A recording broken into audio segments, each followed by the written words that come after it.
Ladies and gentlemen, boys and girls, friends and family beyond the binary, hello and welcome to week one of the NJCAAE Esports League, brought to you today by Esports U. My name is Warren Jugglegod Hammond, and today I am joined on the mic by Jag. How are you doing today, my friend?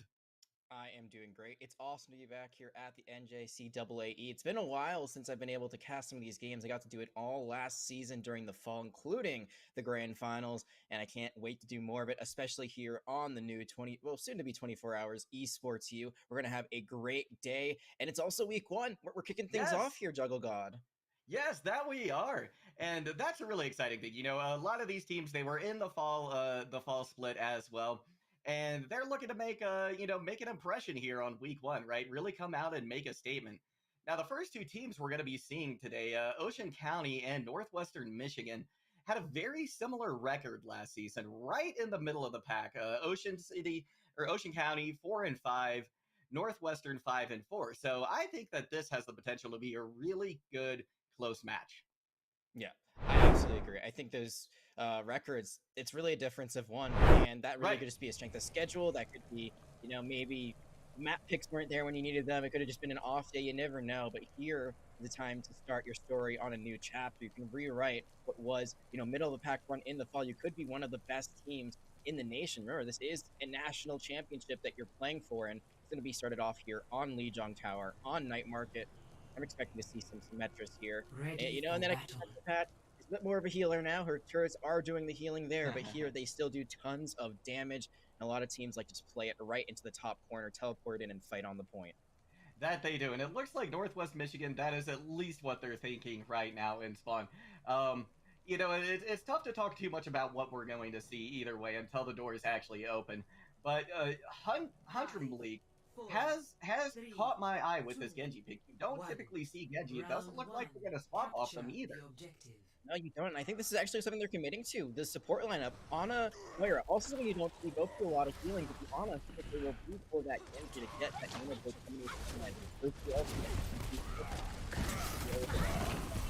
That they do. Lots of damage coming into Mandrew. They're going to go down very low and in fact be taken out of the fight by Nam. So there's an opportunity now for Northwest Michigan to come away with this fight early on. We're going to see a turret set up as well from Witness. She's got this photon beam working overtime right now. That is a lot of damage coming out of it. They've already reached the level 3. And with that, Northwest Michigan will take first point and fight. Yeah, it looks like they will get that cap. And the reason why I'm a bit surprised by this combination coming up from Ocean County is that you need a Lucio a lot of the time for the Ryan competitions to run them in and out. You need to get your tanky boy all the way onto the point. They don't have that movement. They do have some extra healing. Actually, they've gone to a Baptiste now, so now they have the Immortality field, which means they have even more sustain. And they basically swapped their comp, Wrecking Ball now as well. They made a lot of changes, but I'm not sure if they're still able to break through. Yeah, they're going to have to take a lot of different angles here if they're going to hope for this to work. But already, we've got the Roly Boy taking Kate out of the fight, so that tank doing a lot of work for Ocean City. Point still in Northwest Michigan's control, and Vortex Physical doing everything they can to try and keep away this aggression from Ocean County. And they're doing an excellent job of it. Ocean County needs to get these picks a little bit faster. I think they're gonna hope to have success here. Nam is able to take out their doppelganger on the other side. Graviton surge hits as well. And with that, Northwest Michigan gets the cleanup they need. I really like the discipline there on the side of Northwestern Michigan. They don't use the Death Blossom, even though it could be a great combination with the Graviton Surge. They're all stuck in one place. It's a very big area of effect damage kind of ultimate. And maybe they're just worried about the fact that there could be a deflect on the other side from that Genji. But regardless, they still have so much work with here. They only use one ultimate. They still have 5 left. Ocean County, all they have is that Nano for now, close to Mind, close to that Blade, but they're running out of time. They lose this fight, and if it's not quick, that could be it. It could just be, one person trying to touch the point at once. Generally, you need at least 20 seconds on the clock remaining for that full team recontest. And they're not even touching the point. They just 10 seconds have gone by and they've not even tried contesting. No, they haven't. But this composition needs time to set up. It's a slower composition than this brawl. We see the engagement come in just a few seconds ago. Now we've got Millstreet looking to commit this nano boost. Immortality field already had to be committed. 93% on the board, and the death block now that Nam held on to comes back to fight Ocean County, and that's going to be Northwest Michigan with a quick 100-0 on this first sub map in Lijiang. Oh, what a great way to open up the season. It is only 1 point. There's still plenty of time for Ocean County to get back into the swing of things, but just from beginning, they played that so perfectly. They take the point with the Symmetra. They play around the Symmetra turrets. They don't really ever give up anything. I did worry for a second there that maybe that sound barrier being thrown in was a bit too early, that maybe Ocean County could take advantage of that, run with the Nano Blade, but that Death Blossom from Nam, it was superb, perfectly timed, perfectly executed. Now we're going to be moving on to Control Center with Western Michigan. The only thing they're swapping up really is the fact that they're going to the Junkrat, which is a great choice here because his primary fire, his grenades just ricochet off the walls so easily that they can just blow up anyone below 200 health. That they can, and you know, I have to give, I think, a little bit of advantage here to Northwest Michigan coming into this sub-map, because this is by far the most brawl-centric sub-map here on Lijiang Tower. So it's going to be interesting to see how Hundred League tries to find value once again on this Genji. We're going to see an early anti-nade to sway them from making much progress at the moment, and now with Witness, her on the high ground, she's dealing in tremendous amounts of damage. Vortex able to pick up Black King Nick as well early on. The shield of Mandrew going down very low under this onslaught of damage coming out from Witness. She's doing an excellent job of keeping the pressure on this main tank and giving her Vortex Sickle an opportunity to shine right here. That's going to be Northwest Michigan backing Ocean County off and back to spawn once again. Now the Moira on combination once more. Still not the biggest fan of it. It doesn't really work that well in coordination. Yeah, you can do a lot of healing over time, but Moira is AoE. She only has a set amount. She has a limit. It does run out on a single target unless she has her Nano ready to go, or her anti-nade that also can give extra healing after it hits your teammate up. Like, it doesn't really work that well in combination. One thing they do have, though, is that Nano. They could try to use it here on the Reaper. That would be a great combination. That it would. It ends up being committed to the Reinhardt, the main tank right there. Now we've got his Death Blossom already gotten free. Can this Riptire bring things back? It's not even needed. Ocean County, once again, taking a trip back to spawn. Yeah, I agree with you. Witness gonna throw out the Riptire. Probably was a little bit worried about the Nano Reinhardt coming at them, but it was the Death Blossom once more that wrapped things up. So a little bit of an overcommitment last time. It didn't punish them too much. They still have 3 ultimates ready to go at their disposal. Let's see if they can hold on once more. Let's see if they can. Shatter comes in, locks down both tanks for Northwest Michigan, but the anti-nade from Blink is massive. They're going to commit the Nano boost as well. That's going to make a lot of damage come Ocean County's way. They're going to have to back off again. Sleep comes out on a Vortex Sickle. They only hit the ground for a moment, though, as they are woken up. Graviton Surge now coming in for nerf. Nothing. It's going to be a lot of damage, but it's unfortunate for them because Nam still coming away with the kill despite that huge ultimate coming in. Now Nam in the backline as well, doing some tremendous work, eating everything in front of him. Here's a Graviton Surge now from Navarro, fam, and that one's going to land a little hard. Yeah, that one, again, purposely well executed, hits everyone they need to. A lot of people worry about Graviton Surge. If you throw it out as an off-tank, you gotta hit as many people as possible. Sometimes all it takes is locking one person up, but there, they lock up everybody. There's only one fight left if they can even touch the point, and there's a Riptire ready to go, and Witness will let it fly. That they will. Excellent charge comes in, but the Riptire from Witness is a 3K. She comes out with a phenomenal play, not to be outdone by Nam, who had one earlier as well. And Ocean County, despite their best efforts, gonna come up short on Lijiang Tower. Northwest Michigan goes up 1-0. Oh, wow. What a performance here. 2 100-0s, back-to-back 200% to 0 when all is said and done. Oof. It just seems like the composition they had, they were more comfortable with. Generally, you don't even see it on it with the Brawl comp. Baptiste is kind of preferred because of that immortality field. You can also play around his Ant Matrix a lot, do a bunch of extra damage with it, but they made it work. I mean, everything seemed to be in rhythm. The only thing, again, that it's a minor criticism, a little bit of overcommitment sometimes when it came to ultimates. That's something you can easily clean up, especially if you have an IGL who's saying, hey, we're going to use this here. Sometimes you can panic, think you got to use your R when it isn't necessarily needed. Other than that, a flawless performance on their side. Yeah, it absolutely was. Northwestern really coming out hard today, looking like a very scary team so far. Now, one thing I do have to mention is that so far from Northwestern, we've just seen Brawl come out so far, right? And it's Ocean County's opportunity now to make a map pick, and I think they should try to get Northwestern off of this Brawl composition and maybe see if they can't find another way to attack this team, because right now their brawl looks unstoppable. Yeah, their brawl looks impenetrable. And I agree with you 100%. We did see that Ocean County, they did want to try to bring out the Wrecking Ball at one point. It Right. didn't work out, unfortunately, for them on Night Market, but that shows me, hey, we feel comfortable playing the Wrecking Ball. Well, what map could we try running it on? Depending on what map mode we go to next. If it's hybrid, I'm thinking Nambani could be a great choice in general. Just It will be, actually, yeah, hybrid. Yeah. All right, so there we go. I was putting in the future there. Is it Numbani? Has that been confirmed? I'm sorry. No, I agree with you. Numbani would be an excellent choice as well. That is absolutely where my mind goes too. But it is going to be Hollywood, is what we have been found out, which is interesting because I feel like really anything can work on this map type up until the second point. The second point gets a little bit more dicey. It's a lot harder to play Brawl when you got to use the elevator to go to the high ground, kind of contest that while playing the cart. Generally, I'd say Dive is better on that second point, but that first point in particular, I think you can run Brawl pretty proficiently. I haven't seen a lot of Wrecking Ball in Hollywood, honestly, so I'm really intrigued to see what we see from Ocean County, as this was their pick. It could be a Winston comp, and I feel like that would work perfectly. Double shield also is possible. We're going to have to see how this ends up being. We just found out Northwestern will be on the attack as well. So this might be a pick by them. Usually we see winning teams actually pick defense, kind of like a mentality like, oh, we're going to hold this here and then we're going to just, get the one cap. But it could also be a statement, hey, we want to get the full cap early on and then, see if you can beat us at our own game. Yeah, that very well could be the case. A lot of times when you do see the a team pick attack, I feel like that's the goal, right? The goal is to just plow through that point as fast as they can, or plow through the map rather as fast as they can. But I agree with you. I think Wrecking Ball is a good choice, I think, on Hollywood, but I think you more typically see Winston on it as well. And so something like a 6-man dive could be really beneficial here. Something that kind of starts to meet the Brawl on their own turf, but has more mobility.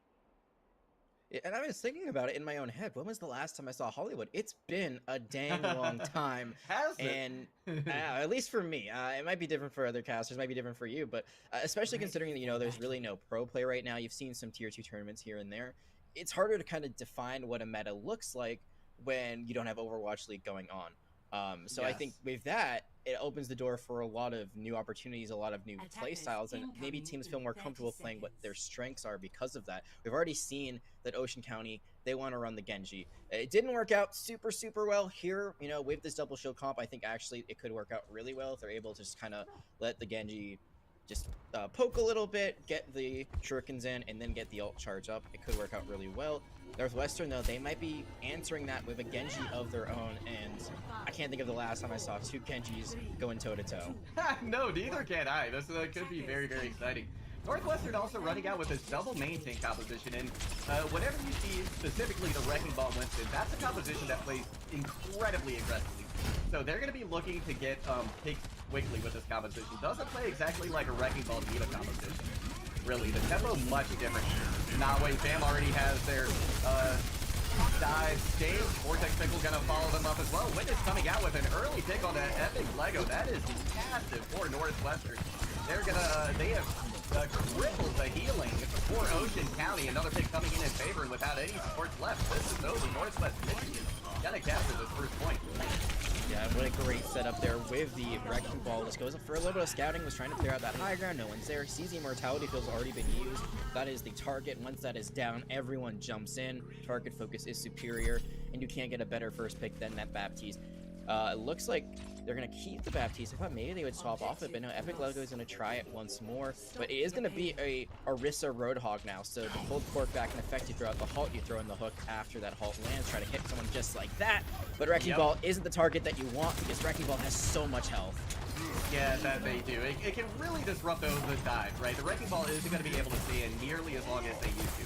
Especially if they get hit by the hook, which is fairly easy to do on the Roadhog, right? You just aim towards the Giant Spear. Speaking of which, the Giant Spear has already pounded in the TPS, following up a kill on the both supports. And once again, Ocean County up the creek without a pass. Yeah, it seems like this is going to be a cleanup right now. it's really just stagger eliminations that Northwestern Michigan's going to get. And honestly, they're going to say thank you for not contesting the cart there. It was a lost fight, but Ocean County could have potentially at least gotten a few more seconds off the clock, stopped the cart movement, maybe gotten an ultimate out too, just to really force things out. Maybe like that, like the mines, that might have been a little bit too early as well. I think the point is just stop anyone from coming through that doorway, but there is a door they can walk around either to the left or to the right. But regardless, it is going to be Northwestern Michigan again having good ultimates, and that Nano Blade is ready to go. That it is, but an anti-nade is going to stop the aggression coming out at least temporarily from the main tank of Northwest Michigan. We're going to have the Supercharger committed as well, but the Blade from Witness, she is on an absolute tear right now. And slices and dices what's left of Ocean County. Yeah, and again, just gonna be more stagger eliminations. They can chase down this Roadhog. They can take their time eliminating them. They do get the heal. Do they get out? They do not. So that's a great way to reset Ocean County once more. The Baptiste as well. Oh no, in harm's way. I mean, the good news is that you don't really get much push. If you're Ocean County, you see that there isn't a lot of the cart movement there because the door is still opening. But it also means if you try to contest this corner, which is really where you want to sit up as a defender, you're not going to have your full squad there for a few more moments. No, you're not. And with the Wrecking Ball, Nawe Bam doing an excellent job of disrupting even before they have a chance to set up. They're not going to get that position. It's going to be up to Miltry to deliver this Nano onto Hundrum League to try and find some value here. You're going to see Riss already going down very low. Nerf for nothing has to use that. Fortify as well, and now there's no possibility of a Nano Blade. They're gonna have to hold on as long as they can, but Northwest Michigan doesn't look to want that to happen. They're doing an excellent job of just keeping this aggression up. Will be a counter pick onto Epic Lego. They're out of the fight. Here comes now the Nano Blade or Hundrum League. They are able to find Blinn. Can they get K? Can they get another member of this Northwest Michigan squad, or is it going to be all they can handle this time around? Card has stopped, so Ocean County has stopped the bleeding for a moment. The mines, though, they're perfectly placed. The res comes through. Oh, the trade, but can Northwest come out on top? We will have to see. Now there's a Blade online with a bounce boost as well. That's almost as powerful as a Nano Blade. And it's gonna get the job done just as effectively. Northwest Michigan gonna come away with a blistering time in the time bank, almost 4 minutes. Yeah, only 10 seconds less than what they started with. This is what we were talking about right at the beginning, right? If you're going to choose attack, you're going to feel really confident about what you're about to do. You're going to feel like you're about to set the tone, you're about to make a statement. And especially on a map like Hollywood, I wouldn't say it's the hardest map to capture in the game. Like, I'm thinking like Dorado is one of probably the most difficult ones in particular. But this is not an easy map to finish. Oh, Havana, yeah, that's true. Havana, especially that third point with the Widowmaker sightlines, it can be absolutely disastrous. But here, Northwestern Michigan, they make a statement like they wanted to.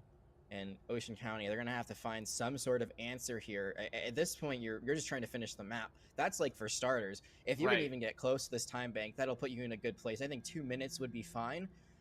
Things can get a little bit dicey if you finish under a minute. And if you finish with no time, well, then all you can do is draw. Exactly. And that's definitely not what Ocean County wants to do right here.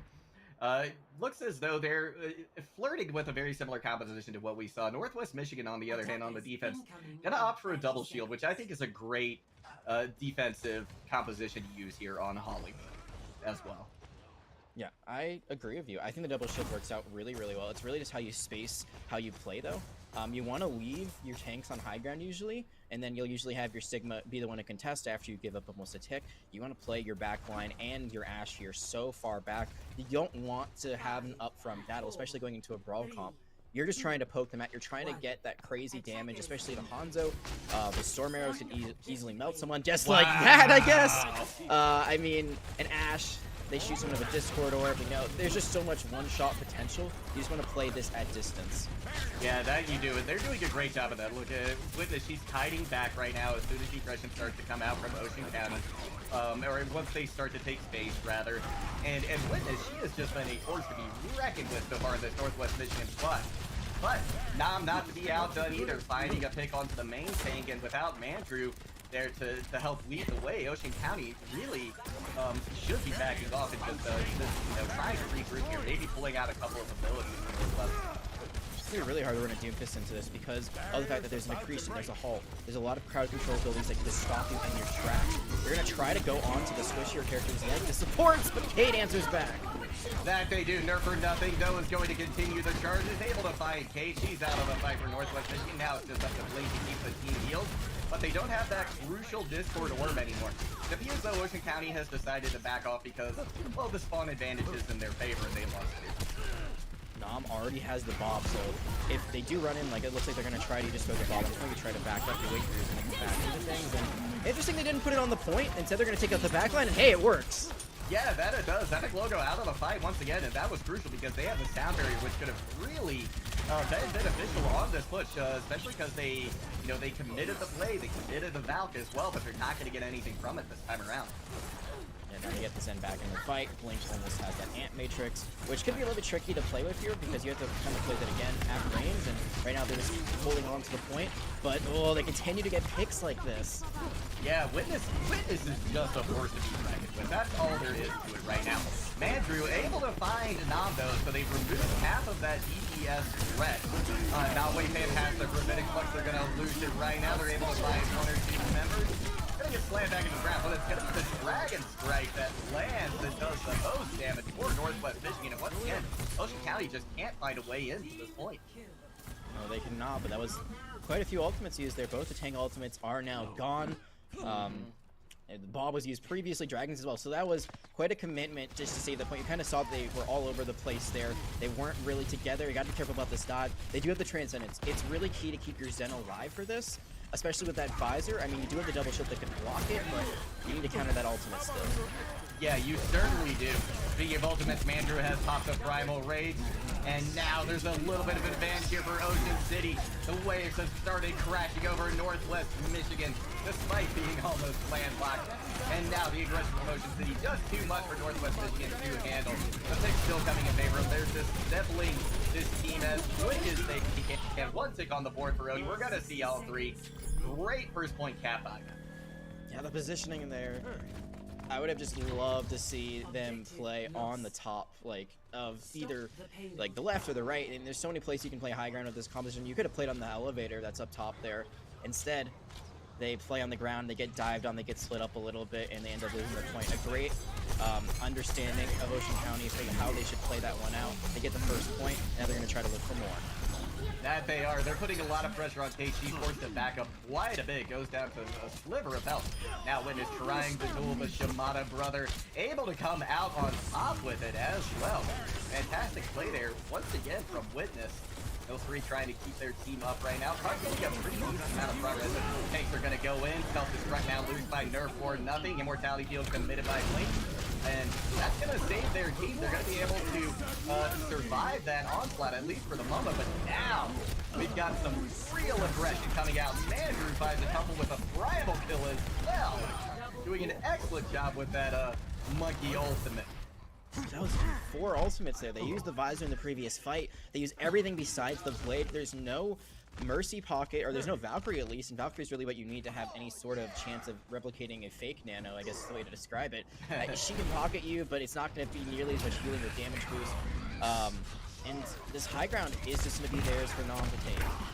That it is. Not going to drop down into the thick of it all, trying to deal some damage in, but they're not able to keep themselves wide enough to stay in the fight. Forced to back off now. Hunt from Lee looking for an opportunity to use this blade. If they can find one, it could be devastating. They go down to a sliver of health, but it's going to be Military there at the last moment to keep them up. Trades on both sides, but crucially, things are going a little bit more in favor now of Northwestern. Minute and a half left on the clock. Ocean County going to have to back off.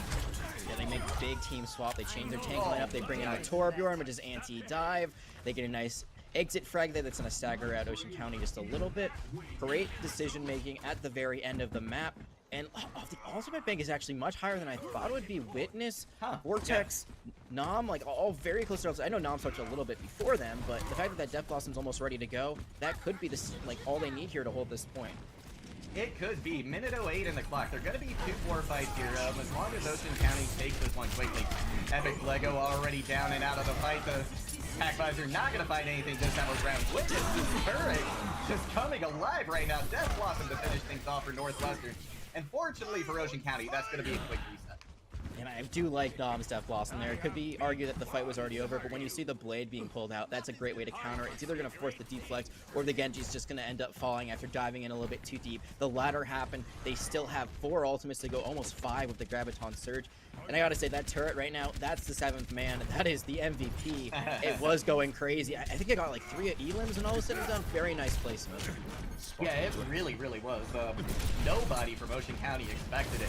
They're for nothing looking to potentially engage with the self-destruct. Here comes Nam already with a kill, though, due in favor of Northwest Michigan. Just 50 seconds left to go, but Ocean County might have started to turn it around. Leaked out of the fight. Kate maybe foresees this sound barrier, but Vortex Pistol with a rocket hammer, gotta clean up the rest with a little help from Nam, and Northwestern Michigan gotta go up 2-0 in this series. No Amp Matrix, no Sound Barrier, just an Earth Shatter, and, you know, there was a Torbjorn Ultim Core at the end. I'll count that. It was enough to get it done. It looks like somehow, someway, Ocean County, they were turning the tide. That self-destruct, not even the self-destruct, it was really the remake that got an elim, and I thought that in the final could have been enough to push them to that 3rd point, but unfortunately, it was not meant to be. They will be stopped here. But it is something, right? It's something to look forward to going into the next round. The fact that they weren't shut out here like they were on Lijiang Tower and Control Center, like, this is momentum. They are getting better throughout the series, and they still have a chance to turn this around and go for that reverse sweep. They absolutely do.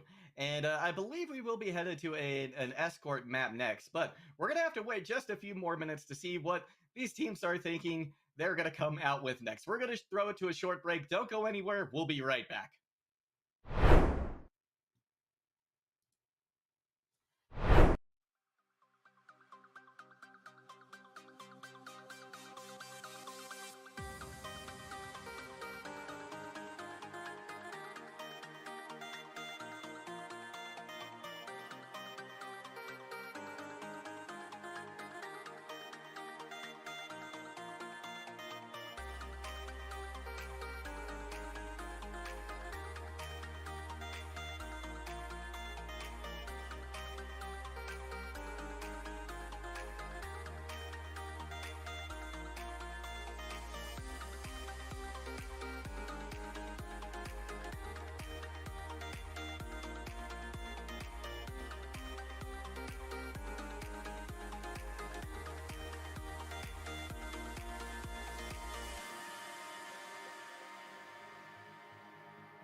Ocean County may be located near the coast, but we are headed to the dry, arid regions of Egypt. We're going to be headed to Temple of Anubis for what could be Ocean County's final hold here in this first week of the NJCAAE. Northwestern Michigan ahead 2-0 right now, and they're looking very strong, Jag. They are. I'm not sure what can stop them right now. Ocean County, I like their tank setup. I would love to see a Junkrat. I feel like Junkrat's really good at holding this point. And the supports. It's weak healing, honestly. It's not the most healing you could get in the game. It could be great if you get a great stun and you're able to get someone like that. Okay, that works too. So great first start for them. I mean, it's going to be a long 4 minutes, though, for them to hold on to this. Yeah, it certainly is, but that is a fantastic start. Hey, she's going to be able to get back to the action relatively quickly, but Northwestern certainly wish they had her with them right now. It's just up to Blinn to keep her team alive at this point. Untrim Blink going to come out with a pick on the Witness, winning out the Genji duel at the moment, but penetrate in the backline out. Resurrection is going to be there, so Ocean County's looking a little bit better for wear at the moment. Now wave him tries to push in, but they are back one pick coming out. No main tank left on the map for either side. But with a pick onto Laxking, that's going to make things a little bit more easier for Northwestern. They're starting to push onto point now and push the issue there. And we're going to try and keep them away with a whole hog, and that's going to absolutely do just that. Graviton Surgeon, though, from not wave him, already hits with one. Witness now using the Nano Blade. He's finding some value as well. And with that, Northwestern Michigan will be able to take this first point. Oh, that was a wild back and forth engagement. It looked like Ocean County was going to come out on top, but the ultimates were just built up too fast by Northwestern Michigan. The Nano Blade as well as the Graviton Surge. It was too much to overcome.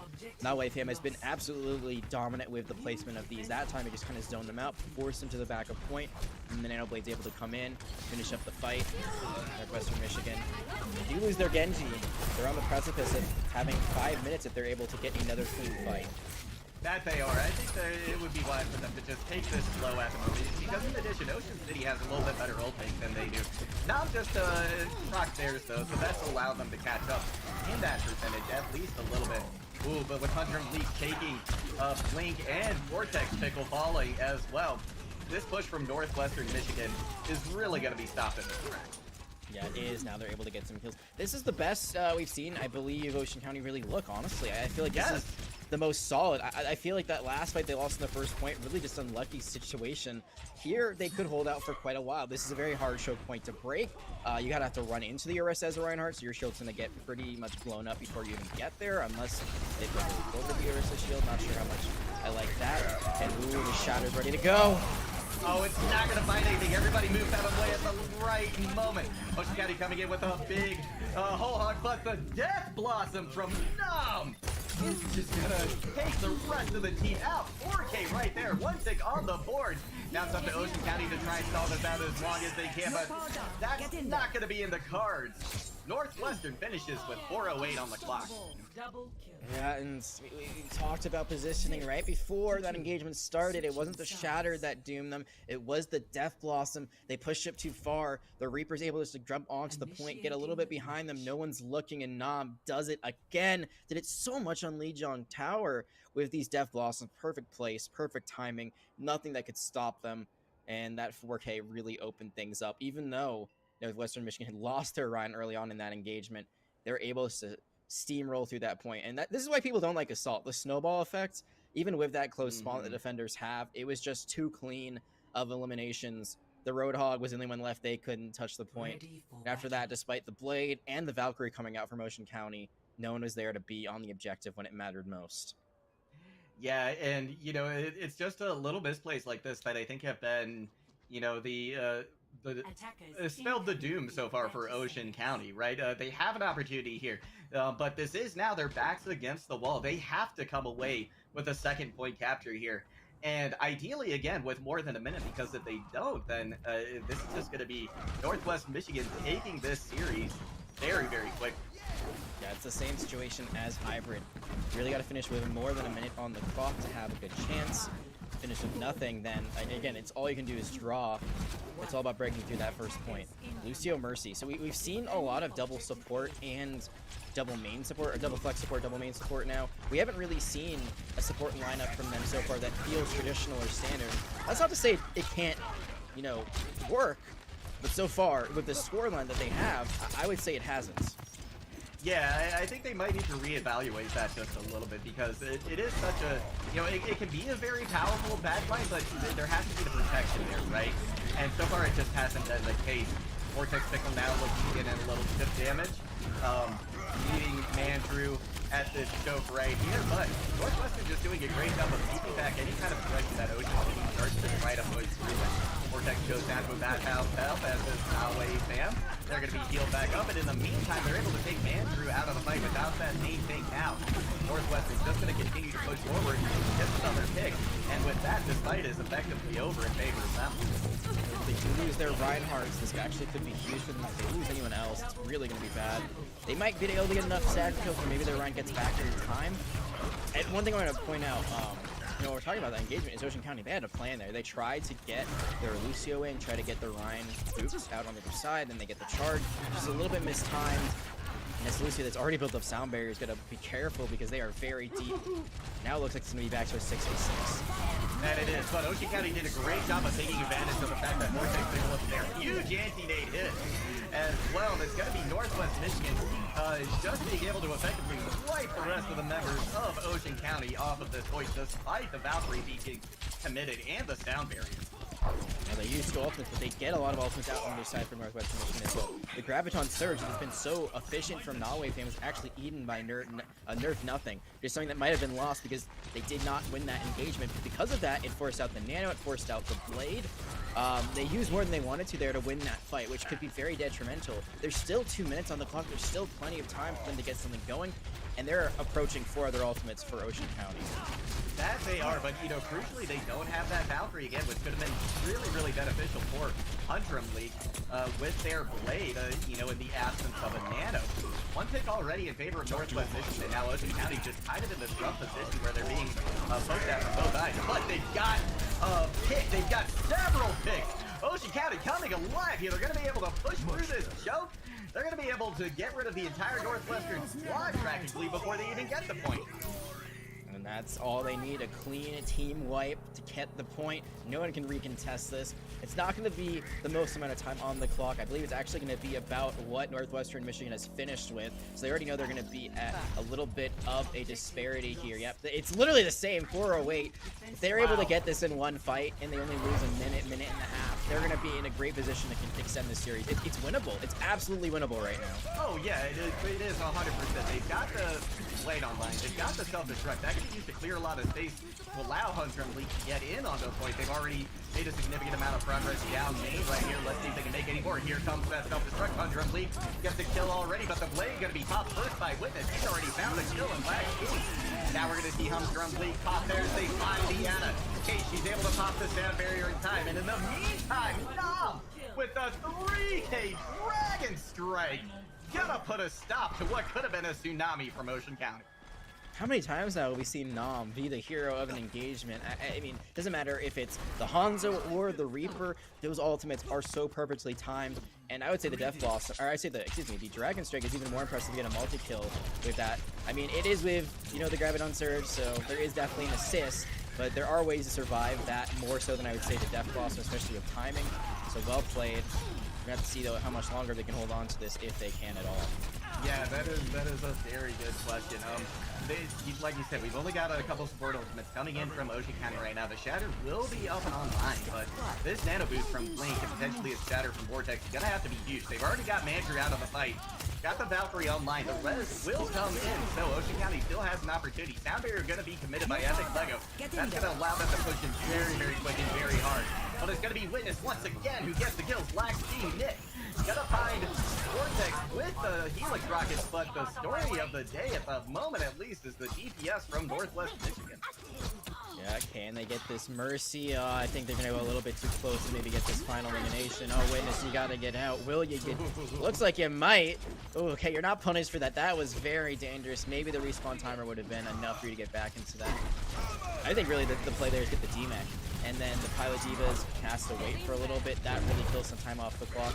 Instead, they chase a different target. Now they get to reset here. 2 minutes left in the clock for Ocean County to try to get into extra rounds. Yeah, they've got an opportunity. Shatter going to be blocked, but Genji going to be able to take Mandra out right after that. Fortunately, they were able to keep their shield up to keep some of that aggression from Northwestern at bay, but with 2 picks on the board, once again, that's going to be Ocean County backing off. That is a quick fight won by them. Oh, again, this is dangerous. Witness goes too deep that time, but it is a trade. Oh, that was the tactical visor that was used there. So the one trade, Ultimate gets shut down. That's a win for the defenders. Now only a minute left. They spawn not the farthest in the game, but still pretty far.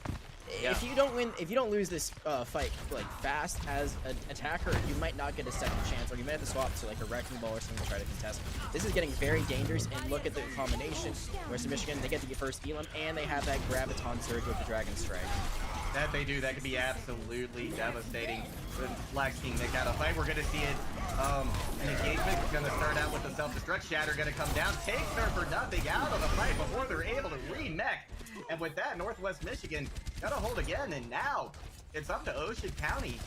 They've got one more fight, one more opportunity to make something happen here.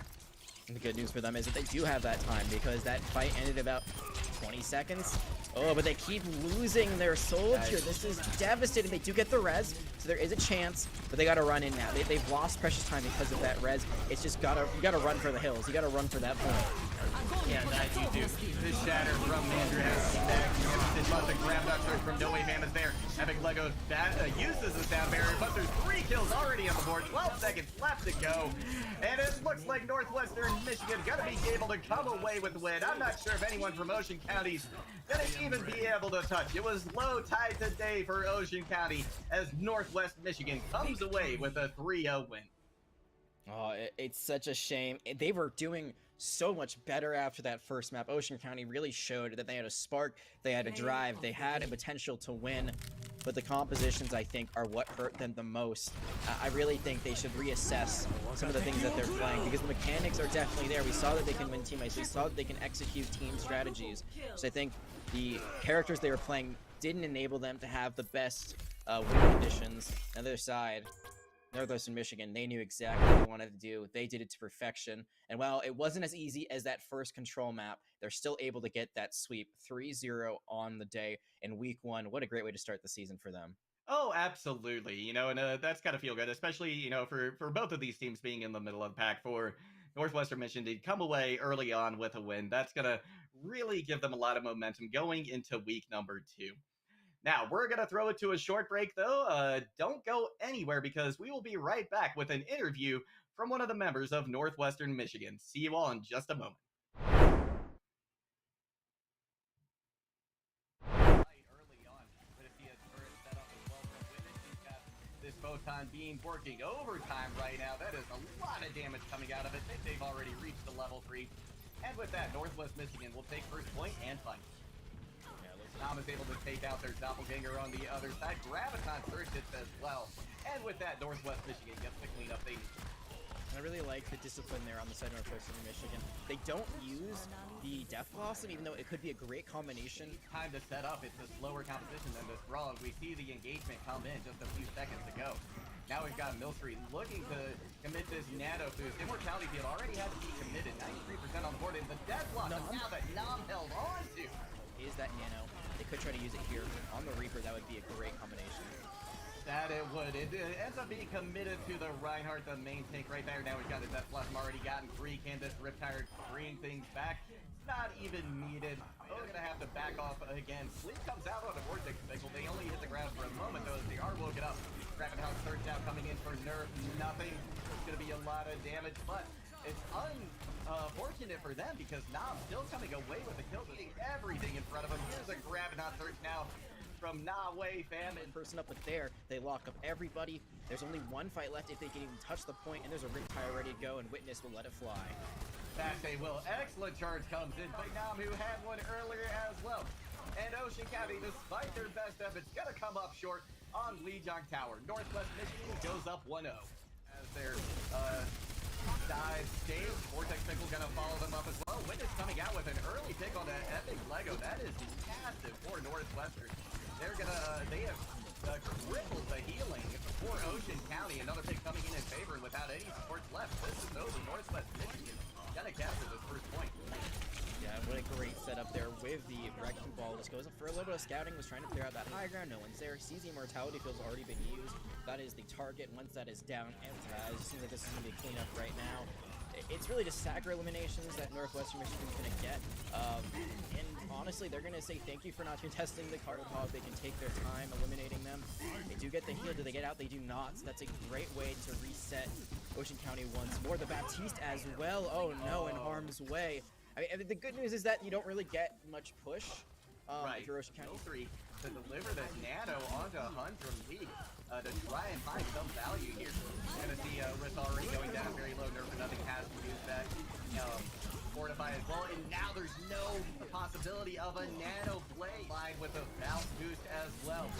That's almost as powerful as a Nano blade.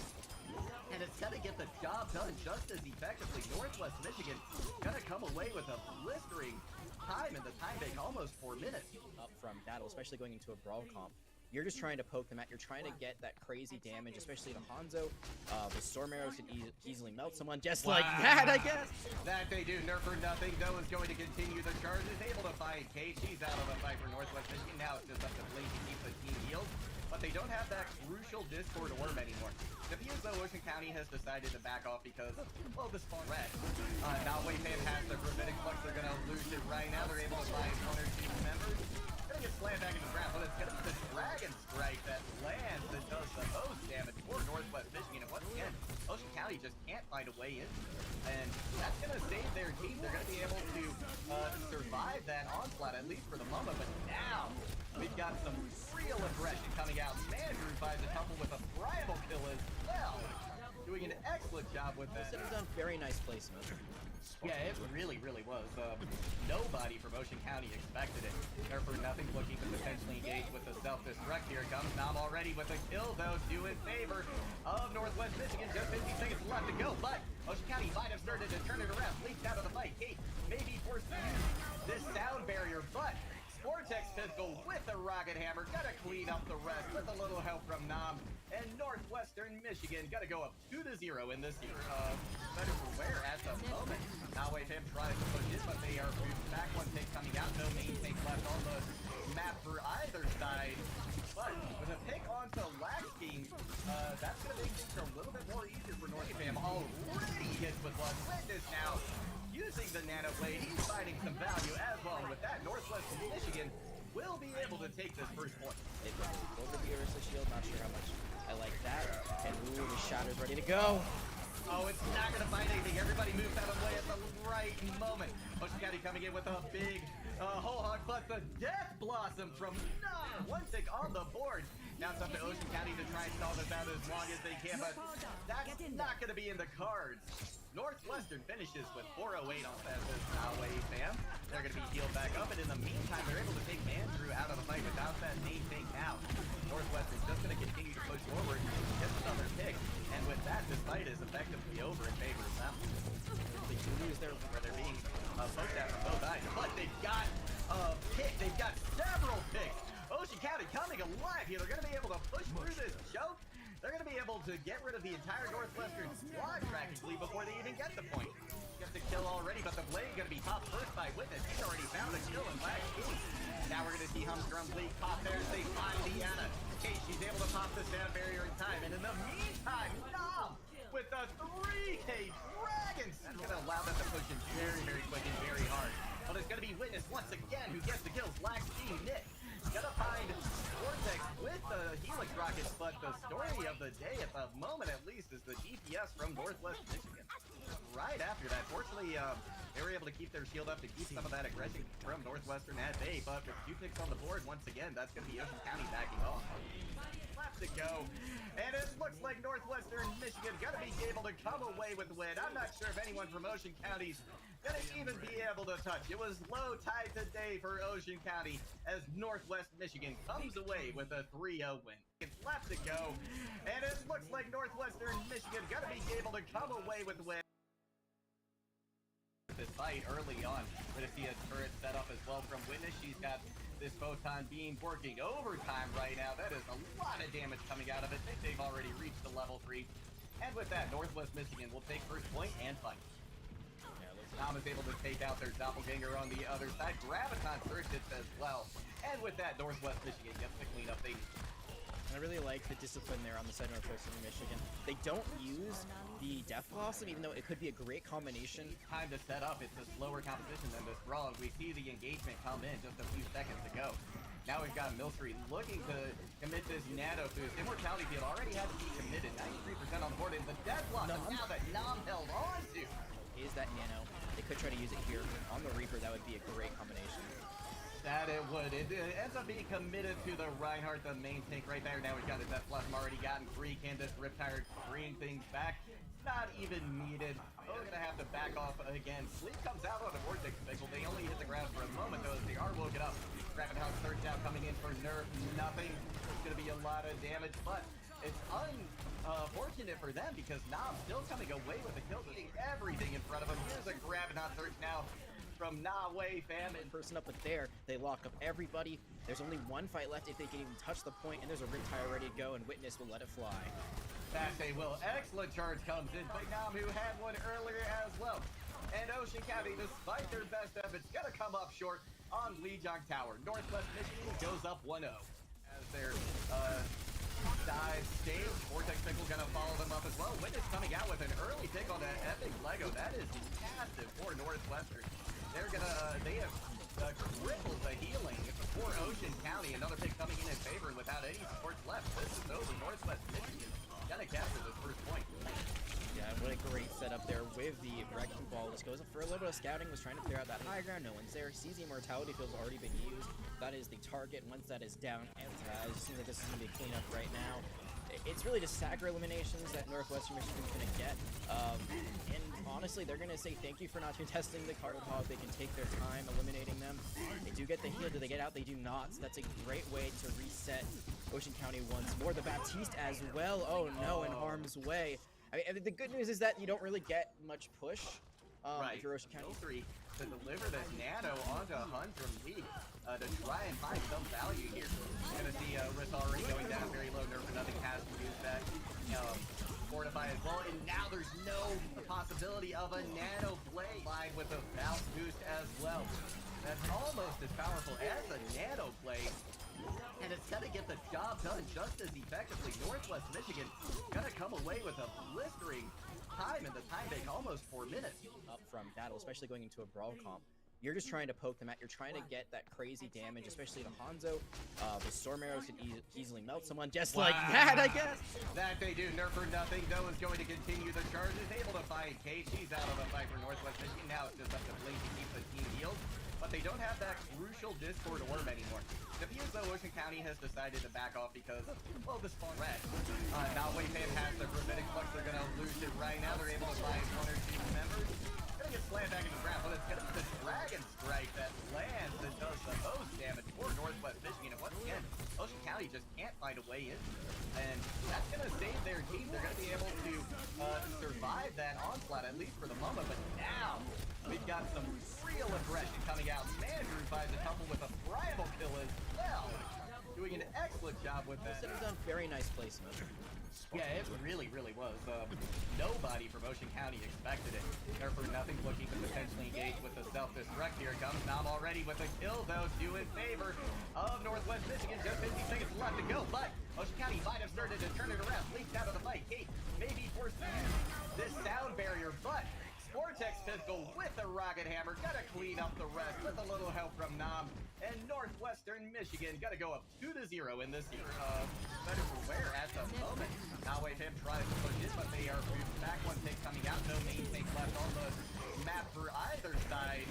But with a pick onto Lax King, that's gonna make things a little bit more easier for North Fam. Already hits with one. Witness now using the Nano Blade. He's finding some value as well. And with that, Northwest Michigan will be able to take this first point.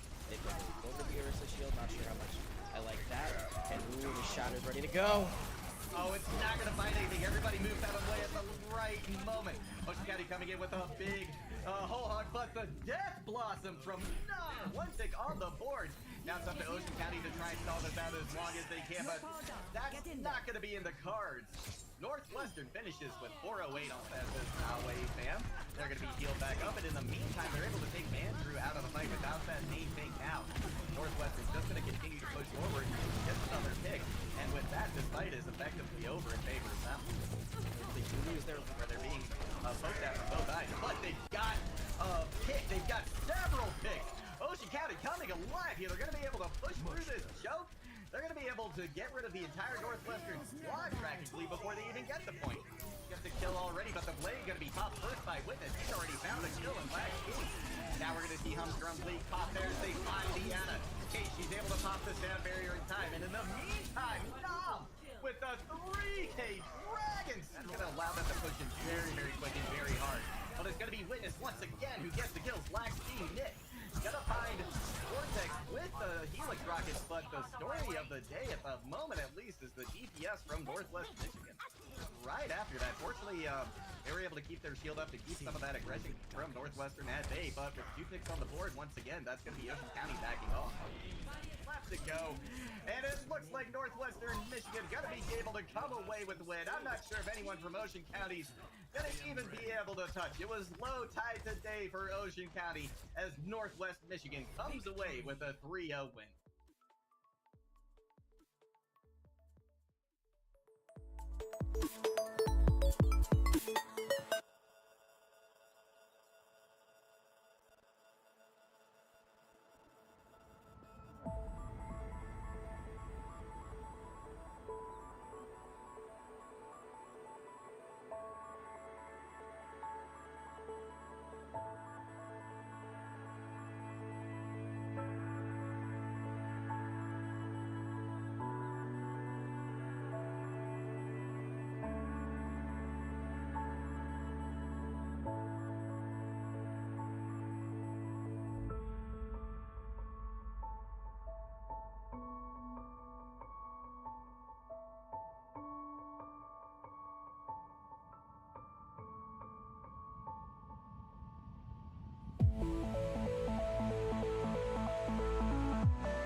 I may have baited you a little bit, chat, before the break, saying that we would have a player in here for the interview. Instead, tonight we have the coach for Northwestern Michigan coming to talk to us. Coach Cole, congratulations on the win today, and yeah, how are you feeling? Pretty great. They look pretty good. Um, they they macroed very well. They've been trying to focus a little bit too much on micro and got them to look at the bigger picture and alt economy. Everything went according to plan tonight for sure. That is great to hear. Now, your team, I understand this fall semester, this last fall semester, was your very first season having an esports program and competing, and you went 5-4, which I think is a great record considering this is your first time out. But you had a little bit of time over winter break to potentially work on some things. What has changed between now and then for the team? I would say it was a big, just getting people in the right place. Like in the beginning of the season, everybody was just kind of, we were just trying to feel things out. It's kind of like organically got into a spot where everybody's pretty comfortable. So everybody's working together. Um, they're not really having to comms too hard because they've been playing together now for a long enough time. So it's looking really nice. It's coming along real nicely. I like it. Yeah, it seems to be the case. Now, I understand as well the esports program in general is growing. Could you tell us a little bit about that? Absolutely. Here at NMC in Traverse City, we just started last fall, and we started with just a Rocket League team and an Overwatch team. We barely fielded five. We were fighting to get six. And same with Overwatch too. Or with Rocket League too. We were just hoping to get three, and you know, Rocket League make the playoffs last semester, and now they got two full and Alpha Bravo team subs, and we added three new members to Overwatch, and it's growing. It's looking really nice out here. So I'm excited for what's to come. Yeah, that's exciting. I'm really happy to hear the program continues to grow. Now, I want to bring some attention back to the game itself that we just had. And I usually don't have the opportunity to interview the coach, so I'm really interested to see what your perspective is on a few of these things. First off, I just wanted to ask, one of the things I noticed that you guys were doing a lot was you'd run the Brawl comp, and it was pretty traditional, except you would run an Ana instead of a Baptiste, which has kind of been the mainstay for a while now. I was wondering, is this kind of a decision that you've made on your end? Is it something that the players feel more comfortable with? Why have you chosen the Baptiste or the Ana over the Baptiste? I think it just organically happened because our Genji just proven to be a little bit more dominant. So we really like that Nano Blade. It seems that it's not being stopped for when we're doing it, and when it is stopped, we try to adjust. But we come out there and make them have it. As I like to say, make them shut it down. They shut it down, cool. We'll adapt. But um, a lot of the times it just kind of goes through. so so it's been Yeah, working. It's been working out really well. your DPS lineup looked exquisite. So I mean, definitely a great day for them, a great day for the whole team. One last question before I throw it back to Juggle God. I was wondering, besides the macro gameplay, which is what you were talking about at the beginning of the interview, is there anything else that you guys can really take away from a win that was really good? But is there any other lessons that can be learned going forward? I just feel like we've been really trying to focus and hone in on like shot calling and target acquisition and those types of things. I feel like today was a, a good example of that. Just trying to, macro and find people out of position and just work from there. So we have struggled with that in the past. So I feel like that that was a good takeaway for tonight. We got that well. That and alt economy. I feel like our alt economy was great. Um, they just weren't charging alts the way we were. We were just had the alt advantage pretty much all three games. Absolutely, a fantastic showing from everybody in the squad. Jack and I were talking, and Witness I think was a standout player at moments, but really every member of the squad contributed quite a bit to this win today. So it was overall, yeah, like your team coming together in a really really positive and effective way today. Now, before we close things out, or before we send you back to your team, do you have anybody you'd like to give a shout out to? Friends, family, teammates, whoever. Oh, I can shout out to my family. They've been really helpful and real supportive. Everybody else watching the stream, and um, my son is might be running the Halo team next year. for the Oh, NMC. that's exciting. So yes, we're hoping to grow and get that. So we've been working together, and it's pretty great. So I'm really excited. So shout out to everybody there, and I appreciate that. Shout out to NMC for having these esports in a smaller town. So Yeah, we were able, that is it's great. yeah, that is really something special. I love seeing all these esports programs popping up everywhere. Big school, small school, doesn't matter. It's a great thing to see. And thank you for being a part of it and bringing your students into this league. Absolutely. Thank you guys. Great interview. You bet. You bet. All right. Well, thank you all so much for watching. Thank you, Jack, for being my co-caster for this very first game. We're going to take a short break. And right after that, we've got another game for the NJCAA Esports League coming right your way. Be right back. Don't go anywhere.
Northwestern Michigan took a quick 3-0, and that's going to bring us right to our next game between Navarro Esports and Blinn Esports.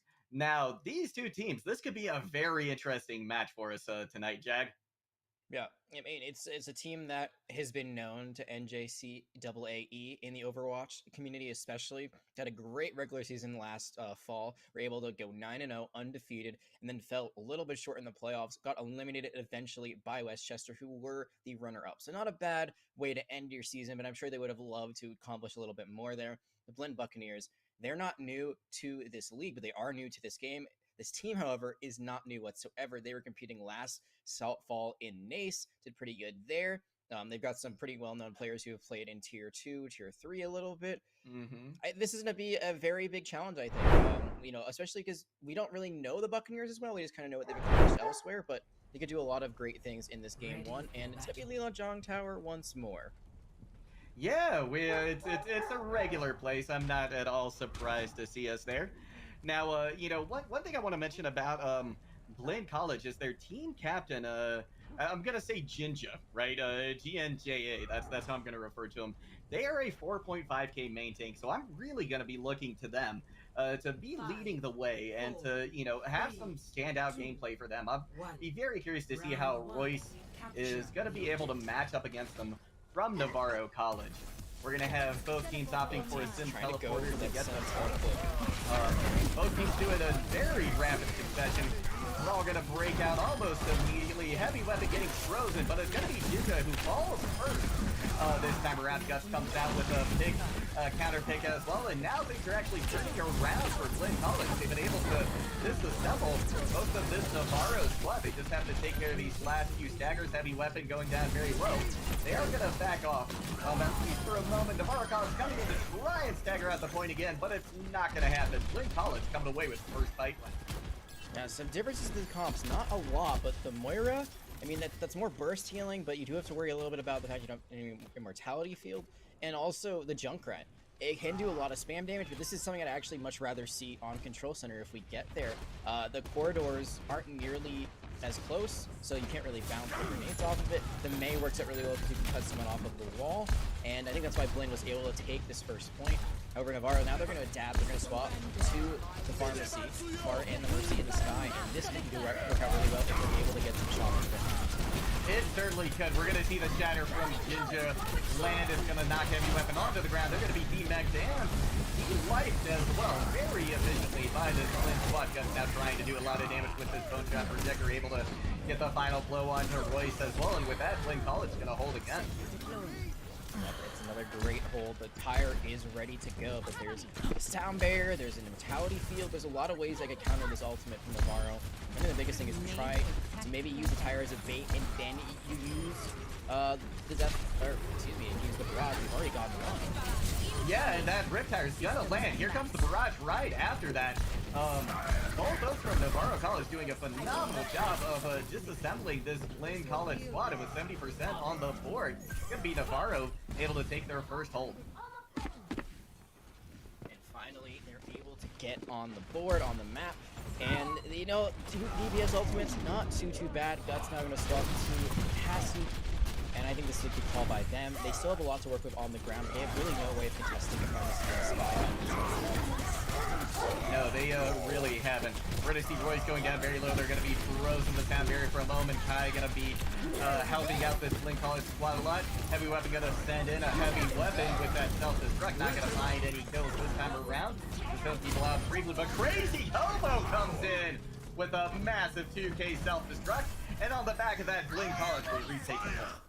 Oh, great time. And also you see Gus takes out the Pharah. I mean, this is exactly what you want from your hit scan player. Now it comes down to last fight territory. Navarro, they do have a coalescence which will help with the engage, but it might not be enough to push them all the way through, especially considering that Turtles has the nail, and they also are able to catch them out with the Earth Shatter.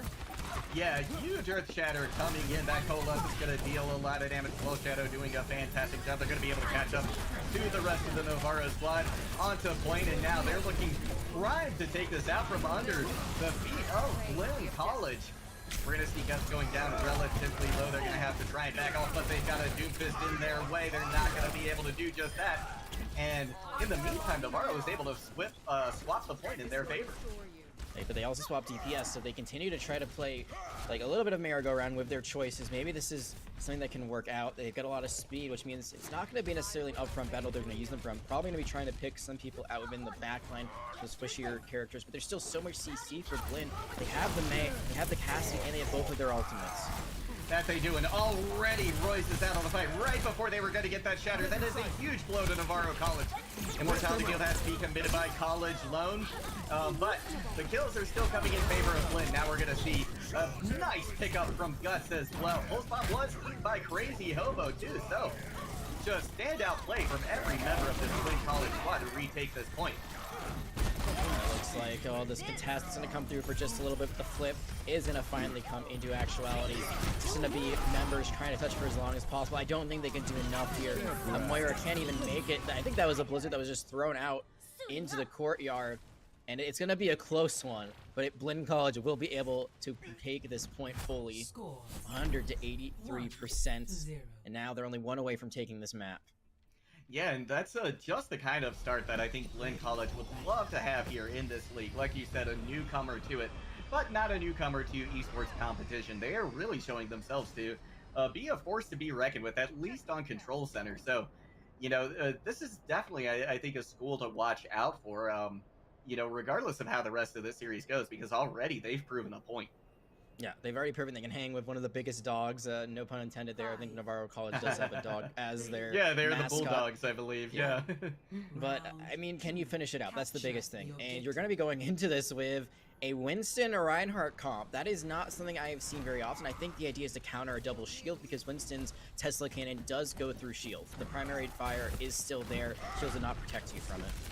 Yeah, that's very true. I've heard this composition referred to as the bulldozer competition because it just slams over teams. But at the moment, it looks like Navarro College might have a slight advantage. Crazy Hobo out of fight. Now they just got to rely on Jinja to keep them in this game. Crazy Hobo, in fact, going to swap over to the Diva to come back and try to recontest this. Fight still going on heavily on point, not swinging firmly one way or the other, but with Guts now taking heavy weapon out of that fight, this could be going Blinn College's way, especially with the shield of Royce being very low. They're removed from the fight relatively quickly as well. Blinn gonna capture this point and win the fight.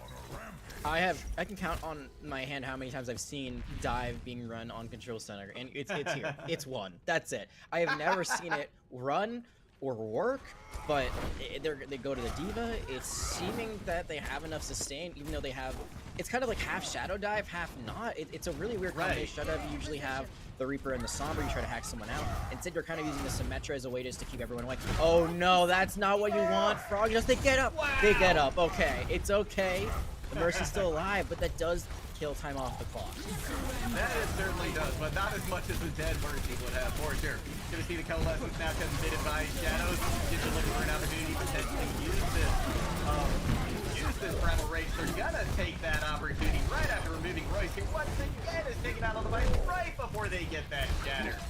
Now, a lot of pressure being put onto the air by that primally Winston. Diva gonna come join the fray as well, and with that, Blinn College holds again.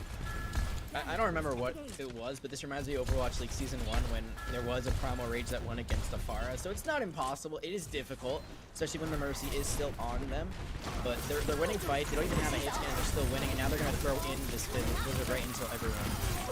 Yeah, that's gonna end this fight almost before it starts. A couple of picks come out really quick. The sound barrier there might not have needed, but there's been a couple of players in the back line. Maybe it was as Vicky comes in with a couple of big kills in favor of Navarro College. In fact, they're able to swap the point back in their favor. Blinn College forced to back up and deal with this threat now.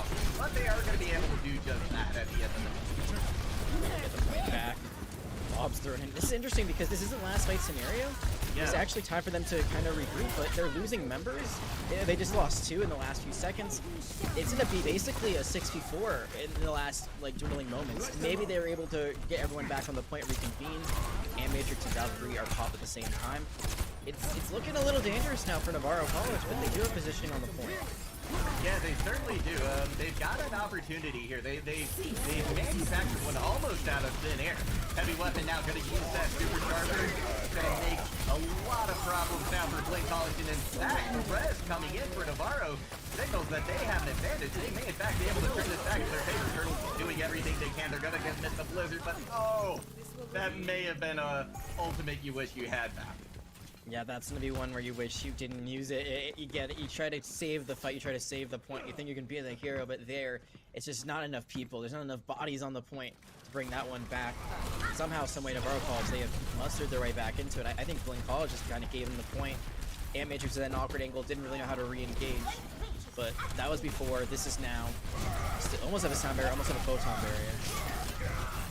Yeah, that you do, and that could be very, very beneficial, especially now that Royce is out of the fight and going down very low, but they are going to be healed back up. That photon projector dealing a tremendous amount of damage. Can they neutralize the Death Blossom? They are able to, as a matter of fact. That is a huge move for them. Omakai also has the sound barrier in case they need it. Guts is taken out. Now we've got a Deadeye on the high ground from Brandon.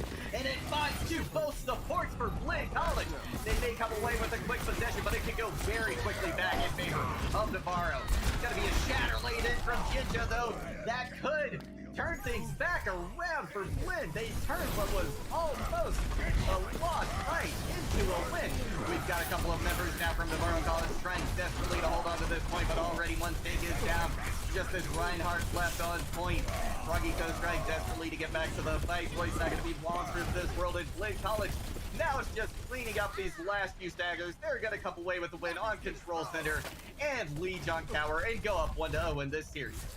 What a wacky way to end this point, though. I mean, it was all over the place. I thought that somehow, some way, the Cassidy Deadeye was going to turn things around. They were able to get into a 1v1 where it was just the Reinhardt left alive, but unfortunately, when you're a Cassidy at close range, they're against a Reinhardt swinging their hammer, it's not going to be one that's easy to win. And I thought that there was a big misplay there where they tried to go the Deadeye instead of trying to use the sound barrier as a counter to it. And this is actually it right here. I mean, this could have been completely turned fight. This could have been a held point for Navarro, but at the end of the day, Blinn College, they're able to sneak one away. They're able to go up 1-0, and this is the beginning of the season. We talked about this in the previous series. This is a statement. You always want to open up with a win, but especially as a new team, going up against one of the most dominant teams previously in the fall regular season, this is the headline. That's the way I'm describing it. It's the headline on the newspaper so far. Yeah, they have made an entrance. That is for sure.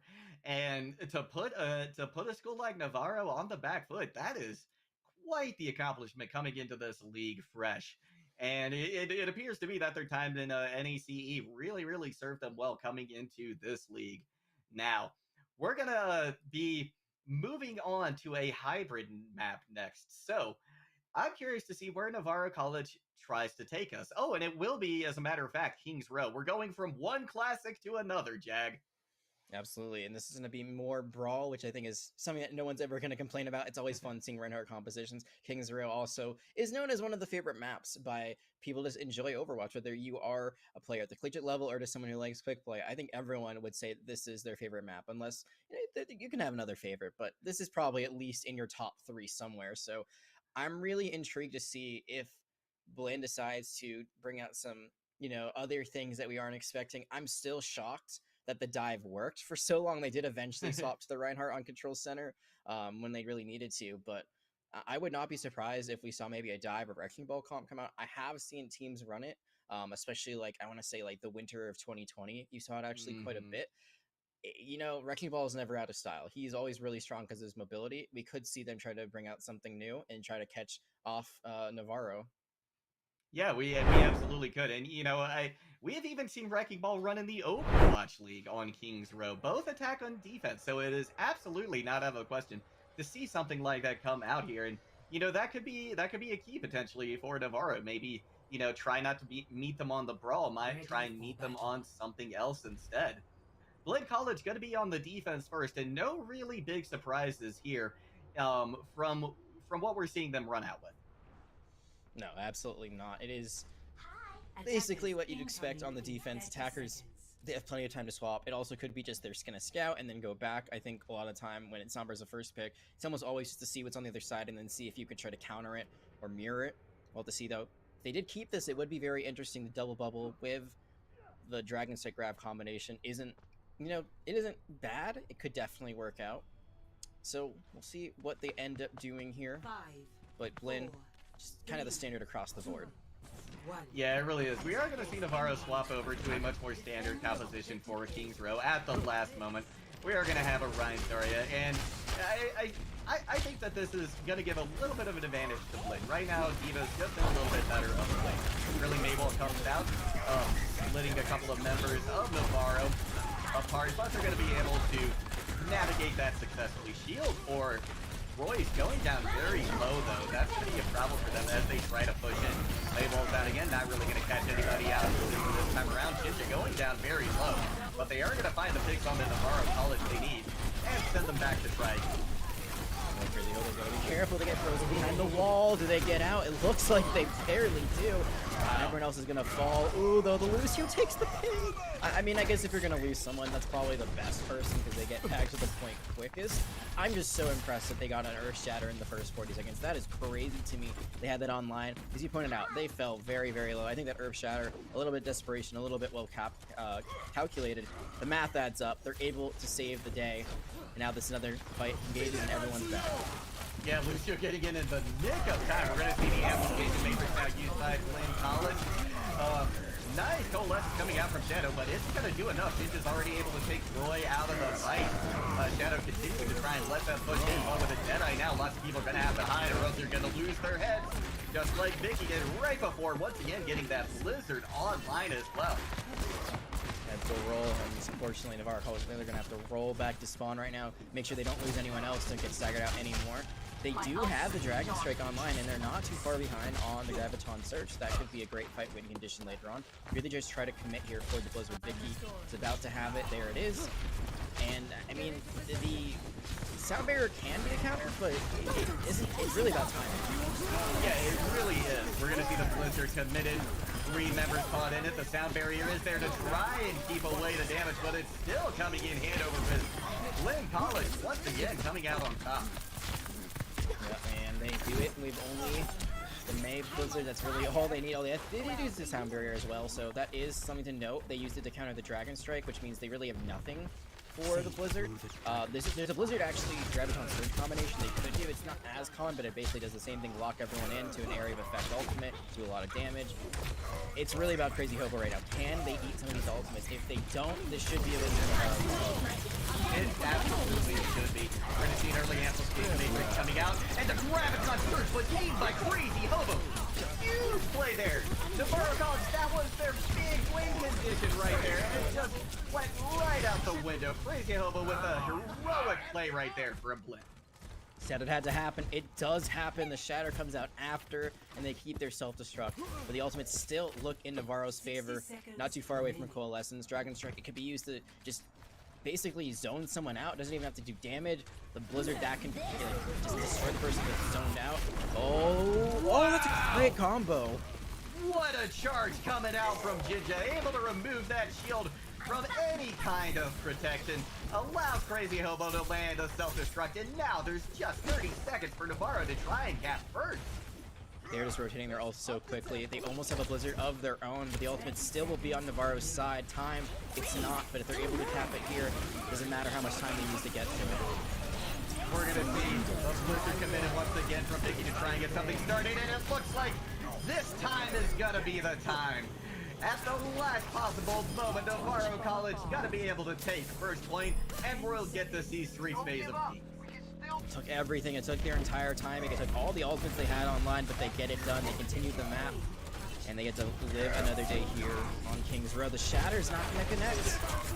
Yeah, the shield from Jinja waiting for it patiently. We're going to see Royce's shield go down almost to oblivion. Able to hold on to a smidgen of itself, but now there's going to be a lot of aggression coming in from Blinn. They smell blood in the water. We're going to see an Immortality field, though, committed by College Home, so now they're going to have to back up and give it a little bit. And I get the idea from Navarro College to try to push up and not give up the archway, but they're being very aggressive. Now they're going to walk into a wall as well as a Deadeye gets 3! Oh my gosh. The Guts with a tremendous 3K Deadeye. That fight is over before it started. Yeah, unfortunately, I don't really get to hand that fight over to you, but it is over before you can blink. Yeah, they do lose Guts after that horrendous play, which actually could be devastating because this spawn is very far if you're a defender. But I think Blinn is going to be okay with that. They wanted to hold this archway. The reason why you want to hold this archway is there's very little room for attackers to move anywhere else through this point, and because of that, they get to use a Blizzard. That's how you do, and this could be absolutely devastating. We're going to see Groggy Toast commit the sound barrier. Shatter's going to come in from Jinja, but instead it's going to be a pick coming out from Brandon that lands. Self-destruct now committed. There's one pick on either side. Amplification maker from College Low going to be going down, but Crazy Hobo eats the Dragon Strike this time. He's got the whole combo at this point. A tremendous play again from the off-tank for Blinn College, but it's not going to be enough to hold back this aggression from Navarro. At the end of the day, they're going to be able to push through, and they're going to see this last point of ink. And I'm not sure if Blinn will have a chance to stall it out. Well, if they do, it'll be just by the skin of their teeth. I don't think they will either, but I want to talk about the Coalescence. I would say overall, Moira, not the strongest champion, even her hero. I mean, even with her recent buff that she can kind of fly with her ability to fade, she still is pretty weak compared to other healers, but this Coalescence has just been leading the charge every time the healing the damage. It has been leading them through many fights. That it has. We're going to see Riptire now lose by Vicky. Isn't going to find any value. No, Blinn was able to back off and target it, take it out of the equation completely. But it's going to be Brandon once again, who's coming up big for Navarro twice in a row. And there's no ults online for Blinn College. They were going to have to rely on that amplification matrix to make something happen, but it is gone right now. And Brandon has built up another Dragon Strike. Ginja goes down. Let's see if they can get it around Crazy Hobo this time, or if they're even going to try and use it. As they push this card very close to completion. Now on King's Row, Blinn appears to be just falling apart. Yeah, I think Brandon's looking for where they are going to use the Dragon Strike right into them, and that's going to get a lot of members. That was a beautiful Dragon Strike. College Load out of the fight. Omen Kai is gone. There's no support, no healing. Navarro College finishes Kings with 1:12 on the clock. And that's an insane timing, considering that they almost got stalled on. They never even, like, first point, it could have just never been to be. It could have been a full hold on the side of Blinn, but once they catch that point after waiting almost their entire time bank out, they just roll through. They didn't lose one fight after. There were some fights that were pretty back and forth. There were some good contests that Blinn had, but Navarro, they just kept pushing it. They did not stop until they reached the end, and they get more than a minute. That is huge if Blinn is able to capture the point. The time banks will fluctuate a lot more in Navarro's favor unless Blinn gets like 3 minutes, then they'll be at a bit of a disadvantage, but usually you don't see that on King's Row. We'll have to see what Blinn decides to do. They ran the traditional composition you see on King's Row. The Cassidy May has been kind of the standard for like 2 years now, but because of that, they were just getting out-spammed pretty crazily. The Junkrat and Hanzo were just destroying the Reinhardt shield, and once they had no protection, they had no way to really shoot because Cassidy might have had a little bit of a health boost, and May also doesn't have the standard 200, but they're still squishier than, you know, any of the other tanks in the game. Yeah, you're absolutely right. Those two DPS really combining for a lot of success for Navarro College. And now we're going to see Vicky over on the Torbjorn as well. And I like this pick here on King's Row first point. It can do a lot of different things, right? It can put a lot of damage into a Rhine shield. It can also shut down dives pretty effectively. Gonna see an early shot coming out from Turtles on the Widowmaker. Likely gonna just swap though as soon as, as soon as a Fire Strike comes their way, as a matter of fact, this time. Interesting composition as well coming out from Navarro College. It's a double main thing. Look, this time of year with a Reinhardt. So Blinn College is gonna have a hard time pushing the point. By the time they get there, Zinja's shield could be very, very low. Turtle's gonna be able to take out the turret though of Vicky, so that's a lot of damage now, not going into that Reinhardt shield. And then on the flank, can they catch something? Oh, I think they're found out now. This could be dangerous. I mean, do you try to fight the war up front, or do you try to go for those off angles? I think you try to fight the war up front. You were winning it last time. I don't see any reason in trying to, you know, take someone out from the side. You also have better protection. And ACC, they're gonna have to back off, and they're gonna do something. Yeah, nice pick coming out there in favor of Navarro College, but it is going to be traded out. No main tank, or rather no Reinhardt for either side. But Navarro College still has heavy weapons. They still have a shield. And Blinn College, they're just going to wait for their Rhine to get back because they're going to need a full strength quicker. Yeah, they're going to be able to run in. The wall separates them. Oh, this is a great approach from Blinn. This absolutely is. We're going to see a lot of aggression coming out. They know the Reinhardt is in fact getting ready to rock a molten core. Shatter comes in, but Royce's gonna be taken out of the line almost as quick as he gets back to it. Molten core now committed by Navarro, but it's not gonna be enough. Blinn College has a slight advantage in the kill count, and they've got the advantage in spawn as well. One tick already aborted with a blizzard. That's probably gonna finish things off, and Blinn College full capture.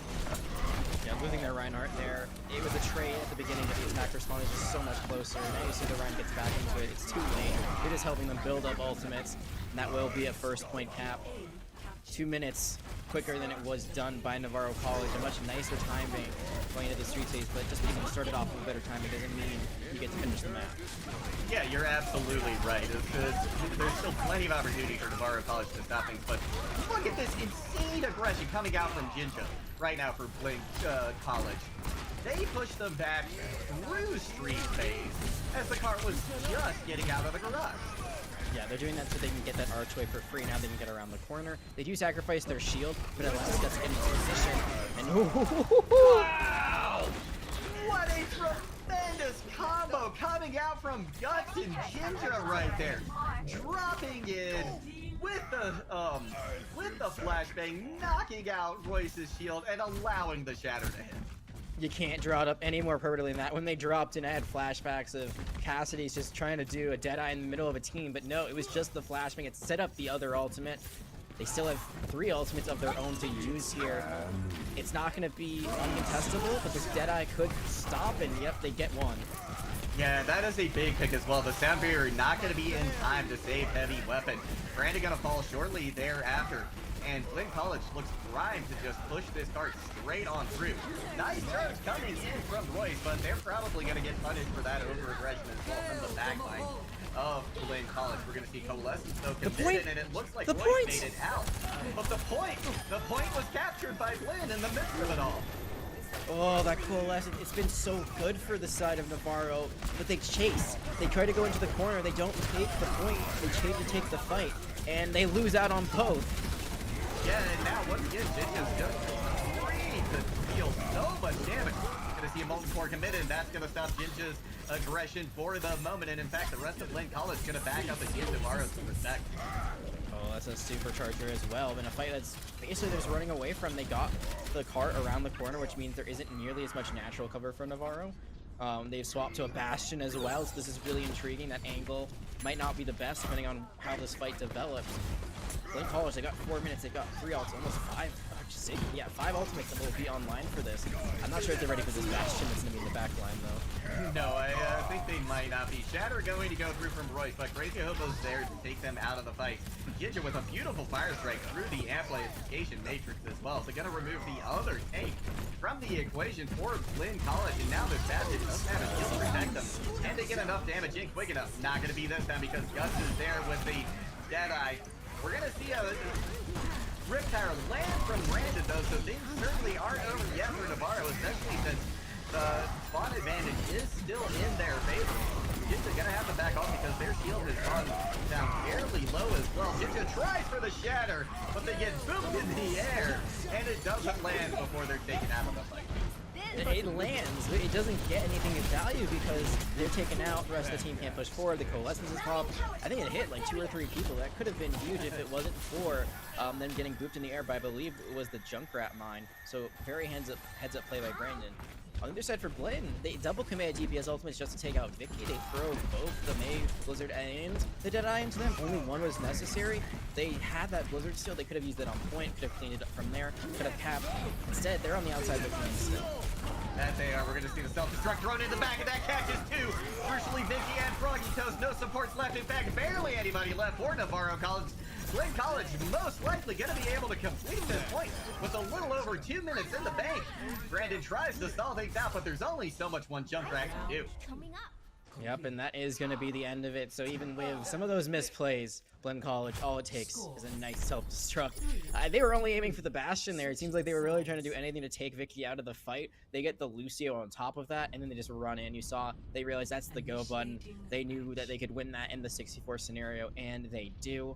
And they have about 1 minute and 10 seconds more on the clock. So definitely not over for either side. It is, you know, double the time bank, but because of how close the attack respawn is for Navarro, I think they should get 2 to 3 fights out of this, depending on how quickly they end.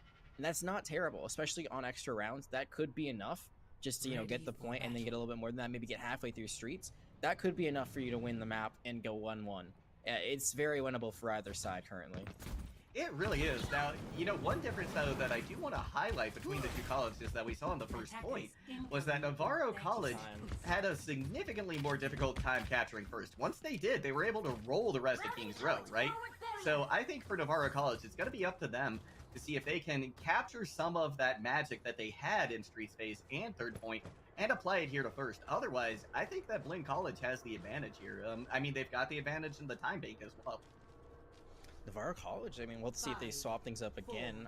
I'd be surprised. Yep, there we go. So it looks like they're going to go with the same comp that really helped get them through most of this, which is the spam comp with the Junkrat and the Hanzo. Blinn College, they're running the exact same thing. How can they play it differently to try to hold here? They got to avoid getting their shield destroyed so quickly. Yeah, that they do. That has certainly been a problem for them. Nice Mayball coming out from Turtle. Gonna pick off a couple people, but look at this, Navarro College. They're doing what they. Oh no, never mind. They're falling by the wayside. Blinn College coming out with a huge amount of aggression and able to stave off that first attack, but Navarro College they lost it now. It's really hard there if you're Navarro College because you think you might win that even with the Maywall because the Junkrat will do so much damage up close with the mines with his grenades, but they just kind of get run into and they can't fight that as up close in general of a Hanzo. Huge shatter coming in from Jinja. I was about to mention the fact that they had built it in record time practically on that first attack. Now there's just 20 seconds for Navarro College left to try and make something happen. It's going to be a race to see if anyone can even touch. And yeah, usually you want to stagger someone out there, but I think they realize there isn't enough time really for them to get back to the swing of things. They have the Matrix, they're just going to try to bulldoze them down. Yeah, that's going to be so much damage coming in that they just can't deal with. And the remake as well from Crazy Hobo. We will get a last moment contest coming out from Heavy Weapon, but Brandon's not going to be there in time, and Blinn College holds on first. They do, which means the ball is now completely in their court. If you're Navarro College, if you're a fan of them, it's not over until it's over. You could still draw this map. I think the biggest unfortunate news for you is that you didn't get any ticks there. If you need to get 33% or more to have a win condition, at this point, it's just drawable. You can't do anything else besides basically chalk this map up. No one gets a point from it. You can't win it, and you don't want Blinn to get any closer. So that's really your big priority. Can we kill these 2 minutes off the clock? They tried running the same strategy on attack. I think Blinn was a little bit wiser to it this time. They knew it was coming, and the way they played it was really good. They were just aggressive. They did not let Navarro set up. They just ran into them. Got rid of what's a better medium to long range DPS lineup. And Navarro College, they might be going for the pirate ship here. This is them on defense, so whatever is permanent is permanent. They will try a Bastion as well as a Torbjorn. Yeah, there's going to be turrets galore here for Navarro College. This is going to be a tremendous amount of damage that Blinn has to find some way to mitigate. And personally, I'm looking at Crazy Hobo, who has just been a tremendous player, I think, for Blinn College, at least on King, especially rather on King's Row. If they can, mitigate this, Bastion, then Blinn College absolutely can take this away. Turtles, once again, are going to be looking for an early pick, though, on the Widowmaker, and that as well could be really devastating. But Navarro College is not going to let them get any sidelines on them. They're just going to play this towards the back, which I really, really like. I'm really surprised they're playing it, though, on the low ground. I guess the idea is you don't want to get out-rotated. You don't want them to run up on you, but they can kind of just run into you. So they could try to go through kind of the left side and then run behind you. Blinn might be swapping things up. They might decide that this isn't going to work. Okay, they're going to go for the Hanzo Echo. Okay, so interesting. It's kind of another way of doing a more spammy comp. The Echo in particular, if she's able to get your stickies and then she's able to get you down with the focusing beam, it'd be really hard to counter, but there is a Torbjorn turret that will be able to do some damage to her in the sky. Yeah, there really will. This is definitely going to be a tough stuff for Blinn College to crack. And already we've seen about 40 seconds burned off the clock, so just by this kick, Navarro College has given themselves a little bit of an advantage here. Going to see Blinn College trying to take a long rotation up to the high ground, and wisely Navarro College is just going to rotate so that they can stay at a distance. It's only one good fight. That's all that they need for Blinn College, and I think they're trying to take one good fight instead of a lot of not so great fights. They've gotten the Bastion to rotate out, but they're still not able to really engage on it. No, but look at this. They have gained ground. They have been able to close the distance without taking too much damage. Into their strike. Ninja goes down very low. But look at this. Big sticky bomb coming in. There's a Dragon Strike as well. Members of Navarro College falling by the wayside. Only 33% needs to be captured, and that's going to be quickly done by Blinn. They go up 2-0. Wow, what a decision there. They play patient, they swap their DPS, they're just waiting for the Dragon Strike to be built up. And again, this isn't necessarily an ultimate you're using for damage or eliminations. You're just using it to split up the Bastion from everyone else. It works out perfectly. It was actually just their primary fire that gets that elim on the Bastion. They run in, they're able to break down that pirate ship, and that all they needed was 33%. I think they would have gotten a lot more when all was said and done, but they do get the 2-0. That's the most important number in their minds. But there is going to be a third map. There's going to be Assault coming up in a moment. Can they close out, or will we go to map 4? We're going to find out very shortly, but before that, we're going to throw it to another short break. So stick around, don't go anywhere. We will be right back for what could be the exciting conclusion of this matchup.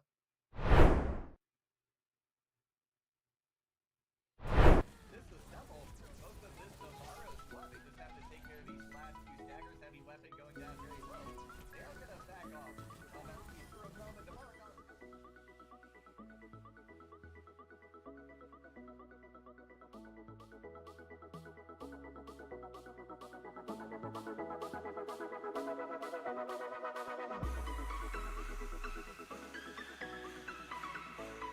Navarro able to take their first defeat. Oh, Blinn College.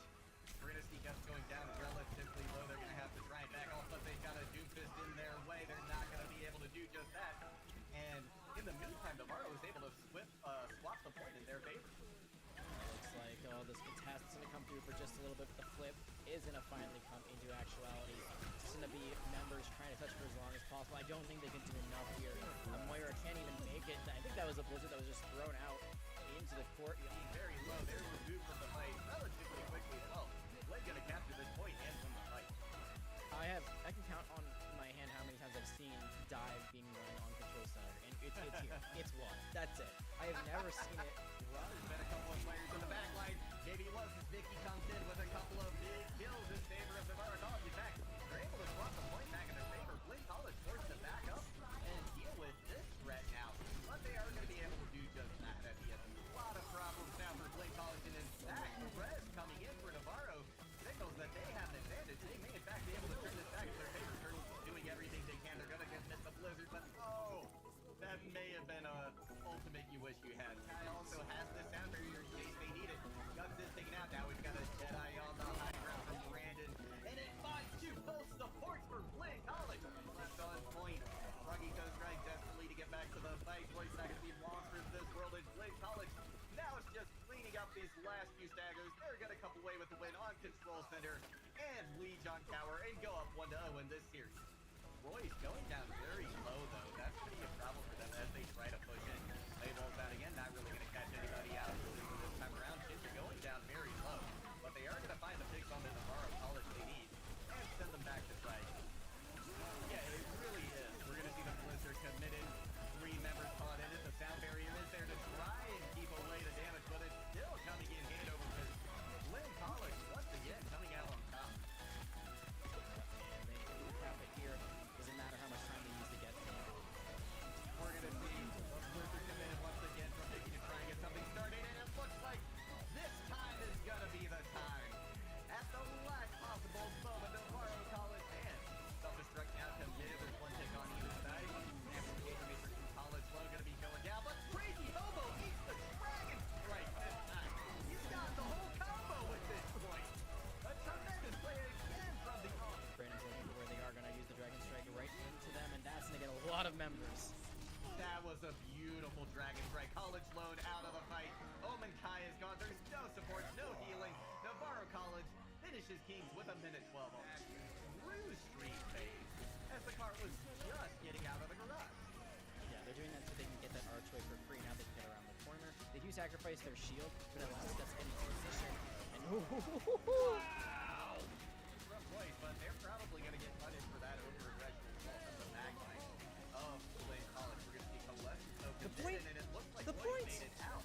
Especially since the spot advantage is still in their favor. Kids are going to have to back off because their shield is gone down fairly low as well. Giga tries for the shatter, but they get booped in the air, and it doesn't land before they're taken out. Vicky and Froggy Toast, no support left. In fact, barely anybody left for Navarro College. Blinn College most likely going to be able to complete this point with a little over 2 minutes in the bank.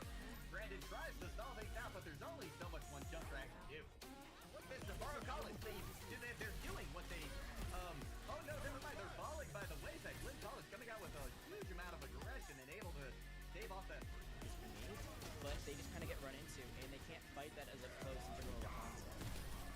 Huge shatter coming in from Jinja. I was about to mention the fact that we will get a last moment contest coming out from Heavy Weapon, but Brandon's not going to be there in time, and Blinn College holds on first. They do, which means it's the ball. And one good fight, that's all that they need for Blinn College. I think they're trying to take one good fight instead of a lot of not so great fights. They've gotten the Bastion to rotate out, but they're still not able to really engage on it. No, but look at this. They have gained ground. They haven't been able to close the distance without taking too much damage. Into their strike. It goes down very low. Look at this. Big sticky bomb coming in. There's a dragon strike as well. Members of Navarro College falling by the wayside. Only 33% needs to be captured, and that's going to be quickly done by Blinn.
We are back and ready to get into it, Jag.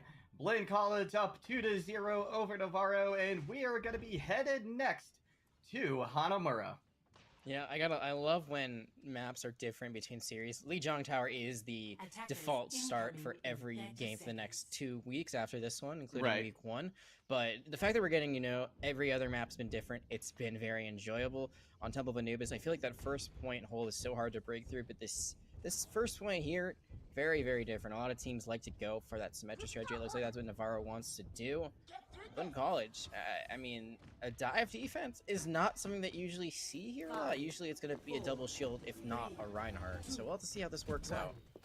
Yeah, we certainly will. But if if Blinn can, if anybody can pull this off, it can be Blinn. They have shown just tremendous prowess on everything they've run today. There's going to be that teleporter in. We're going to see Jinja fall back very, very quickly to try and meet it, and Gut's going to do some tremendous damage with that dynamite. 2 down already for Navarro College. They're still trying to rotate around, see if they can make something of this. But no, they're all just going to reset. Yeah, I think that's a smart decision, though. Like, they're not going to give up any more ult charge. They're just going to go back to spawn. They don't get staggered out. So a good reset there especially knowing that there is going to be a demech diva for a little bit. Crazy Hobo is trying to get that mech back as soon as possible. If they are able to run into this, and it's 1.5 tanked, could be their fight to win. They really got to avoid Guts, though. Guts, with the damage boosted Ashe, can be absolutely deadly. I mean, Ashe already has a pretty dangerous regular primary fire, but, you know, damage boosted Dynamite, as well as damage boosted Headshot, all very dangerous to deal with. Yeah, they certainly are. And with an anti-nade hitting from College Load as well, Guts was able to follow up on that just beautifully. They are going to be traded out of the fight, though, but still the advantage going, at least for the moment, towards Blinn. The deep charge coming in from Royce, but their back was to those sticky bombs coming in from Turtles. Now it's going to be up to Brandon to try and hold things down. A little bit of progress being made on point. Turtles going in with that focusing team. Got to be able to demech heavy weapon, and with that, once again, the hold. College Loan has been absolutely remarkable so far on this on. I guess the final blow on to Vicky, but also, I mean, the anti-nades and just like these back-to-back fights, or I guess in this fight, just like from beginning to end, were insatiable. I mean, they completely changed the course of that engagement. Now Blinn College, not only have they killed 2 minutes of the clock, they have 4 ultimates, almost 6 actually. They're about a few seconds away from an ult apocalypse. They'd have everything they need in their pocket from Navarro College. They're only gonna have about 3. Yeah, but they can certainly make something happen with these. We're going to see a duplicate come over early on from Turtles, but they're going to be removed from that form relatively quickly. Now trying to get a little bit more damage with those sticky bombs. Shadow going to pop the Coalescence as well. This could be a problem for Blinn College, but with a nano boost and Gibson, you're making problems for Navarro as well. So much damage coming in from that Tesla and almost get Royce out of the fight, but they are going to be healed back up. Generally, you don't go for that combination of the Primal Rage and into the Nano. Usually, you're actually more efficient as a Winston if you have only the Nano in your base form. But that time, the whole plan is we're just going to sustain you and we're going to move everyone off the map. You don't. You actually end up falling yourself, and all of a sudden, this looks like it could be turnable for Navarro if they play their cards right. It certainly could, especially they've got a pick onto, well, they had a pick in their favor, but now the tables have turned once again towards Blinn College. Brandon going out of the fight. That was a huge boon for Blinn. They're going to be a hold and wait till the rest of their members get back into position, but Navarro College still going to be pushing point. Vicky going to go down very low, but Guts going to commit the bomb to see if they can finish him off. They're able to do just that, but the kick from Brandon is successful. Pick coming in for even side, but crucially, Blinn College has both of their supports online now, and Navarro has none of theirs. Blinn once again going to be able to hold, and now there's we're at last fight territory. They are in College Zone has now slept Brandon twice. That's how Brandon got picked before the fight started. They got slept and then the focus fire was there. That time, the exact same scenario. They tried taking out the Ana, the person you think is going to be the most vulnerable in this composition because they have no movement abilities. That sleep dart, if it hits hard. And Navarro, they're going to have to try to use a Deadeye to make some progress here.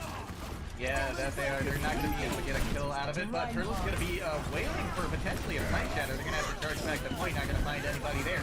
The Shatter from Royce is going to land.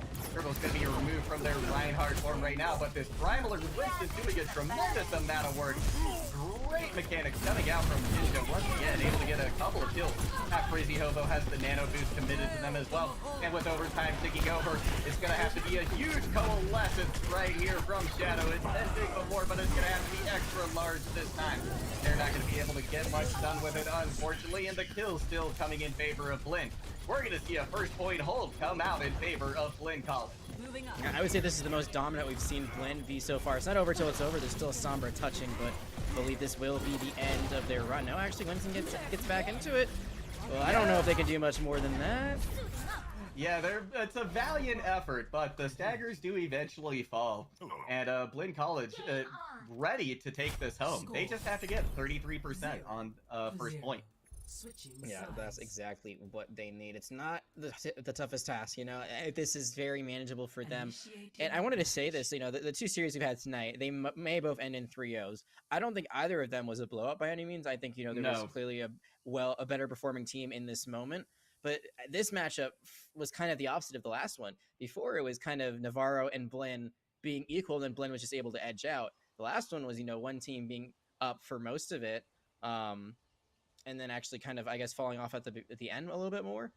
This Right. is Blinn kind of peaking as we get to this last potential map of the series, which is kind of the way you want to play. Honestly, control can be a bit more hectic. So the fact that they're getting more comfortable, they're settling in, they're getting that full hold. Really good stuff from them. It's not over. Again, Navarro, same situation as last time on Kings Row. They draw this, we move on. It's like it never happened. They give it 33%. It is done. It is over. And Blinn College will get that sweep. I like this look coming out from Navarro College as well, though. They're going to be looking to just wear down this Blinn College squad from a distance, right? Now, Blinn College does have the TP, though, so that could really throw a wrench into Navarro's plans. Yeah, it absolutely could. We'll have to see how it works out if they can execute it here. And this is always the standard, right? The symmetric teleport, you just kind of cut through the point. The May wall is used basically to stop anyone from contesting, or if someone does try to touch, then you can cut them off. But it comes down to milliseconds. You got to hit it at the right time, or it's useless, or you just try to go above because they're on the point. Yeah, nice last-minute decision coming out there from Guts to allow this Blinn College team to wrap around and choose exactly where they want to engage. They're going to go for the high ground over here. Nice! Halt comes in. Hook is almost there as well, but the shield was in place from Jinja. Good awareness right there.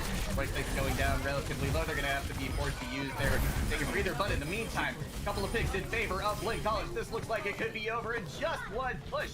Blinn College gonna take down one of the top teams from the fall, Navarro, in 3-0 fashion. New season, new teams rising up. Blinn has made a statement, a ginormous statement. As we said before, a headliner statement with this game. And, it wasn't always this one-sided. This map in particular was kind of just going their way. I feel like everything else was just a few plays here and there that made the difference maker. It doesn't matter how you get to the top of the mountain as long as you're able to stay there. They have made themselves a target early on in this season. They're definitely going to be a team to watch out for if they continue to have performances like that. Oh yeah, they absolutely will be. Navarro made it into the playoffs. They made it a little bit of a little way through, but they were eventually stopped out, I believe, in the semifinals. So with a college like Blinn coming in now and showing such a great performance early on, really says a lot and says that some of these other upper echelon teams like Navarro might need to be worried. Yeah, I mean, there's always like a hierarchy from the previous season, and when you have new teams coming and going, that doesn't necessarily always stand out. Especially, with college, players could be stepping down for a semester to study more. There's a million different reasons why things can change. But all you're going to focus on right now, if you're Blinn College, is your performance, how you can improve on it, and how you can continue to improve on it. You're not going to, it doesn't matter to you who was best last season, because it's all about the spring 2022, and this is the best way you could have started it off. Absolutely. Now, we're going to be throwing into a short break. Right after that, we'll have an interview from somebody by somebody from Blinn College. So don't go anywhere. We'll be right back.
Ultimate you wish you had. Kai also has this sound barrier in case they need it.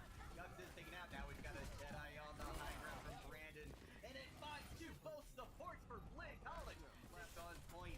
Froggy Toes trying desperately to get back to the fight. Roy's not going to be long for this world in Blinn College.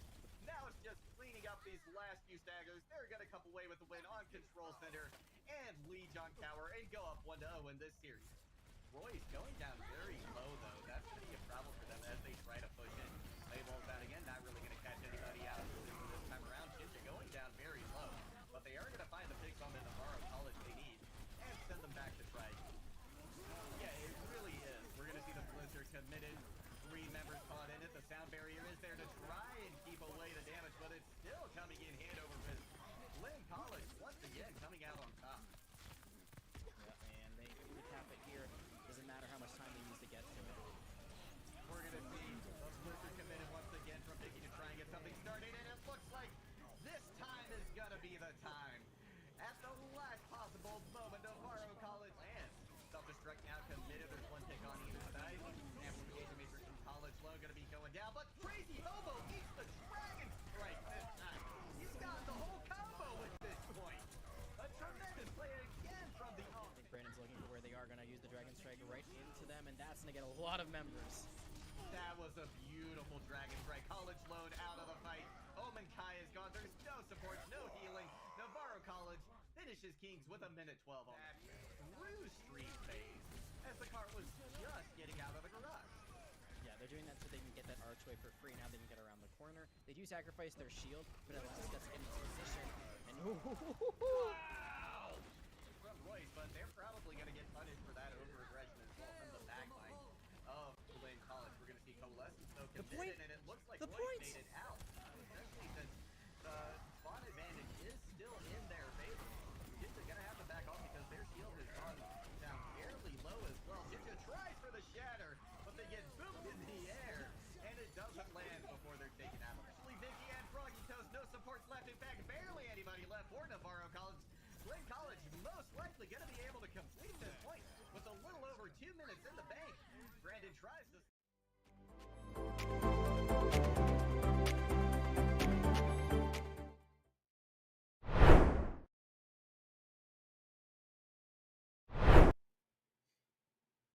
We are back, and we are joined by the man who caused a majority of the mayhem from Blinn College. We've got the main take Jinja with us for an interview. First off, congratulations on a fantastic win. Thank you so much. Appreciate it.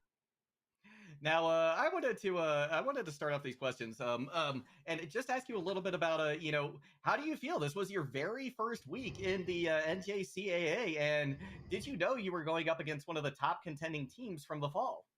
Navarro's name was definitely one of our list of kind of teams we honestly feared because we knew they were a big contender last year. So we put in the hours, we put in the work, and we came in with a game plan and we put it to use. And I'm really proud of all my guys for working as hard as they did. Yeah, everybody did a phenomenal job today. Now, I wanna follow up with that and ask, how do you think your competition in the NACE prepared you for this tournament? Because you had competed there as well. Were you a part of the team that did that?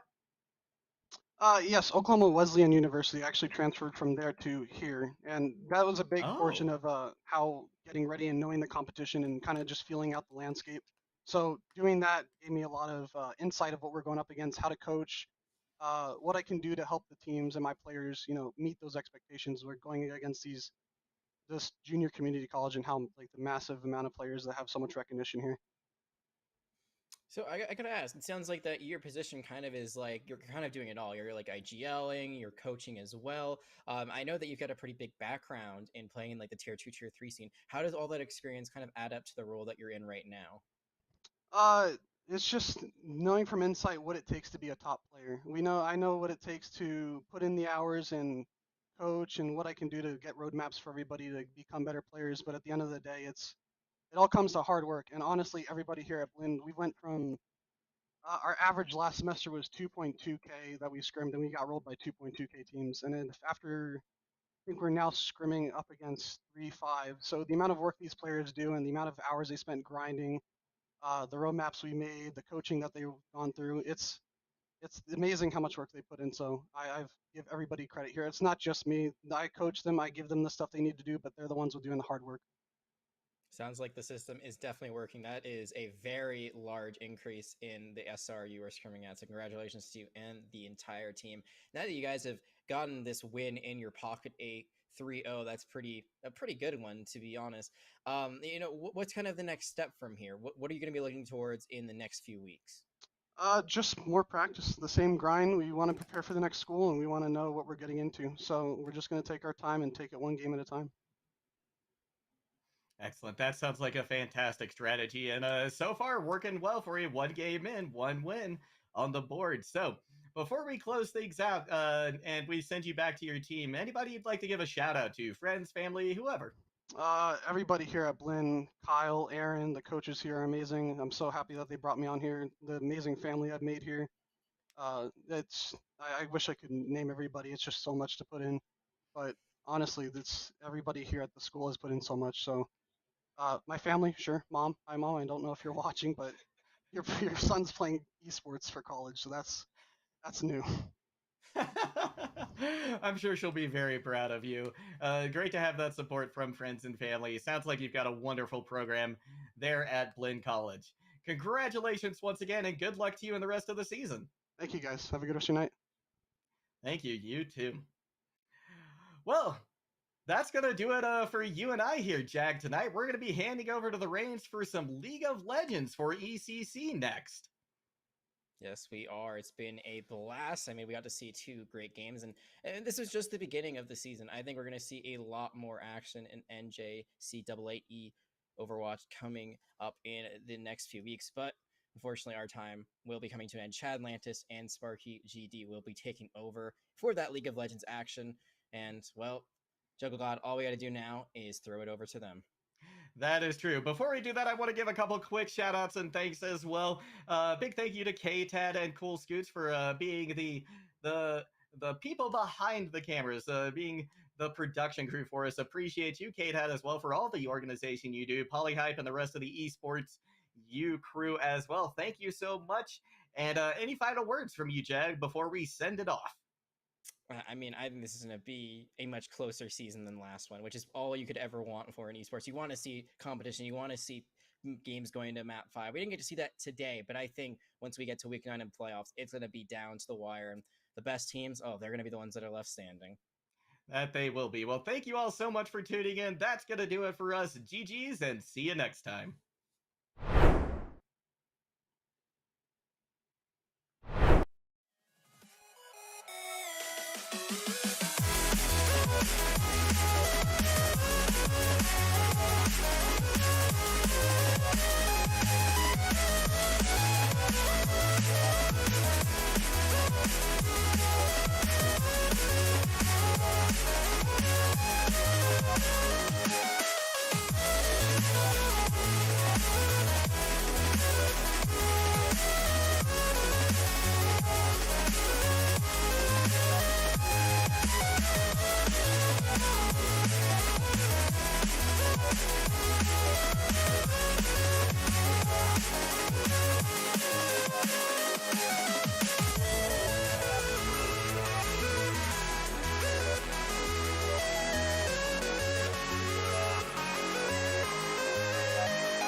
Welcome. It's week 3 of the ECC conference matches. We have an awesome matchup today. It's the number 5 versus the number 4 team. So it's going to be neck and neck on the standings. I'm Chad Lannis. Joined by me, of course, my co-host, Sparky. Happy to be here, Chad. I'm excited for this matchup. We're going to have Southern New Hampshire University versus St. Thomas University Bobcats. This is going to be an interesting matchup. So Southern New Hampshire University, they are currently 2-0 right now. The first match was a bye, so not necessarily, we don't have as much information on them. But for the Bobcats, 0-2 so far right now. So I'm excited to see if they can really bring this back. They actually are the higher seed, so expecting a little bit more and whether or not they are going to have this impact right into champion select here, into the pick and bans. This is going to be an interesting one, Chad. Yeah, you can see Southern New Hampshire University, the Penmen, they are doing their homework because Dolphin has picked Camille for almost half their games. 2 out of the 5 games that they've played so far, Dolphins picked Camille. So instant first ban is Dolphin. Akali being banned away as well, taking that also away from Dolphin. So it seems like the Penmen, they are focusing down Dolphin right now on the top lane. Yeah, I definitely don't want to have anything anything wild come out from that. We are going to see the Caitlyn as well banned away. So those that ADC going to be out of the picture. One of the strongest ADCs right now as well. So it makes sense to just make sure you can have a little bit more safe time in the bot lane. Lux also going to be banned away. This is a pick that I think is a little bit interesting from St. Thomas. We have seen quite a bit of Lux between these two teams. So having this Lux banned away might lead to some more interesting champion decisions from either of these teams. Yeah, interesting, especially since they're targeting Born Cell and Glorious Killer because they have a bye for one of those matches. They only played 2 other maps, and on those 2 games, Born Cell played Caitlyn both times. Glorious Killer played Lux both times, so they targeted both of them clearly. But they also kind of like banned themselves out because Skull Dusters played Lux in 4 of the 5 maps that they've played before as well. So we get to finally see what Skull Dusters can play on support other than the Lux. Yeah, excited to see whether that goes through. Trundle is going to be this last ban here, and that really is going to be targeted to South New Hampshire University. They did actually end up playing the Trundle and had quite a big impact. So making sure that's off the table as well, making sure that they're able to control the game a little bit more. Instant Zeri pick by Ooh. SNHU. This is going to be interesting because Zeri has been one of those picks that some people have been saying is the best. Some people have been saying it's really good, just depending on the items that you build. So I think it's going to be a question of whether or not the proficiency of the player on this champion is going to be there. Because in the right hands, I think this champion really can have a ton of impact. And it's going to be exciting too, very electric because both marksman picks are so fast capabilities. I mean, Zeri and Jinx can just pop off and just go super fast all of the map, ins and outs on the team fight. So whichever team fight starts going one way of the momentum, it's probably going to snowball whichever way that starts because of these pickups. Both are really good, just dominating and slaying out. Other pickups coming through: Volibear grab by Ravix, which is one of their more favored picks for sure. On the other side of things, I know you're happy about this one, Sparky. It's Thresh. Yeah, I love me some Thresh. I used to be a Thresh main back in the day when I used to grind comp out. Something a little bit different that we are seeing from NSHU. Since they usually play the tanky supports, right? They've played Braum and Rel in the past, but it's not nearly necessarily the same thing as this Thresh, who has a little bit more of a more balanced capability. Amumu going to be picked up this time. Very tanky so far from NSHU side, and definitely can have a lot of team fight pressure. The double bandage toss is going to be great for some ganking potential, but the ultimate as well can really just completely shift a team fight if you're able to get something like the Jinx in there and the Victor, which DMR is going to pick up. Yeah, Victor being grabbed is one of the kind of staples in the meta right now. Very strong laning presence, very strong team fights, especially going into the late game of this match, and especially coupled with that Volibear frontline engagement. Maybe not the best initial engage, but insanely good follow-up engage for sure. Jinx to follow all that up as well. So this is a very strong team fight comp being developed right now by St. Thomas. The Mumu is definitely a pick that you don't often see in League of Legends competitive play. A lot of players seem to have a hard time early game, initial clears, things like that, a little bit weaker on dueling and things like that. So we'll have to see if St. Thomas maybe tries to punish that. We'll see. But that's something we can talk about later because right now the ban's going through on that second round. Annie taking away, Xerath as well, targeting that mid laner of Glorious Killer. Yeah, so SNHU, though, they're going to ban both of the top laners as a response, looking to target specifically towards Dolphin. Both of these top laners that they have banned, and Tryndamere and Shen, very good split pushes across the board. So I think you can see that SNHU really want to go very hard into their team fighting potential. They don't want to get caught off guard by any split pushing off the table. They want to 5v5 into this comp, and they want to win out on those really big team fights. Idol going to pick up the Morgana. This is a really good pick, especially with the Volibear, right? He's not going to be able to be CC'd. He's going to be a more reliable engage tool. And if the Volibear is actually able to land the stun, then with that binding coming through, like that's just so much CC right off the bat. Yeah, it'll be a Rolling Thunder that will be much harder to stop for sure. Saving the last pick to St. Thomas for Skull Duster.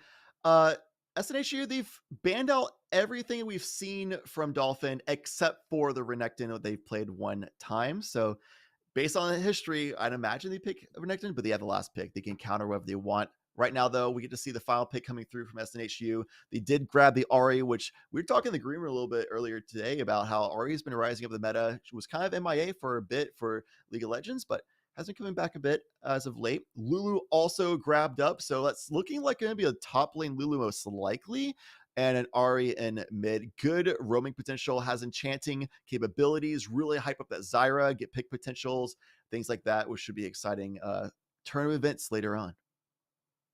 Yeah, interesting that they actually decide to play this Lulu top. I do believe we're not in the tournament client where they have access to different patches, so this will be on the most recent patch. And in the most recent patch, having an enchanter support in the top lane with something like Smite has been nerfed really into the ground. So see if that can really have the impact that we want it to, not necessarily what we've expected in previous weeks, but just impact regardless. I'm excited to see whether or not we are going to have a lot of mid lane pressure towards the other side lanes for SNHU with this Ahri pick. As you said, she can roam around, she can get a lot of stuff done with that ultimate. With the Kennen being picked up last for St. Thomas, they're bringing some team fight potential into this too. I mean, this is going to be some really chaotic team fights, in my opinion. So this Yeah, is going it's to a make for lot some of good League of Legends. tons of AoE lockdown from the Amumu and Thresh ults, Kinnan, Morgana ults. It's just big circle area. Don't go in those circles is essentially the team fights here. Yeah. We Jinx and Zeri hiding around the edges, Ahri doing the same, Lulu enchanting them up, and then Victor just kind of laying into the damage from the backside of things. It's going to be exciting to watch just the clash of team fights, it seems, but it definitely is what appears to be an advantage going to whichever team hits the hooks on SNHU, gets the flanks maybe from Skull Duster, nice little flash ult from Morgana, as they are likely going to be swapping around the champs here in a second. But as imagine Dolphin's not going to take Jinx up top lane, things like that. Hey, Jinx top lane against a support, maybe not the worst thing in Jinx the top, world. Zeri top, let's go. Might as well. You want to see that Thresh in the jungle as well? 'Cause, personally, not a fan, but yeah. Overall, those should be swapped up fairly soon here. I will say I like the team fighting potential of SNHU a lot better. They can start fights on their own terms much easier with that Amumu and that Thresh. You're able to get distance on your CC that you can then follow up on. Meanwhile, with a Volibear, with a Kennen on the side of St. Thomas, yes, they can have the Black Shield and they might not get CC'd as they try to engage, but they're still going to have to make up those distances. They don't have a dash like the Amumu, like the Thresh, that can really make that up. So, can SNHU, my question for them, can SNHU find the engages that they want? Or is St. Thomas going to be able to just run through the game? Right, and Thresh has the ult, dropping up that, putting up that cage, or say not dropping it, putting up the cage. It's great for countering if a Kennen or Volibear tries to just run straight through. I mean, obviously the Black Shield, like you said, but they can also use Ahri, Q out them out there to pop the shield, things like that as well. Definitely going to be a lot of vision control needed for St. Thomas to get reliable engages, find those blind spots, and find the flanks for Kennen, flanks for Volibear, so like that would be a lot more reliable for sure. And maybe save the Black Shield for keeping the Jinx and Victor alive from the attempted counter engage or whatever it may be from the Mumu, from the Thresh, things like that. So definitely going to be a little bit easier execution for SNHU, from my opinion of how these comps play out. A little bit tougher for St. Thomas, but if St. Thomas can pull it off, they definitely have the damage. Yeah, so it is taking a bit for stuff to happen. We just got an update from our producer. Apparently, the lobby had to reset, and we're still waiting to start the client draft. So I believe if you would like, Chad, let's throw it to a quick break during this delay. You do have the picks on your screen, so you can think those over for a couple minutes. And once that lobby is reset, once we get back into Champion Select, that everyone chooses champions that they did, and we get into game, we should be seeing y'all pretty soon. Don't go anywhere.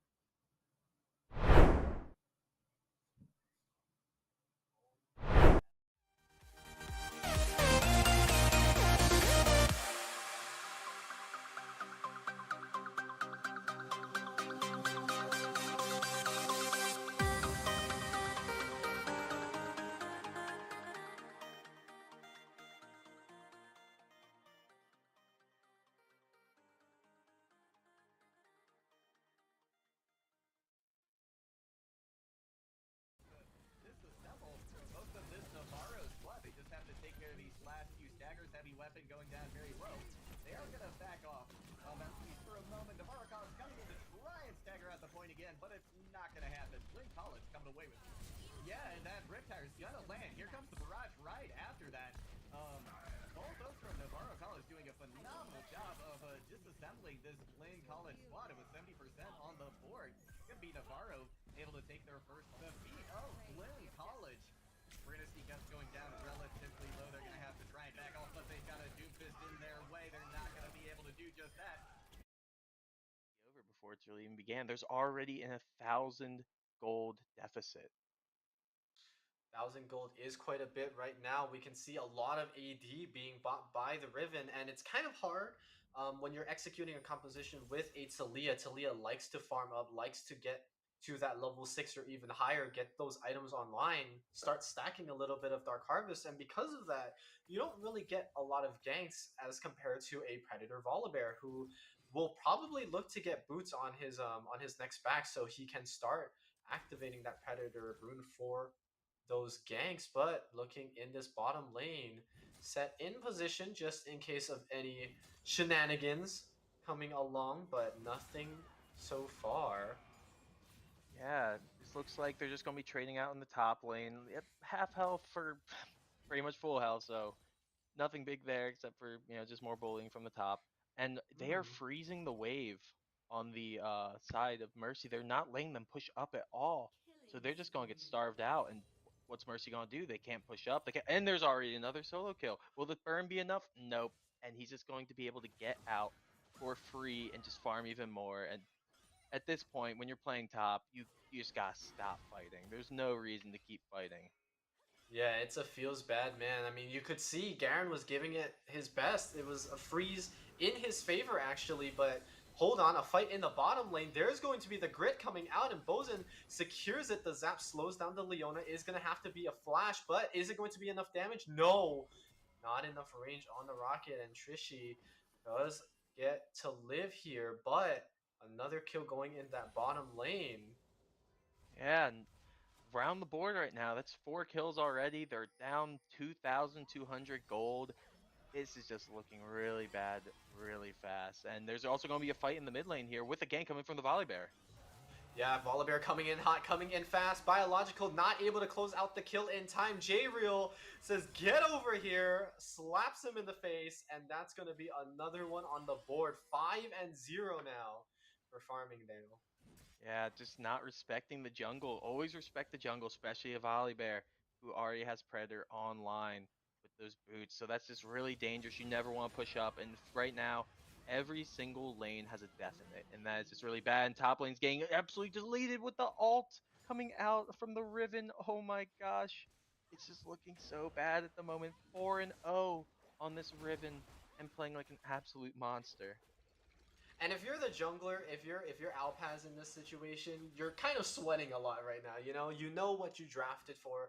You drafted this Taliyah. You knew you were going to be farming it up, but just seeing your lanes having this difficulty, having the struggle this early into the game, it can kind of affect your mental going forward. I mean, what are you really looking for from now? I think if you're going to be freezing like this, like it is in the bottom lane, I think it is a good opportunity to get the dragon, but J-Real is in the vicinity. He does have his smite up. It's almost upgraded. He's 1 smite ahead of the Taliyah, so a little bit scary here, but J-Real looking for another bot. Maybe in the mid lane, you're right, an engage going on in the bottom lane. Trishy, very tanky, has that aftershock, but Hot going to get the kill, gifted over.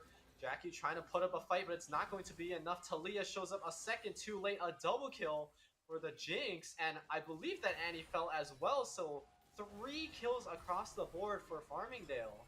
Oh my, just everything that could be going wrong is going wrong. Top is 0-3, mid's 0-3, bot combined is 0-3. And the jungler's just confused. He even got his buff stolen. The buff's completely stolen by the level 5 support. And he's not even going to get punished. And right now, Volley's next to it. This is going to be a double kill. I'm pretty sure it's going to be a double. I don't think they're aware the Volibear was in position, right place, right time. That's going to be another kill. Misfortune now forced to run away. There's not much Annie can do. Has ult, I believe. Oh no, it's actually on cooldown. So that's just going to be Farmingdale getting away with murder. 3 more quick kills. And at this point, it's pretty difficult.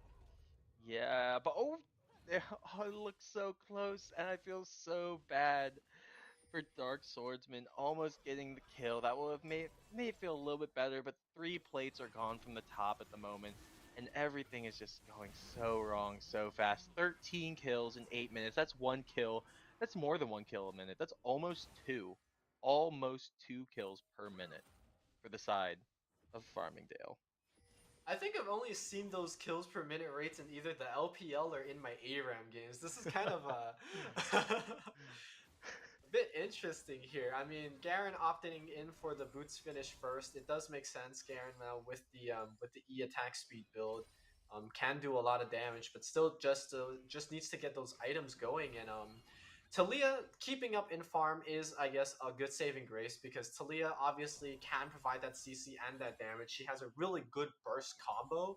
So when in due time, this Talia could show up and present a very big threat onto the Rift as we see the gold disparities right now. As you were mentioning, what was it, 1K earlier?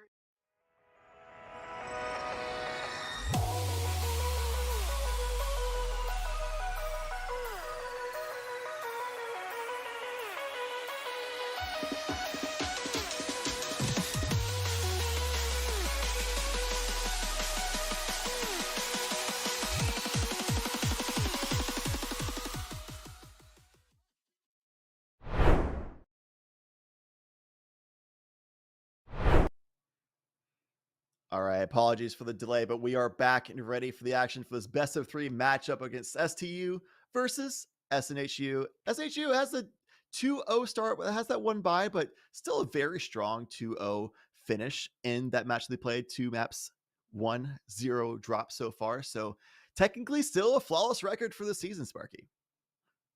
Yeah, we'll see if they can keep that one up. All 5 players from SNHU. Whoa. So many little The letters mirror. there.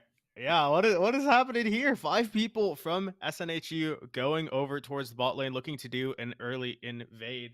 Meanwhile, the rest going over towards that top lane, trying to find some sort of invade there. It looks like we have a swap here, Chad. Yeah, they're literally mirroring each other. They both went to the far lane to 5-player, just go and invade for the blue buff control. And honestly, I think this is a great play by SNHU because we talked about in the champ select and pick bans that a common issue with a Mumu is a very weak early game. And one of the biggest weaknesses is it's heavily blue buff reliant. So they just counterplayed by saying, you know what? They're probably going to invade our blue and try to shut down our jungler. Let's go ahead and counter that strategy, send all 5 of ours to their blue and secure it for our Amumu. And because STU abandoned that blue buff, just left the warden left, this is a potential for a 3-buff start for Amumu, which would be huge. But they'll probably read this based on the information they got from Skullduster as well. They'll probably end up just being a top-bottom split. Yeah, I believe Skullduster got that information. Did throw a bind out, but wasn't sure if he actually got it. Trade in the mid lane.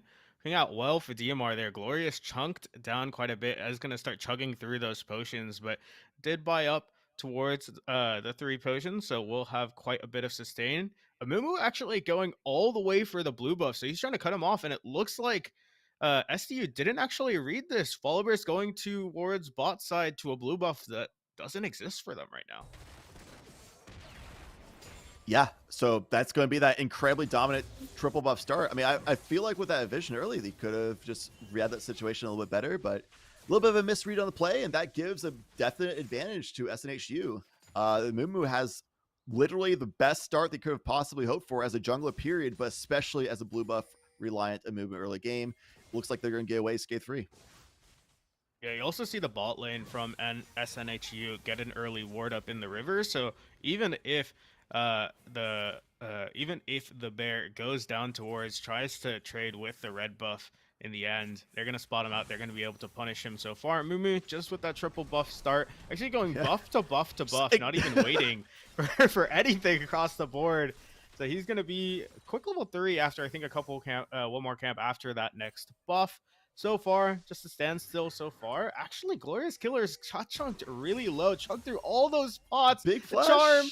Oh, not able to do it, unfortunately. So Glorious Killer does get away, but the pushing lane in mid is going to make sure that all of that AXP goes to waste. Glorious Killer not on the best start so far. Did save their summoners though. It was flash expended by Daimar, but no flash used by Glorious Killer. Still has that kill threat on the return. Not that far up behind on CS either, and the waves just met in mid. Looks like it's going to push towards the turret of SCU, but still Glorious Killer not in the worst of positions, all things considered. It's going to be a little bit of a farm situation, heavily going in favor of 12 CS a minute, and honestly, 28 CS at 4 minutes, they're about on pace for their namesake.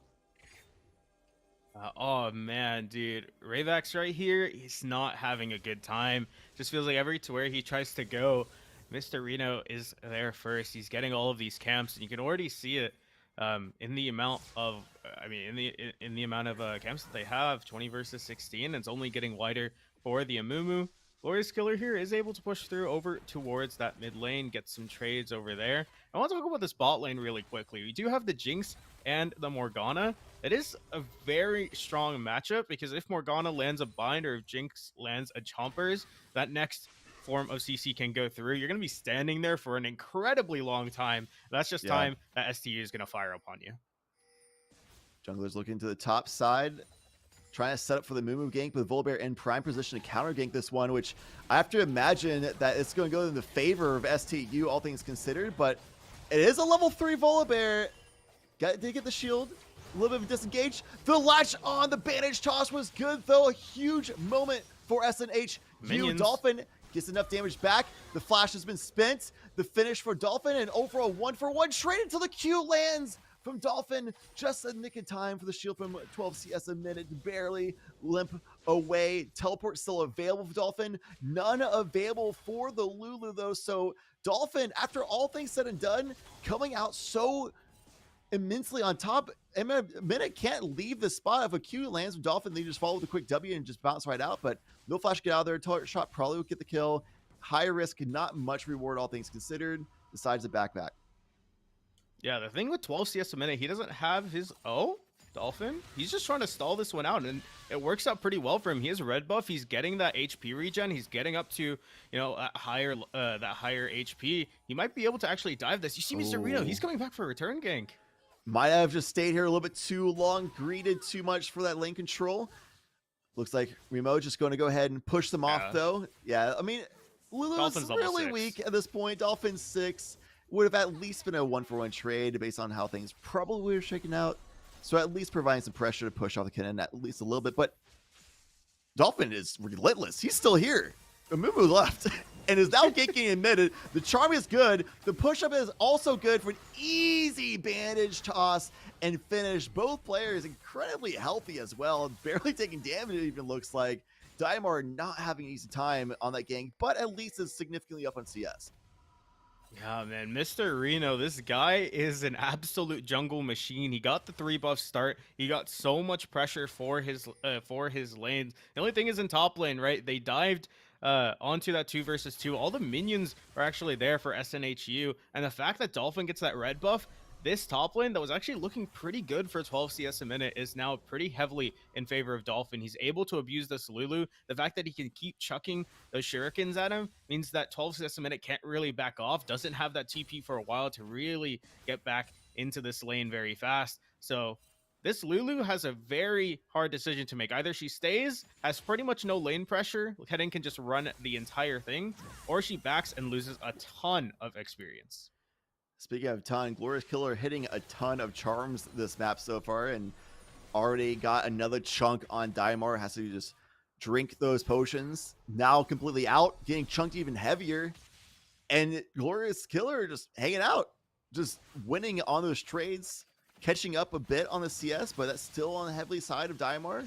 Meanwhile, Dolphin, huge stun. Gable get a lot of chunk damage. Can't quite finish off. Didn't want to commit the ultimate in that situation. Could quite get close enough, but with no flash, they're going to go ahead and just be satisfied with the chunk. Lane pressure. Force back to Lulu, who's still with no teleport whatsoever. Dolphin still has not based yet. Yeah, 12 CS a minute. I mean, he's not having a good time in this lane after that gank, unfortunately. It is the Lulu, so it's not the worst thing in the world if he does get a little bit behind. Right. Looking over towards bot lane here now. I mean, it's all about pressure for this. You already see Glorious Killer walking down, trying to get some vision, some kind of control, because Dragon is on the table. Right now, SNHU hasn't really gone for it. They don't know where the Volibear really is, and there actually isn't very much vision control from either side around there. But with SNHU's wave pushing on the bot side, this might be prime time for them to go over to that Mountain Drake, get those stacking pretty fast.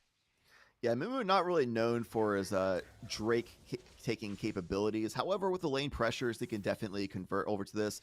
Looks like they want to look for a gank or at least a counter situation. See if they can transfer that into an even easier Drake control. As it stands, the pressure goes through. Can't quite get the kill. Ultimate's out for Glorious Killer. No charm out. The bandage misses, but the ultimate is there. The curse of the sad Mumpy is going strong with the follow bandage toss. Good two in the chamber nowadays. Does manage to get the kill, but the trade-off by a nice roam from Dolphin, who had that lane control, still has not based, still applying pressure, has an ultimate available, and with a Volibear right here to follow up, can they get here close up to the stun? They do, because of the stun from the Kinnan. So fast. GCC is there. They're so fast. The leap is long and strong, and that's going to be a 2-for-1 trade overall for STU, tying up on the gold count. And still, those neutral objectives on the field, at least as far as the Dragon, before all that was happening, Volibear did manage to get the Rift Herald Eye. Yeah, that was huge for STU. I was a little bit concerned as DMR started kiting all the way towards that Rift Herald. You know, Ravax was on that for quite a while, could have been pretty low, but fortunately, nothing from Glorious Killer really hits in terms of the abilities. A lot of that damage was lost, and STU capitalized. They get a kill mid, they get another pick onto the Lulu, and they get the Rift Herald for their troubles. I'm really curious as to where this gank in the bot lane, is it going to hit? It's all up to Mr. Reno here. Yeah, pretty easy one too, because there's no dashing or anything innately from Jinx. Decides to take the bandage toss, knowing that nobody else was close enough. The Thresh was far away to follow up that CC. Flashes just to be safe. I feel like in that situation, they probably could have saved the Flash. Yeah, might have been able to do it. I think SCU just wants to play it a little safe. I mean, the Flash isn't necessarily the worst thing to blow a little bit early. You still do have the Morgana that as long as she is around you, you're going to be able to kind of dodge around a lot of the CC. I don't think the bandage toss does necessarily enough to completely kill that shield, but that Flash getting off of the Jinx is going to translate into an early-ish Dragon here from SNHUs. They pick up the early mounts and get a couple of resistances for themselves, and the stats from just a single Mountain Drake, not necessarily the best, but it's really just about whether you can start stacking those. If you get a second Drake on SNHU's side, or maybe a third after that, you can really start threatening that soul very early into this game. Dolphin, I gotta say, in this top lane is just absolutely dominating right now. He's around 24 CS up, but look at just how far back 12 CS a minute has to play. He basically cannot do anything unless he gets some sort of information on where the jungler is, and even then, he might only be able to walk up a little bit. He really needs some more help in this lane in order to actually be able to match this Kennen. Otherwise, Kennen's really just going to be able to take the entire tower. Oh, here comes some pressure from the Thresh. Going to go for the Flay, follow up with the Cage, the Hook, everything they need. But this damage from the Jinx, the Morgana, so strong. The Zeri trying to go in, but body blocks the Qs can be stopped. LDL doesn't quite survive or save the Morgana, but is able to survive for themselves. Get the excitement, get the double kill. The damage goes strong. The turret's been deactivated on the top lane. Meanwhile, the Rift Herald has been dropped. Dolphin, who was chunked out, was taking the turret shots all along. The damage stacking up. Rave, like, taking a lot of damage. The Lulu follow-up with the picks was helped enough to get the final kill.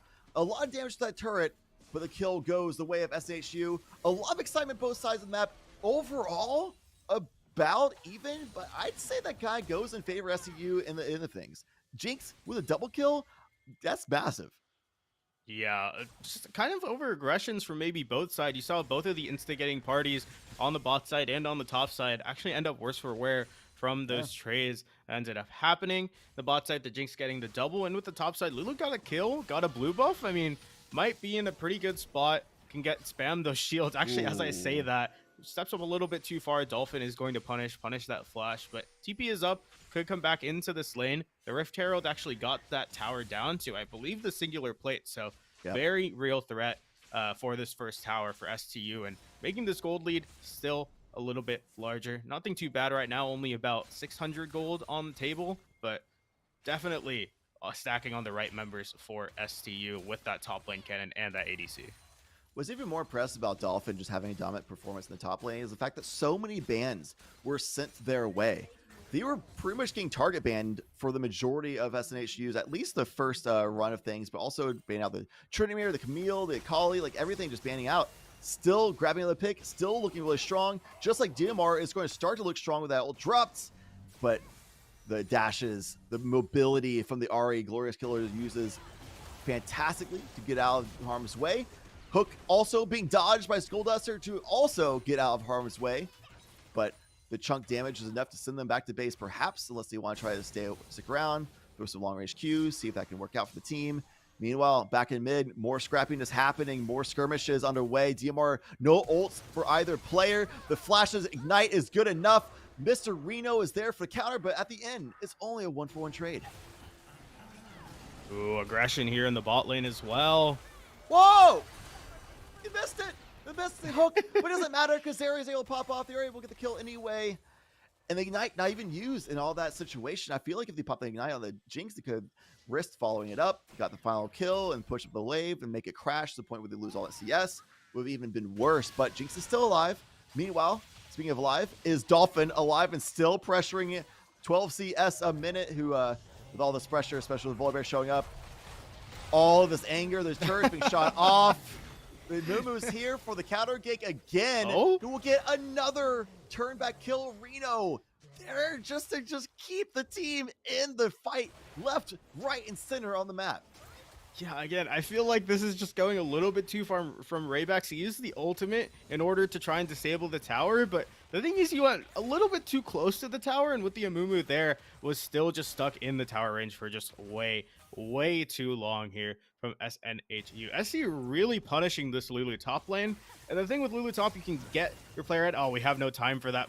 A lot of pressure here towards this mid. Glorious Killer going on the offensive for this time. Ignite, ultimate, everything blown, gets the kill for themselves and gets out with the Thresh there. Dodges out on the binding. Huge single kill there from Glorious Killer. I didn't realize this, Chad, but DMR actually 1-5 right now, actually having the best game for himself. Definitely not. I love collegiate League of Legends, man. It's so bloody. Like, you watch some pro play and it's like all this like macro, like push pulls, and they're feeling each other. They can feel each other's like footsies and things like that, to where you don't find kills that often. In collegiate, we're taking action constantly. I see you in lane, I'm ganking you. We're roaming, we're taking fights, we're taking 1v1s constantly. We're just always looking for those aggressive risk takes for that big reward, getting those edges on the opponent, never wanting to back down even for a second. Yeah, and that can bite you in the butt too, right? As we've seen, a little bit of too much aggression from the side of STU or from SNHU is subsequently punished, can lead to your opponent getting a lot of stacking gold on someone like the Kennen, on like the Jinx. Okay, so we did get a little bit of a reason as to why we are paused. We did have a chat bug for one of the ADCs, so he's going to relog in really quickly.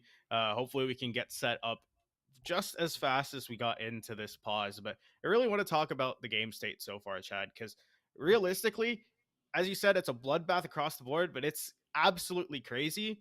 The Lulu top lane isn't doing so hot, and a lot of that is from the pressure, the STU pressure from the jungler. On the flip side, though, Amumu, who typically doesn't have the best early game, got the triple buff and is currently thriving with, I believe, 4 kills now. I mean, 3 or 4 kills so far. So he's going to be a really huge tank going into that post-game, mid-game and post-game, especially once it gets to those 5v5 team fights, which we haven't really seen yet, but with which both of these both of these teams really built their comps around. Yeah, for sure. I like that as well. It's kind of an interesting situation where the teams are kind of zigzagging on which player is ahead of their counterpart. As we go back into the game, chat bugs fixed, players reconnected, we're good to go back into dragon control because of the vision control of SNHU, which we talked about before of these compositions of which team can have the vision control, since that is fairly reliant for SCU to engage as vision dominance. For right now, it's not as big a deal. They just want to take vision control for objectives. Rift Herald for SCU again, Dragon for SNHU again. We talk about the players being ahead of each other. It's Kennen ahead of the Lulu on it for SCU. Amumu ahead of the Volibear for SNHU. And then it's Victor ahead on CS, but behind on Kills S. And then bot lane, it's the Jinx being ahead on Kills S, but then behind on CS. It's just a zigzag situation to where we find ourselves in pretty even state of the game, where SCU need to figure out a way of leveraging their strengths with Kennen being a lead, Jinx getting a little bit of ahead as well. Honestly, despite the kill lead, still about even on CS, so they're kind of even on items. It's really just how they leverage Kennen at this point. Yeah. I mean, you can see just how much they're trying to abuse this top lane, right? You even saw DMR roam up, try and get that pick. And I think if they actually got that pick onto the Lulu, it would have completely blown this game wide open. You still get the gold from the pick onto the Lulu, but Ravax actually got the Rift Herald as well. So that tower could have been knocked down. You could be knocking on those inhibitor towers extremely soon. Unfortunately, that doesn't happen for STU. They're still looking to try and get their picks elsewhere, drop that Herald somewhere else on the map. We are going to see a swap here for the ADC of SNHU going over towards that mid, and Glorious Killer is going to be on this bot side. Getting a gank though, it's really hard to gank an Ahri is the thing. She still has her ultimate available. Those 3 dashes can get you out just like that, and I don't think that STU has the dashes in order to keep up. That's interesting that they're doing the swap right now, because the bottom turret is not the healthiest of turrets on the red side outer. So making this swap is usually they do a swap because they want pressure turrets or get a better, more advantageous CSing situation, things like that. I feel like if anything, you'd swap the Ahri with the Lulu at this point, perhaps, because that lane is probably the biggest difference of power swings on the map overall. But instead, they just put the Ahri in a 1v2 situation, put the mid in the 2v1, and kind of just going to stagnate if this swap goes through, depending on whether or not DMR can withstand wave clear. And at this point in the game, got that last chapter, some blasting ones. That you can see the wave clear happening right there. It should be pretty fine. But they go ahead and make the pressure happen. Ravax, though, is here if they want to go for the engage, but not liking it because the turret was so low that. And the other things, with Reno's roams, which have been so good this game, they're able to get the player advantage, get the positioning just right to be able to pressure that turret and take it down. Yeah, I mean, Reno is definitely the player to watch right here. If he is able to be at certain pressure points, it really doesn't feel like STU can respond. As Amumu is 4-2-2, he has his mythic item already completed, as well as the Thorn Mail on the way. And then on top of that, he's just going to be doing, he's going to be outputting quite a bit of damage when you are just that far ahead. With that ultimate, there's not a whole lot you can do. A lot of it is on the Morgana to be able to shield correctly, but realistically, if Mr. Reno gets a big ultimate, I think one black shield isn't really going to make the difference. So, Dragon in 1 minute and 45 seconds. I expect the teams to be looking towards that. SCU really want to stop this Dragon, and I think they're going to really need to prioritize Dragons from here on out. Soul would be amazing for them on a Cloud Soul, because they have something like the Volibear, like the Kennen, who benefit really massively from an increase in movement speed once they pop that ultimate, because it means that they can just run people down even harder without those dashes that they actually do have. Fighting for vision control here, but STU so far kind of locked out. They kind of have to respect Mr. Reno, who might be caught out here. So maybe a sad mummy, but definitely not a squishy mummy. As the steal goes through for the Rift Herald, the hook is massive from Pancake Man. They're able to save the Mumu as well. The Morgana being chunked by the Ahri, but the Ahri is bit a little bit more than they could chew. Morgana's still alive. Soul Desert tries to provide some support. Being shut down. The Zeri is popping off. The double kill already. Meanwhile, Reno is hunting down the opponents. It's a bloodbath. It's a skirmish. It's a scramble all across the map. Minute does finally fall. Dolphin, of course, is the one to put them down across map, but they're still there for the fight. The massive ult for Kennen. They got ahead in the lane, but wasn't ahead enough. Not quite, it seems, as Zeri continues popping off, able to kite away the Volibear. The speed is there. The Volibear is just not fast enough. The Rolling Thunder is a little bit more of a whisper at this point, as Pancake Man is able to keep their AD carry alive. Born Stellar, the win condition for the late game for SNHU, maintains dominance in this mid game, looking to transition it through. Man, what a crazy fight there, Chad. Rift Herald was actually popped right in the middle of it by Ravax to get that tower, but the initial aggression from this Ari, from Glorious Killer. Almost got punished really hard. Well, did get punished. Unfortunately, Skullduster didn't go down, but then the rest of the reinforcements arrived. SNHU, especially challenging. so heading, they're going for it. Yeah, I mean, they're still a little weak. Their opportunity to buy was there for the SC2 members. They come through. Can't think of the steal, though. The hook still the North Tail, but not the Dragon. Not quite this time.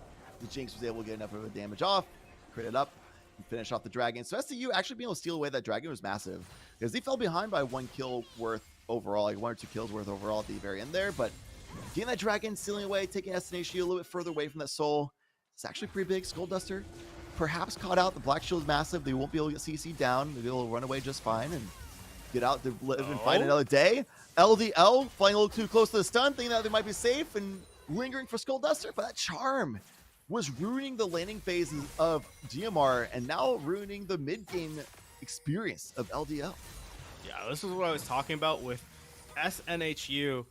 They just have so many avenues on which they can aggress. They have this Amumu, they have this Lulu in order to get those bandage tosses out, to get that speed up. So this is Ari, who, since she's so far ahead, can just use her ultimate in aggressive form, dash up, get the charm if she gets someone caught out. And even if that doesn't work, you still have the fallback of the Thresh. So SNHU, the fact that they are ahead in gold, it's not much, it's only 2k, but definitely on some players like Amumu, like this Zarya that's now 5-1, they are feeling really strong, and that means they can play this game however they want. STU need a bunch of disengage, which they kind of have in something like a Kennen, but that's also their real engage tools. It's not really looking the best from STU. So SNHU are in a great position for the rest of this game.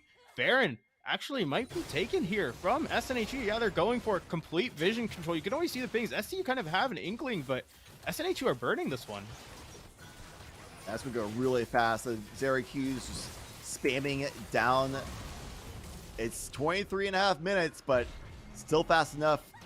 The new agent from Marksman, who's definitely got pretty fed from that last fight, got a couple items halfway towards the next, chunking it away. Movement doing that percentage health HP as well from the tiers. It's just Baron just is eating for breakfast by this team. SNHU starting a little bit of a snowball here, getting quite a bit of momentum. STU didn't even get anything for trading Baron there. STU were just caught with their pants down, right? They weren't even able to get the bot tower. They were only able to get around half its HP bar. And now the Baron buffed minions are up. SNHU are in a power position where they have a really good 5v5 team comp potential, and they're up in gold. They're up in items as well. Realistically, they can just siege in something like a 5-man down mid, in like a 3-2 or a 4-1 in that mid lane, and just get something like a bottom tower for free. They are in such a good position for the next couple minutes. Fantastic position. Yeah, because they have Enchanter of Lulu, can support. They have all that just protection from Amumu, from Thresh. They can engage on their terms as well. Zarya is just in a perfect position to just take over fights. We already saw that in the big giant skirmish towards the bot lane earlier on.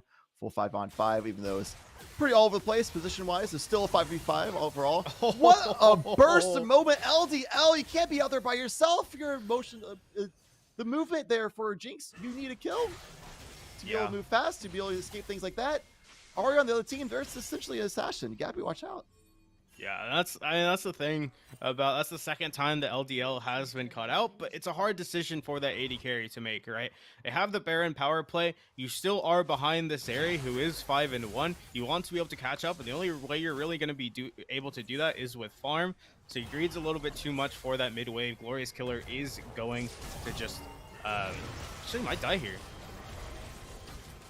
Yeah, really tough spot to be in if you're on the side of STU, thinking that you might be getting a good advantage or a good situation, but the stopwatch underway. The golden hour has commenced, and they were able to stay alive long enough to make a counter attack happen. And that's a perfect situation for SNHU to be able to follow up, get the 1 kill, push out the Volibear from their own jungle, and now they have so much map control to work with. The pushing down middle with his Baroned up minions. They should be able to get this tower because of player life lead advantage. This engage though from Kennen. This is a last ditch effort. It feels like it's a 4v5 engage. Kennen was ahead in the lane, but They were that ahead. They are just dying. They're getting destroyed. SNHU stands strong as a unit. The counter engage was strong by SNHU. They're ahead. They have the Baron buffs as well. All the minions are there. 5v4 situation. And the pressure from Zeri. She is just so fast. She just runs down opponents once she gets started. And with this lead that they have, this should be the finish to the game. They have the timing. They have the pressure. The death timer's there. But it would be a little risky. If the would have been close, to be fair, it would have been a little bit of risk there. So SNHU decided to play a little safe. Go for the dragon instead as it's spawning up right now. Continue having map control. If they want to continue being greedy, maybe they can grab that turret. But Soul Point is what they want to play for instead. A little bit surprising to me, but it is definitely still a successful play. A little bit on the safer edge for sure. I mean, a very good Baron power play after that, right? I personally would have greeted for that end game. I think with just how far ahead they are, they could have done it. The Kennen, no ultimate available, and that's really the hardest engage tool for STU. So 20-30-second death timers. Yeah, I think they could have done it, but hey, if you want to play it safe, fine. You'll be able to probably win this one afterward. You're up around like 7,000k gold, right? You're just in such a good spot to take the rest of this game. Fortunately, wasn't able to down any of the Nexus towers, but I don't think that'll be a problem for them later. Skullduster is so far up trying to get vision. Black Shield's gone. That's a flay. They're dead. Black Shield was just that's a timer of that. They can just hold that hook on and wait for the flay. The Lulu's just following up. They're good to go. Already burns ultimate, but that's a pretty short cooldown, and honestly, burning it for the secured kill and continuing the faster tempo of the wave management, fresh to this turret, worth it. Yeah, I mean, SNHU, with that pick, they're in a prime spot to be able to take this top tower. Ravex is by himself, too. Yeah, I don't know what Ravex is going to plan on getting accomplished here. I'm not, well, that was Darius here. They could threaten it, having to burn the ultimate just to get out. Could threaten the kill at the very least, but that's a tanky bear, but not much the bear can do. Bounty acquired from Dolphin on the other side of the map. Let's go. Teleport expended, regrouping for the team. I mean, bounty, so that's a fairly new thing to League of Legends, right? Something that we haven't seen in previous seasons. Definitely, you know, we take those bonuses to gold if you're behind, but that's still another 5.5k lead to shore up, and your support is still getting instantly bursted, like one attack away from dying there. Yeah, I mean, Glorious Killer is on 3 items now. The Zeri is 8-1-3. He's going to be close to 4 items soon. Like, there's just so much damage on SNU's side. And the fact that SU doesn't have something like an assassin, the closest thing they have, I mean, Dolphin's going to try his best. Blows the stopwatch. He's not getting out of this one. With the stutter, that's like the life flashing before their eyes. It felt like for STU right there as the rest of them are starting falling off the wayside. They're just too far behind on this fight, so the team comps are a little bit similar. Which team just walks into the death ball? The flash from Pancake Man doesn't quite connect, but at this point, it doesn't really matter. The turrets are falling. SNHU steamrolling through, and with that charm, that was getting them so much of a lead in mid lane, and able to put the nail in the coffin to finish off the game. The final Nexus turret falls. Final members of STU fall. SNHU going up 1-0 in the series. 28-10 is the final score line, man. SNHU had an absolutely fantastic game across the board. It was absolutely amazing. STU, they try and punish this Lulu top. They put so much pressure on it, but at the end of the day, it's a Lulu top. She's not going to be the one doing the damage. She's just there to provide the speed ups, the shield, and the ultimate with that extra HP bar. And that's all going to the carries who just got super fed with Glorious Killer, with the Zeri on the bottom lane, and with the Mumu actually just able to tank up all the damage, soak all of that up so that none of it goes towards those carries. SNHU with their first map win, but this is a best of 3, Chad, so there is still time for STU to come back. Absolutely. Like you said in the match, it doesn't really matter if the Lulu falls behind because of the fact that it's Enchanter. That's not really that big of a deal. And SCU just couldn't convert the Kennen lead into teamfight wins. They couldn't find the Zeri, the Ahri to lock them down. Zeri's movement was just too much. The timing wasn't there. The vision control for the perfect flank opportunity just wasn't there. And those carries for SNHU just got too far ahead with too much of a supporting staff to bolster them up and find a lot of success. We're going to go to a break before we get back to game number 2. Don't go anywhere. It's an exciting matchup. It was very close until it wasn't. That's the case, it seems, but very explosive map 1. We'll be going to game 2 after the break. See you then. I have to imagine that it's going to go in favor of STU almost, but it is a level 3 Bola Bear. That is still looking good. The latch on the managed toss was good, though. It's a huge moment for STU. He's often back to the flash of the spin. The finish for Dolphin. One straight to goes through. Can't quite get the kill. Ultimate's out for his kill. No charm out of it. But the ultimate is there. Curse is back on the going strong with the ball managed toss. Chamber nowadays does manage to get the kill for the trade off by a nice rogue Dolphin who had that lane control. Still has not faced. Still applying pressure. Has it open available. And with the Bola Bear right here to follow up. Can they get close up to the stun? They do because of the stun from Kevin. So fast. CC is there. They're so fast. The leap is long. Otherwise, Kenneth really is going to be able to take it. Some pressure from the Thresh. Going to go for the flame. Follow up the cage, the hook. Everything they need. But this damage from the Jinx, the Morgana. So strong. The Zeri trying to go in. But by once the kills can be stopped. LDL doesn't quite survive. Excited. Morgana, but they're going to survive themselves. Get the excitement. Get the double kill. They're so strong. The turret needs to be activated on the top lane. Meanwhile, the Rip Curl has been dropped. Dolphin, who was chunked out, was taking the turret shots all along. The damage stacking up. Raid like taking a lot of pressure, especially with Bola Bear showing up.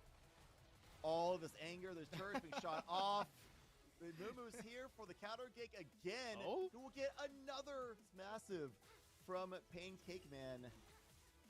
They're able to save the Mumu as well. Oh? The Morgana being chunked by the Ahri, but the Ahri is bit a little bit more than they could chew.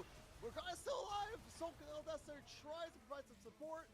Being shut down. The Zeri is popping off. The double kill already. Meanwhile, Reno is hunting down the opponents. It's a bloodbath. It's a skirmish. It's a scramble all across the map.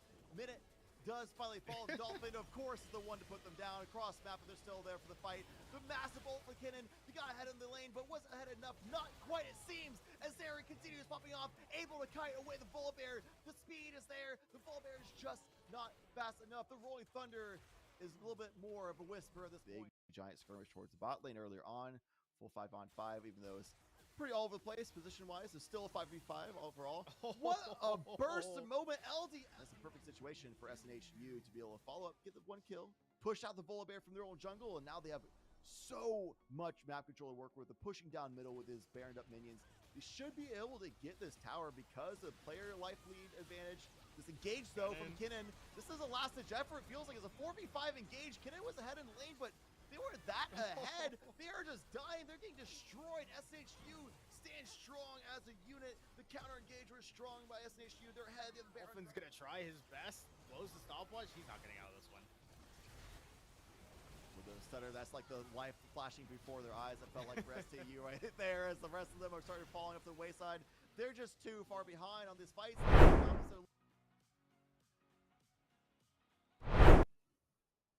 We are back. It's going to be game number 2 between SNHU and STU. It's the Pinmen versus the Bobcats. And the Pinmen were up 1-0. They are the team that went into this matchup flawless, have not dropped a single game yet. They did get that bye week, so we're like, okay, are they really like a flawless team? And based on how they converted their advantages and just stomped the mid to late game situation in game number 1, yeah, they're looking like a flawless team. Yeah, I mean, 12 CS a minute in top lane was the primary focus of STU, and that guy handled that pressure like a champ. Yes, he did drop a couple kills, but it's the Lulu. It doesn't matter. You're just going to buff up your teammates anyway, and when you see that your RA mid is 5-0, if you see that your Zeri bot is 5-1, I mean, you're just feeling good as a Lulu top every single day. We'll say he did not hit his goal of 12 CS a minute, though, so I'm a little bit disappointed, but let's see if we can make it up in this next game. It's a little tough when you're getting 2v1 dove constantly, all right? Gotta give him a little bit of credit. No excuses. Come on. I mean, to be fair, too, Mr. Reno was there like all the time. Even though Glorious Killer was doing very dominant in lane in the 1v1 situations, got a lot of picks moving forward, especially catching out LDL twice in mid lane during the mid game, catching out Skull Duster as well. Just really massive picks and converting into advantages. That early game, they were able to get a triple buff for Mr. Reno's Amumu. He converted that, and just constant roams was always there for counter ganks or even initial ganks, making map pressure happen all the time for the team. And even like early game, if the gank was successful for 12 CS a minute, still was able to push off the Dolphin just a little bit, just enough to get a little bit of breathing room. Left that lane because obviously I could just sit there all the time as jungle. Went down the river and then ganked mid instantly and found a successful kill. Like Mr. Reno was all over the place on that early game. So that investment of that level 1 cheese strategy of pushing the 5 players and the blue buff translated so much for the team on this momentum and just chain reaction for the team. Yeah, exactly. I mean, it was just beautiful to watch this Amumu play, to watch the entire team play, really, because even once it got to those later stages, when they were having something like those 4v4, 5v5 team fights, they never really seemed to be very phased. Even though this Kennen, who was the primary source of damage, of engage, of CC for STU, was engaging, getting these 4-person stuns, it was just too much on SNHU's side. They stayed calm, they punished after all of that burst, and they just translated that into a game-winning push. I mean, 28-10 was the last score of both of these teams' kills, and it was just absolutely crazy to see what that goal difference, which was actually pretty close towards that early to mid game, around I think 1,000, ended up being something like 8K, 10K at the very end of it. Yeah, they really exploded. And it was a little bit of a docile-ish lane phase, a little push and pulls, things like that. But once we got to the end of lane phase and transitioning in mid game, it got explosive. It was just constant fighting across the map. And in SU, they held in for a good amount of time, but at the very end, they started getting picked apart. A couple of players got caught out, and the Dragons started going the way of SNHU too much, things like that. So St. Thomas down 1 game in this series. SNHU is 1 up. And going to the draft, swapping sides. The first bands coming through, Caitlyn take away from St. Thomas, Camille from SNHU, who's continuing to target Dolphin. Yeah, I mean, I guess it makes sense, right? This was a guy who had a really good game on that Kennen. It looks like even St. Thomas's plan is to get this top lane fed. That's what they're really used to. This is probably one of the best players on the team. So if you can deny this guy from getting on something like Camille, one of these like 1v3, 1v4, 1v5 type champions, then you can steal away some of these games like SNHU has been doing. St. Thomas, though, looking to target the bot side here. They got rid of Caitlyn. They got rid of the Lux. So definitely want to put some more pressure on their bot lane. Hopefully St. Thomas can invest a little bit more in that bot side to really make sure that they have something more than just their top lane, hoping that they can win the entire game. I'm hoping I see a difference in St. Thomas's pick bans because they banned away Caitlyn from Born Stellar, banned away Lux away from Glorious Killer last game as well. However, Glorious Killer looked just fine on Ari, and Born Stellar looked just fine on Zeri as well. So sticking to those bans, I'm not super convinced that those are the best calls. Maybe focus something else. They did end up banning away the Volibear from Ravak, so at least they can take away some of the jungle pressure that they had there. Take away the Zeri for themselves this time around, first pick it, which we already saw how effective that champ is. See what they can do, transition from there. Lucian. Interesting. By SNHU. It should be interesting. Yeah, we did see St. Thomas, so they're going to pick up the Zeri this time. Might actually put that over towards the top lane. I'm not sure if that is necessarily the best option right now for Zeri, but it's definitely possible from what we have seen in the past. Lucian Braum, an extremely strong bot lane, especially with how Braum's passive works, right? You're able to get those stacks up extremely fast with double shot. If you just dash in, basically anyone is insta-stunned. That's the lane that's set up for a really good time there in the bot side. St. Thomas, they're going to respond with an Akali pickup. I think this is something that SNHU actually banned out in the previous game, if I remember correctly. So yeah, they're looking to actually play this one now. SNHU targeting more towards the top. Maybe we can see something like Diomar thrive a little bit more. Didn't have the best game on Victor. Could be that now that he maybe gets this Akali pick, it'll work out even better for him. And based on what they've been playing, I actually expect this to go the way of Dolphin because they've been playing Akali on the top quite a bit. So we'll see how that goes. I like the Lulu pickup as well because that's a little bit of a flex. You can get away with Lulu and bot lane still these days, but also can do Enchanter mid lane option as well, which is strong in this meta. So we'll see how that goes. DMR did a great job with CSing, but didn't do the best as far as trades go against Glorious Killer in that first game. Victor versus Ari. So we'll see if DMR can just maybe play a little bit more passively and just transition later on. Xerath being picked up from Glorious Killer, who did a great showing of assassin work with Ari, but we've seen has been playing a lot more sniping, long range artillery stuff like Lux, and has even been having the Lux banned away from them. Xerath fills a very similar role to Lux. Yeah, I kind of like this Xerath pickup. It can help with your siege a lot.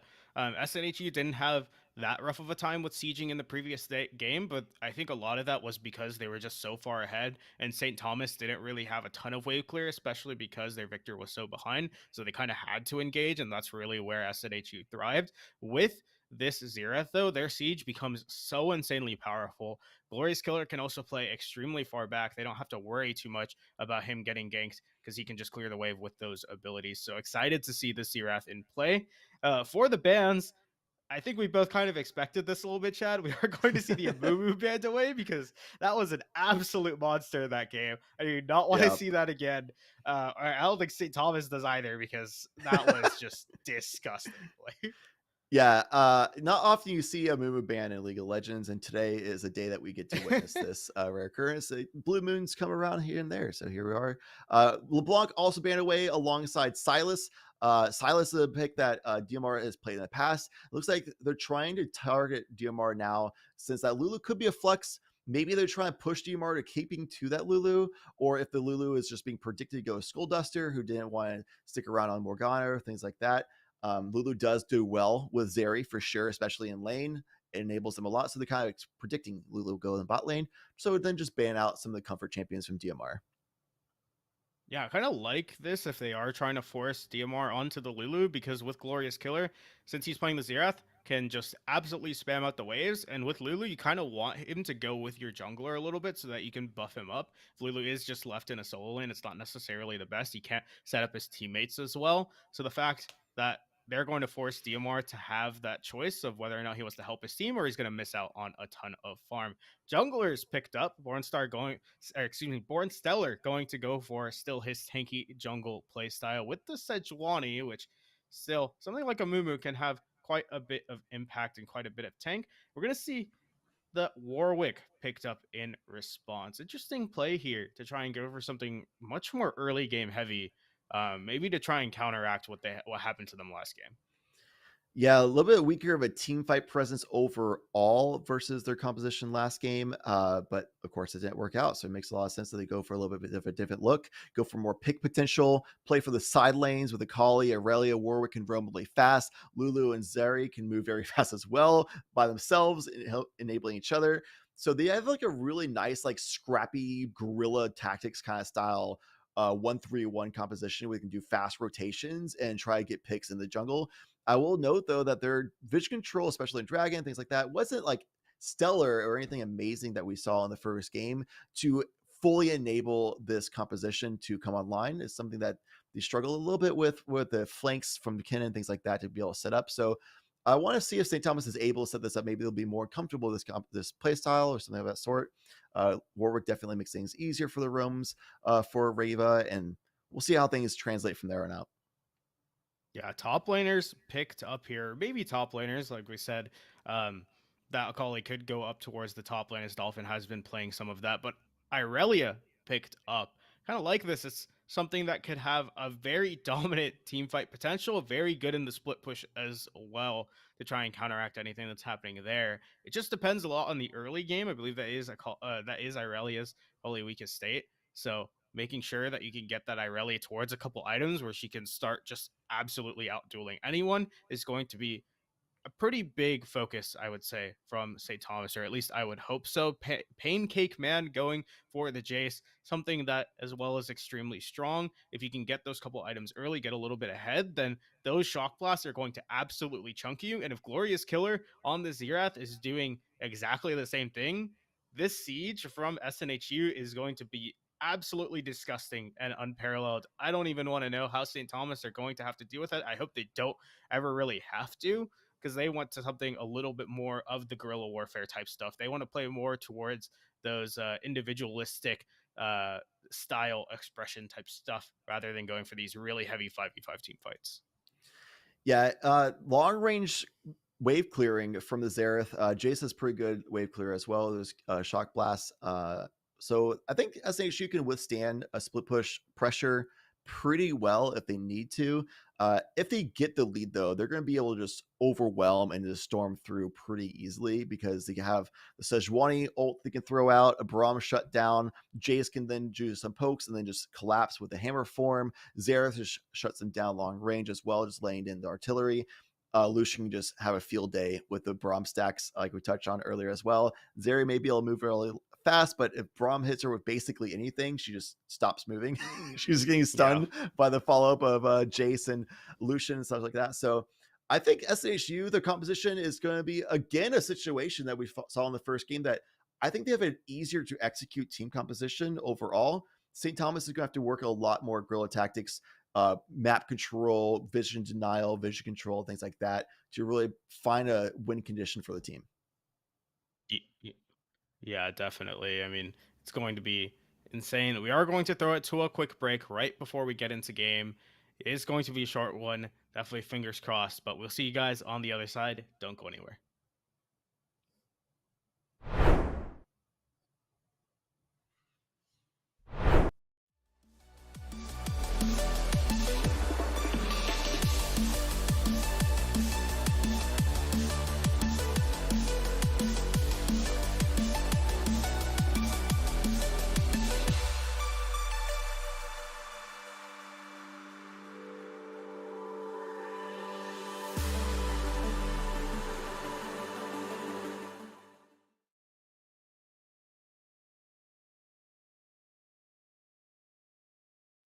Does half of the Yasuo's damage, but Supreme Display of Talent does lock up the Jax, and there is going to be a shutdown onto the Kiana. That's actually a pretty good person you want it on.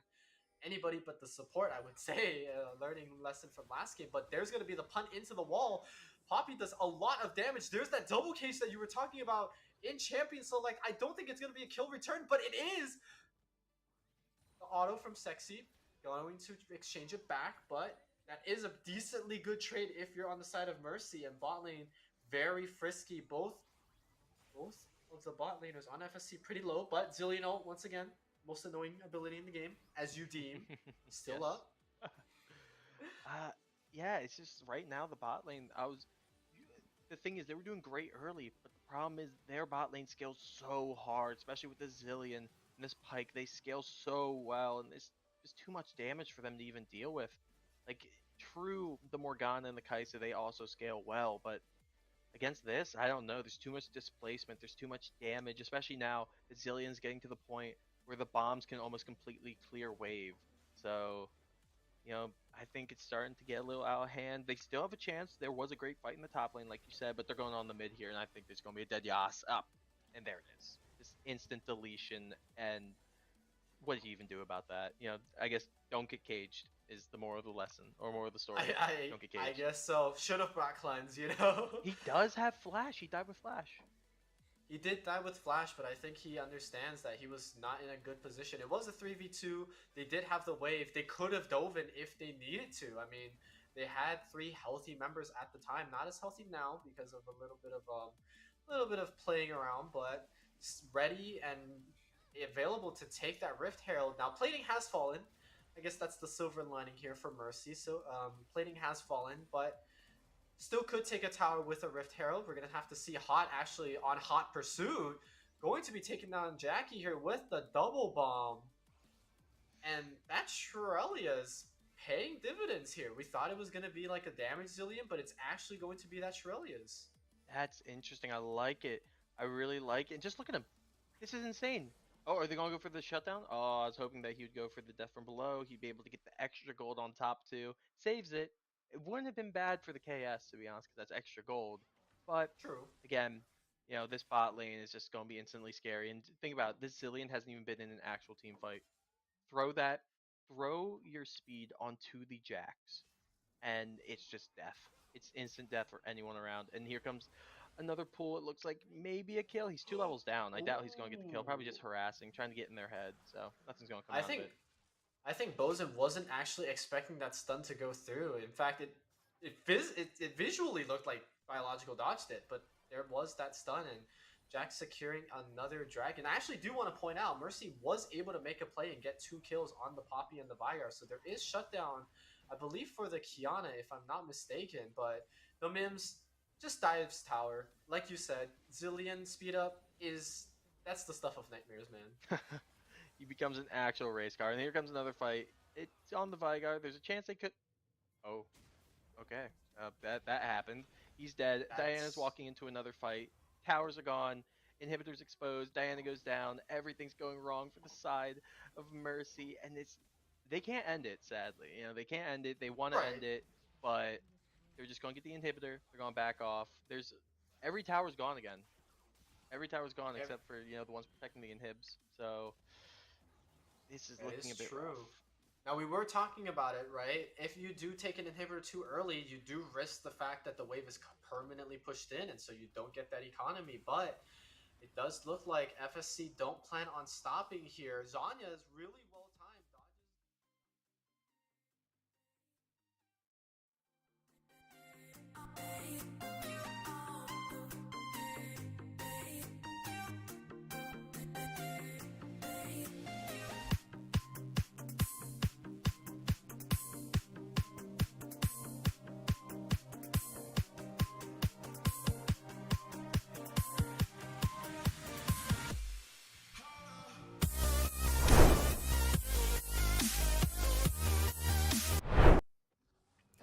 Thank you, everybody, for waiting. We are back. It is game number 2 between STU and SNHU.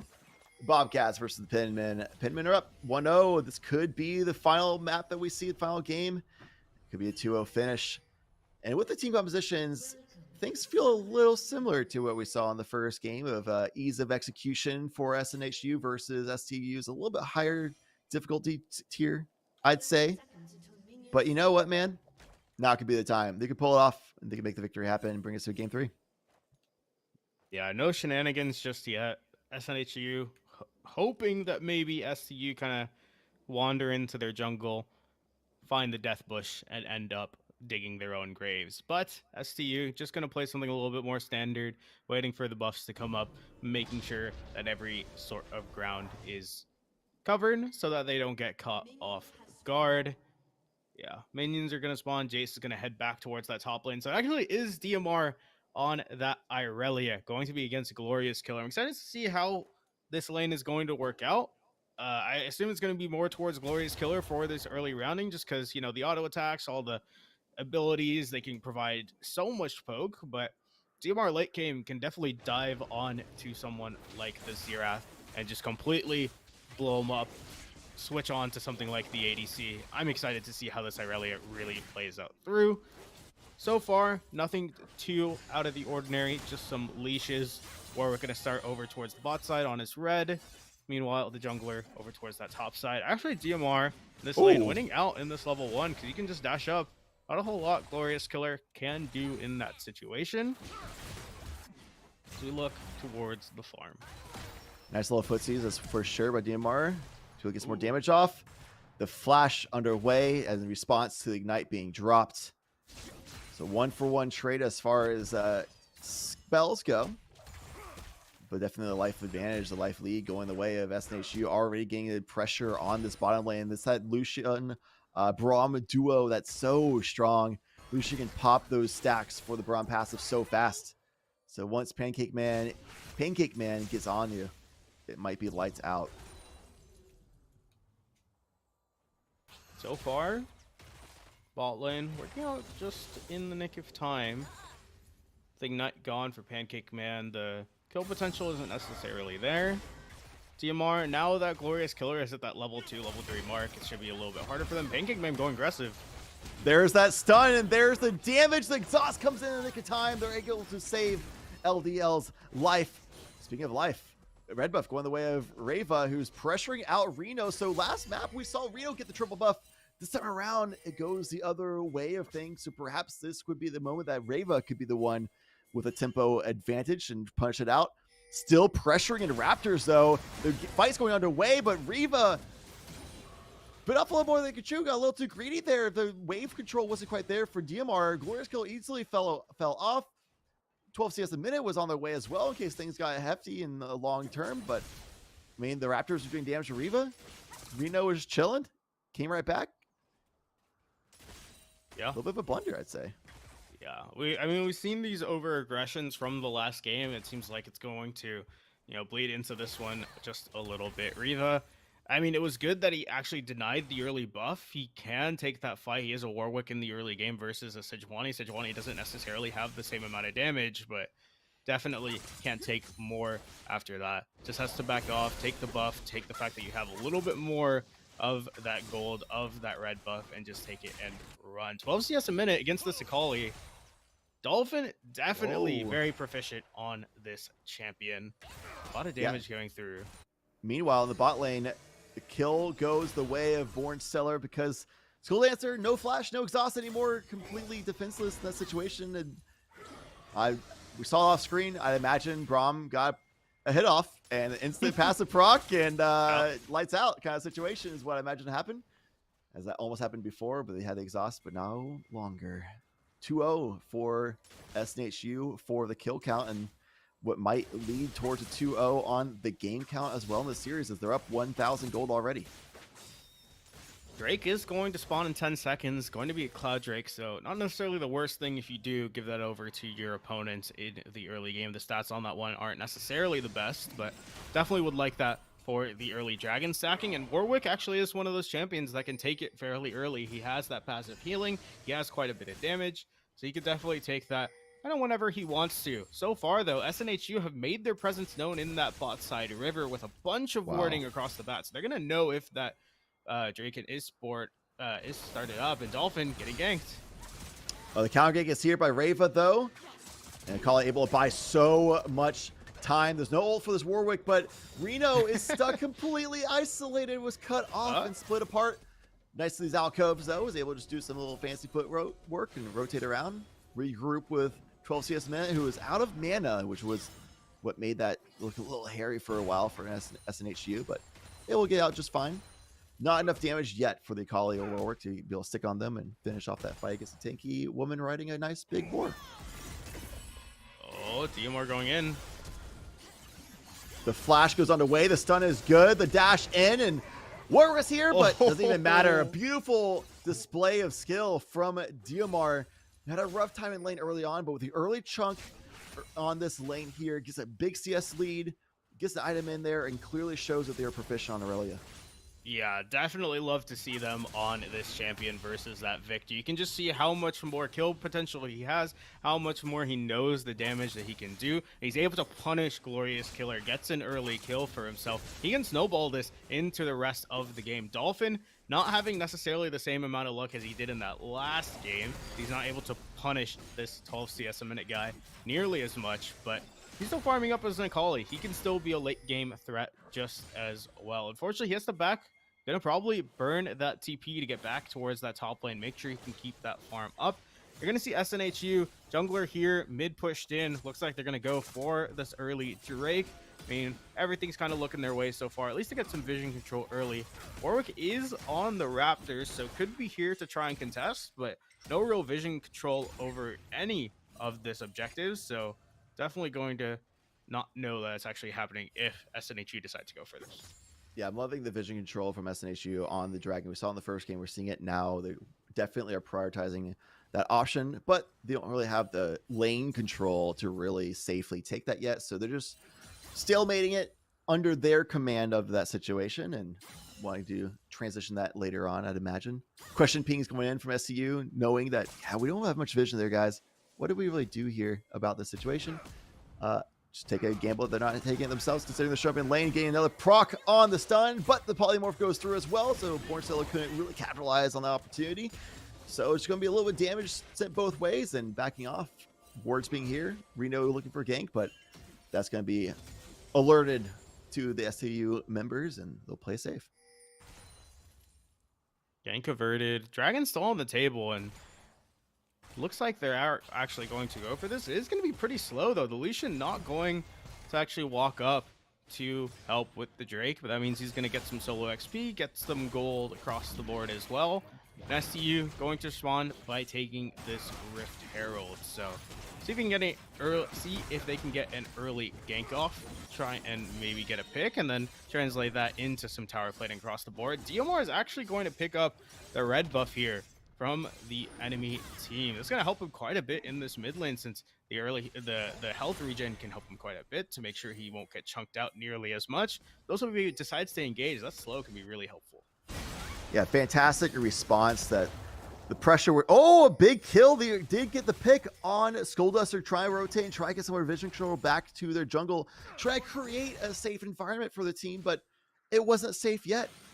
Caught out and left stranded. Finished so quickly. That long range from Xerath, they're able to capitalize and assist, even though they just left from mid lane. A kill going up top, as well as Akali finally has been getting a little bit more damage on the items and leveling up a bit. Finally was able to take down 12 CS a minute, continuing that dominance that they found themselves in the first game. So far, just farming up from this Zeri. It looks like they're not going to blow the Rift Herald just yet in order to get those tower platings, waiting for the situation where maybe they can get a couple plates first so they can execute the tower afterward, get that first tower plating under their belts. Look towards this mid. DMR is actually zoning Glorious Killer quite a bit. Glorious Killer is still able to throw out the abilities from afar, but still, DMR is making sure he can't walk up, get those auto attacks over. DMR going in aggressive, actually closes the barrier into Glorious Killer, and now he's getting ganked. Akali is here. They have the damage to overshine SNHU, the Warwickers as well. So 3-player pressure. They have that Rift Herald as well. They can drop if they want to continue the pressure and take out the turret. But instead, it's going to be a lot of return fire and just going to return back to a bit of a stalemate. I want to touch on the fact that SCU didn't show a lot of great signs of like consolation prizes in the last last game that we saw. A lot of times it's a little bit of a wet noodle contest until Aurelia shows up. Flash goes on the way. The ultimate there as well. The follow-up stun to chain the CC. The damage is good because Aurelia has been just popping off this game. Over 100 CS, the first person triple digits, 2-0 already, and doesn't even have the first full big item completed yet. Yeah, the only thing he has is boots and a long sword in the back pocket, so not even the full damage that that champion can do. I love this proactiveness that we actually are seeing. DMR gets stunned up. This shouldn't be a kill. I mean, oh, unless there's a lot of CC off the back end. Oh, DMR went back in. I think they would have actually been safe if they just kept on running, because Braum would not have been able to catch up. But jumping back in, Braum continues proccing and allows Xerath to stay in range for that W drop. Rift Herald being dropped up top lane. The ult is good from Lucian, and this is not the first release of Lucian ult damage. This is current Lucian damage, which these past few years has been just enough to take down enemy marksmen, just like we saw. Turret taking some plate damage as well, but at the end of things, the dust is starting to settle just for a little bit for us to catch our breath. We see SNHU at a near 2,000 gold lead and turret pressure. Skullduster almost got caught out on that bot side. Looks like the aggression is not letting up for SNHU. Glorious Killer might get caught out here. The Warwick doesn't have ulti, so I don't think they can actually dive this. They are very aggressive for this. The Warwick's dead. That was very bloodthirsty by Reva, and definitely punished beautifully by Glorious Killer. It makes sense if you have the ultimate, because you can, you know, go unstoppable. You're able to actually get that that CC down. LDL, the hop over the wall should be just enough. Reno's still chasing, but yeah, shouldn't have the damage in order to actually convert that kill. That just means more players push off of this tower. Last plate isn't going to fall just yet, but the way SNHU are holding, looks like they're trying to prioritize getting that down as fast as possible. Get that first turret gold into their back pocket. The LDL Skullduster got caught out a few times in game number 1. Do not want that to happen again in game number 2. I think I can finally drop my praise for STU. I think there might be enough time finally, where in the first game they didn't do a whole lot of Constellation Prize options, but in game number 2, especially DMR looking a lot more comfortable in this matchup, maybe seemed a little lost about how to actually play against an Ahri. Now, dominating lane, transitioning red buff steal, meanwhile Rainbow taking Rift Herald when the Dragon was taken away from SNHU. So they traded Rift Herald for Dragon in the first game, but now they're getting a little bit more and trading off on the map pressure. So if they can continue doing that, they are falling behind a little bit, but if they can keep up those trades and cross map pressures to answer back the counters, they actually will be able to withstand this like earlier game dominance that SNHU is translating from the bot lane, from the jungle, and even Xerath's trying to keep up. And similar situation that we saw in the first game. Looking towards the gold graph, I mean, SNHU are up 3,000 each gold. They did get that second dragon off the back end and looking to get this bot tower pretty fast as well with the jungler down here. They're just looking to extend this gold graph, and I'm a little bit scared for STU, right? It's these little plays that have gotten SNHU, 4-1 on this mid laner, 2-0 on this ADC. The 2 dragon stackings means that STU are actually on the back foot when it comes to neutral objectives. So it's a lot STU have to be able to overcome, and a lot of eyes are probably on this Akali, the one with the 2 kills, the one who has been making this flashy plays to be able to actually end up converting those flashy plays into some more map control, into possibly a gold lead for STU. It was dominant from Dolphin in lane just like in the first game, but while the eyes were on Dolphin in the first game to translate the leads, this time around, they're still a little bit there. Keep an eye open, but they're more so focused on DMR translating the lead that they found as well. So it's definitely like that top side strength versus the bottom side strength on these map against these 2 teams. Still a 3K gold lead for SNHU. It's ever growing steadily, as we've been seeing. And the next Dragon's up in 3.5. Hextech was taken up already. Pressure overall, definitely for the bot side with the vision control you see in that jungle. Man, SCU doesn't seem to have a jungle down there at all. It really is SNHU has 3 quadrants of the 4. Yeah, I mean, everything is gone down there. Actually, everyone from SNHU also gesturing towards this top side. So mid tower under siege probably is going to get taken down. And SNHU, with that extra gold, with that extra control, if you're looking to push into this, could easily translate this into a Rift Herald if they want to. Oh, the stun goes through. The follow-up from Lucian, who just sees someone stun and just like, yeah, lick my lips. I'm going to go right in there, get that kill. And there it is. Born Stellar Fin off Skull Duster, who just could not get away from the relentless aggression that SNHU is demonstrating.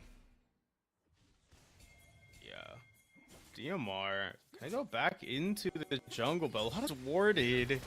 Oh, that's gonna be a bloodbath right here. SCSU definitely will have a sense they're not in an advantageous situation here.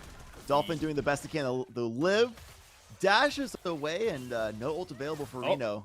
Can't throw that lockdown in there. So yeah, Dolphin, great job just doing Akali things, honestly. Dropping the shroud, dashing away.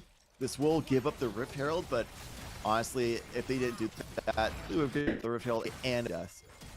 Yeah, I mean, STU are just not in a position to fight right now. SNHU has so much more gold. Whoa! You can see the Lucian. Oh, Xerath got the Lulu. Oh man, yeah. Okay, we are back. Of course, the Lucian already has his Gale Force completed. This mid laner, Xerath, also has his mythic completed as well. There's just so much money, so much damage on the side of you, and they're pushing it so far here, right? They're just zoning STU off of their towers every single time. They're grouping up to take these towers, and the gold lead is just expanding here now, Chad. It was around 2 to 3K a couple minutes ago. Now it's at 5K. This Rift Herald's about to crash into the tower. Yeah, Kali things are able to survive long enough and get the kill even on the Jace. Somehow Dolphin manages to sneak away a kill amongst that chaos and is able to get a lot of damage off in the meantime, but it's Born Stellar, who's such far ahead on this Lucian, can follow up on the stuns from the Sejuani, from the Braum so well. When all that was happening earlier as well, I'm not quite sure how it happened, but Xerath did go onto Lulu as well, which translated into that map pressure to take that tower and mid. Meanwhile, Dolphin in the present time still doing Akali thing. He's getting the kill, and again, Xerath finds the Lulu in mid lane in a 1v1 situation. Straight across the map. Oh man, it is not a good day for Lulu's here, Chad. They're No, just it's getting not. destroyed Doesn't matter what every team which you are, way. doesn't matter what position you're in, you're just having a bad time. Everyone's targeting that little blue monster, but hey, STU, look, I don't think that this actually worked out necessarily the best for them. They get a couple kills on their Akali, which is good. DMR was able to push into that bottom tier 2 tower, but they've just given up so much of the map. They lost their tier 2 tower. DMR should be able to get out of this one. I don't believe the chase potential is necessarily there. Dragon's actually up in 10 seconds, and SNHU are here for this. They're ready to be able to take it. They don't have the vision control just yet, but their support is there, ready to be able to take it. And STU still have 2 people coming out of their base. SNHU can push this objective so far, get the vision control so far, that STU don't even have a chance to actually steal this one away. Yeah, they're even teleporting top lane as well. I tried to do that cross-map consolation prize that we're talking about as well. DMR being the one who's largely doing that for the team. Took the red earlier game, just recently with that top lane play, ended up taking the bottom lane turret on inner, now teleporting top to take the top turret. So honestly, a lot of props to DMR for doing that cross-map pressure, keeping the team in the game. It's Dolphin finding kills in moments that you feel like they probably shouldn't. But while this is happening, it's literally Glorious Killer just seeing Lulu, killing Lulu every single time. Yeah, and the fact that the Lulu's getting caught out first is not ideal. No. He's just gonna, Dolphin going in, 1v4. Can Dolphin just continue doing these Akali things and find a miraculous kill amongst all of this happening? It's definitely dashing around, causing disruptions. Might have baited Reva into it, but they're able to survive as well and just disengage. And at the very least, no kills with Dolphin this time, but pressures off SNHU to keep that turret alive. Yeah, it was actually huge. I'm surprised Dolphin going in a 1 versus 4 was able to get out for so long. DMR is now here. He's ready to fight this one. STU might want to push the agenda here. Whoa, maybe going a little bit too far for DMR because the teleport is available as well. And this is coming from the Jace, who definitely needs to get out right away as well because their team wasn't there to support them. It's going to be the Relia's Blaze to stop the retreat from SNHU. A nice re-engage from SNHU, though. They're able to turn around with the beefy frontliner still alive. Braum was the one who's focused down. That takes a while. That's just a lot of abilities. Sejuani was able to answer right back, and the damage, Born Stellar, Glorious Killer, 12 CS a minute, a long name to say, but able to do a lot in return. Are you kidding me? Every time, man. Coldbuster does not like Glorious Killer right now, man. Glorious Killer? More like a Lulu killer, man. This guy hates that. I mean, honestly, I'm in that boat. The amount of times you hear that really annoying laugh, it just kind of gets in your brain. And yeah, I want to kill Lulu every single time when I'm playing any champion as well. But like, this is just too much, man. He is 0-7 right now. He is kind of not had a chance to play this game virtually at all. Yeah, I Get a think couple that's- speed ups in, but oh man. I think that's the nature of thing, though, because the range differential between these two champions, like Lulu has to get so close to get the polymorph off to stop Xerath. Xerath can long range get stunned, slowing off, do so much damage as well. Lulu still at level 8 to Xerath's 13. The item differential is there as well. Xerath working on his third big major item, and Lulu just finished Shurelya's. Doesn't even have upgraded boots yet. It's just that point of time where, because of the range of Xerath and because of the situation they're in, it's not even a skill thing. Like, literally, Xerath just kills Lulu at this point. So, like, Skola starts to find a way of somehow providing value to the teams anywhere. But if they show up anywhere, they just die. Just like 12 CS Man just died immediately to Dolphins Akali pressure alongside Zeri, but the answer back is there for Born Stellar, who definitely has generated quite the lead for themselves. Glorious Killer. There's Lulu! Run! He polymorphed him! You got close enough. The rest of the team couldn't follow up either. I feel like all of their abilities must have been on cooldown or something, because I feel like SNHU could have just jumped on Lulu otherwise. 100. They did blow a lot trying to just poke out. the rest of the team. And that's sure. the thing about all the vision control that SNHU actually have in the top side. There is no way that STU know what's happening. And when you have a Xerath with that much vision control, you don't know where those skill shots are coming from. You can't really predict it as easily. And so it's a lot harder to dodge all that damage coming through from Glorious Killer. 8-1 currently on this Xerath. 2.5 items almost toward that Zonia, so he's gonna make sure that he won't even be killed after that, having some additional armor by his side. And so far, STU's game plan has been to try and split push on something like this Akali, on something like this Irelia. But as it's getting later into the game, SNHU's damage is ramping to the point that STU might not be able to hold on with the champions that they currently have. Yeah, the eyes that we talked about being beforehand were on Dolphin and DMR for STU, and they're still right there. DMR is starting to fall up a little bit in comparison to their strength earlier on relatively to the map, but Dolphin's still alive and well, alive and strong. Reno going a little bit farther than they probably should have, trying to protect this turret that had the bounty on it. The explosion in the fight occurs. It's the kills go the way of SNHU. Just like you said, the damage is there for the red-sided team. They get the cleanup. The double kill goes through for Born Stellar. The double kill goes through for 12 CS a minute. And the Dragon Soul is going the way of SNHU after the ace. And it feels like STU are still able to get these really good fights for themselves, but SNHU just have a lot more damage in their kit. They're able to survive the burst damage from the Akali, from the Warwick jumping on them. The Lulu is just providing some slows and speed ups, but not really any damage coming through there. The health bars get really low on SNHU's side, but once they're able to survive through all of that damage, there isn't any follow-up. The health bars don't go to zero, and SNHU, with something like a Jace who has lifesteal, with a Lucian that has lifesteal, and with a Xerath that's just pumping out damage, STU are going to fall because they're the one diving into these chokes where they actually catch out SNHU.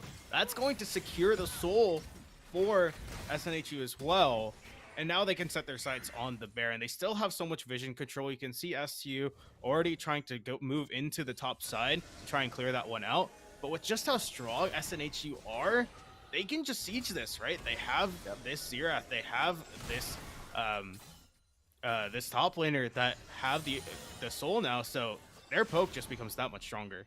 Yeah, Jace is definitely good at poking people out. One of their primary identities. And we already touched on how SNHU seems to have that damage that they can just turn around and just explode the relatively squishy team of STU, despite the Lulu being there and a Warwick going a little bit tanky naturally, but building damage items right now. And SHU now also has that Inferno Soul that just makes it even more so that they have enough damage to make this explosion happen, while still having a really solid front line to try to defend and hold off those members of STU, to allow their back line, allow that Xerath, the Jace, the Lucian to be able to just fully utilize all of their damage right now. The Zonia is even available for Xerath, even if they get pressured to buy time for that return from SNHU. The Dragon being pressured, zoning off the enemy team as the Xerath. Look at that damage! That's just an ult popped. That alone was enough to chunk out three members of STU, and definitely that will be Baron going the way of SNHU.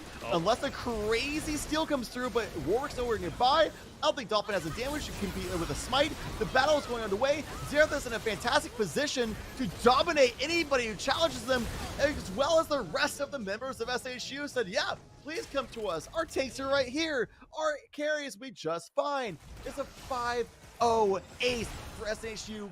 Inferno Soul, Baron, and storming down the mid lane. Yeah, and that just felt like a desperation attempt from STU. They tried their best, but their health bars were just a little bit too low. And you can see actually the health bars from SNHU, right? They got kind of close, despite the fact where a couple of their teammates were on a third of their HP. I believe their actual damaging carries on STU side were about half HP. They got very close. If they didn't get chunked out, it might have actually been able to turn it, but it's just too much from SNHU. That Xerath did way too much that early. And so both inhibitors are going to fall top and mid. Bot is going to be under siege. Baron is still on the table for at least another minute. STU need to try and hold on.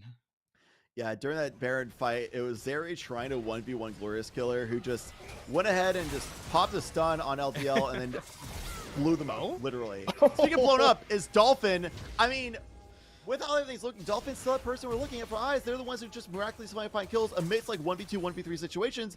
If they're able to get close to Glorious Killer, who's a Xerath who's notorious to be super squishy, all offense class cannon style champion, yeah, they're gonna get blown up by that Kali, who's pretty much the one player on the team of SCSU who's like keeping up to speed with the SNHU members.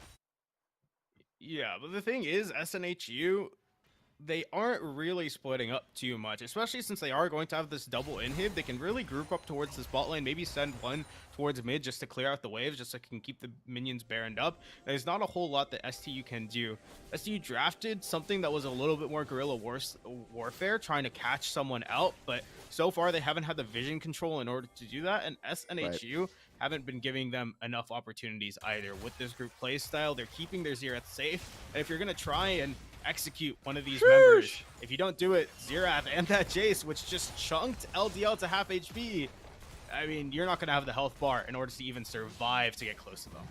Yeah, SCU just hasn't been able to set up that 1-3-1 kind of split pushing strategy. Like, they have 2 teleports available right now for Aurelia and Akali, but they can't get wave control because they already lost the inhibitors, things like that. Like, they already were falling behind before they can even set up the scene for their win conditions. SNHU did not let them have even a chance, it seems like. A lot of this is coming from this pressure from the Xerath. LDL just got back from days. Doesn't even see the Xerath on the screen, and they're down to a quarter health. Yeah, no lifesteal in this area either, so they've got to go all the way back towards the spawn in order to actually heal up. And, well, that's going to be going towards spawn just maybe in around 40 seconds. Yeah, that's basically the story we're missing so far. Is just SU can't even set up to do what they want to do. SSU playing this immaculately, not letting SU get that vision control we talked about was about their win condition alongside the split push. Just SNHU kept the lane pressure. They kept the team fight strategy going, and they're dictating the fights on their terms, even though SU is engaging just because the pressure is there by SNHU, and everybody is dying on the side of STU. Another 5-0 flawless despite Xerath being a sliver HP. That's enough to stay alive and be there for the victory screen. SNHU winning in a dominant 2-0 fashion. Yeah, absolutely dominant. Arguably even more dominant in this game from SNHU compared to the previous one that they played. Really just this mid laner, Glorious Killer, their ADC have just been getting these massive leads every single time, and STU are just not able to deal with all that damage flying their way. SNHU, believe, continue their undefeated streak so far. Yeah, I mean, both games, STU was getting advantage generated on top lane. It seems like that was kind of their focus for both games, is top control, top advantage generation, help a little bit with mid there, but they just couldn't translate that well enough, couldn't get the vision control, couldn't step that 1-3-1, couldn't actually find opportunities for the guerrilla warfare tactics, things like that. Flank options in the game number 1 is what they needed for team fights. They just couldn't really get that foundation set up for their scene of success. But SNHU recognized the win condition of the enemy team, recognized what theirs were, and just decided to set the stage for themselves to just put on a show for us. A 2-0 for SNHU. Moving on, still flawless. So that bye week, that question mark of like, are they really a flawless team?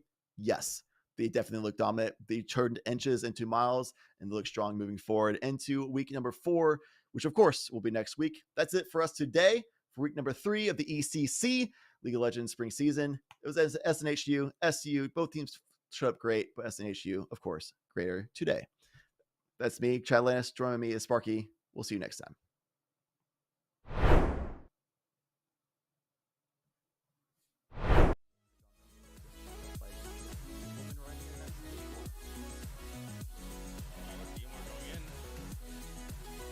The flash goes on the way. The stun is good. The dash in, and Warrior is here, but it didn't matter.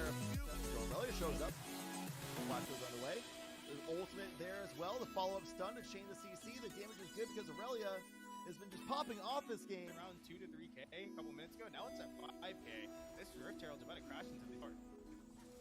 Yeah, Kali things are able to survive long enough and get the kill even on the Jace. Somehow Dolphin manages to steal away a kill amongst the chaos and is able to was able to live, get out for so long. DMR is now here. He's ready to fight this one. ST might want to push the agenda here. Whoa, maybe going a little bit too far for DMR because the teleport is available as well. And this is coming from the Jace, who definitely needs to get out right away as well, because their team is going to support them. It's going to be the Relia's Blades to stop the retreat from SHU. A nice re-engage from SHU, though. They're able to turn around and beat the frontliners still alive. Braum was the one who has to find a way of somehow providing value to the teams anywhere. But if they show up anywhere, they just die. Just like 12 CS Man just died immediately to Dolphins and Kelly pressure along this area, but they answered back. Guys that we talked about beforehand over on Dolphin and DMR for SU, and they're still right there. DMR trying to follow a little bit. There's early on relative to the map, but Dolphins still alive and well, alive and strong. Reno going a little bit farther than they probably should have, trying to protect this turret that had a bounty on it. The explosion in the fight occurs. It's the kill from the way of SHU, just like you said, the damage is there to the right side of the game. They get the cleanup, the double kill from the way of SHU. Unless a crazy skill comes through, like Warrior 45, Alvin Dolphin has managed to continue with the fight. The battle is moving away. They're in a fantastic position to dominate anybody who challenges them, as well as the rest of the team. Yeah, no lifesteal in this area either, so they've got to go all the way back towards the spawn in order to actually heal up. Yeah, that's basically the story we're missing so far. SU can't even set up to do what they want to do. SSU playing this immaculately, not letting SU get that vision control we talked about was about their win condition alongside the split push. Just SNHU kept the lane pressure. They kept the team fight strategy going. They're dictating the fights on their terms, even though SU is engaging. It's because the pressure is there by SNHU, and everybody is dying on the side of SU. Another 5-0 flawless despite Sarah being a sliver HP. That's enough to stay alive and be there for the victory screen. SNHU winning in a dominant 2-0 fashion. Yeah, absolutely dominant. Arguably even more dominant in this game from SNHU compared to the previous one that they played. Really just this mid lane.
All right, we are back actually on screen because we do have an interview with the mid laner from the 2-0 team, SNHU, the Pinmen, is Glorious Killer, who showed up really dominantly today, fantastically. And here he is, Glorious Killer, beautiful mug in the middle of the screen.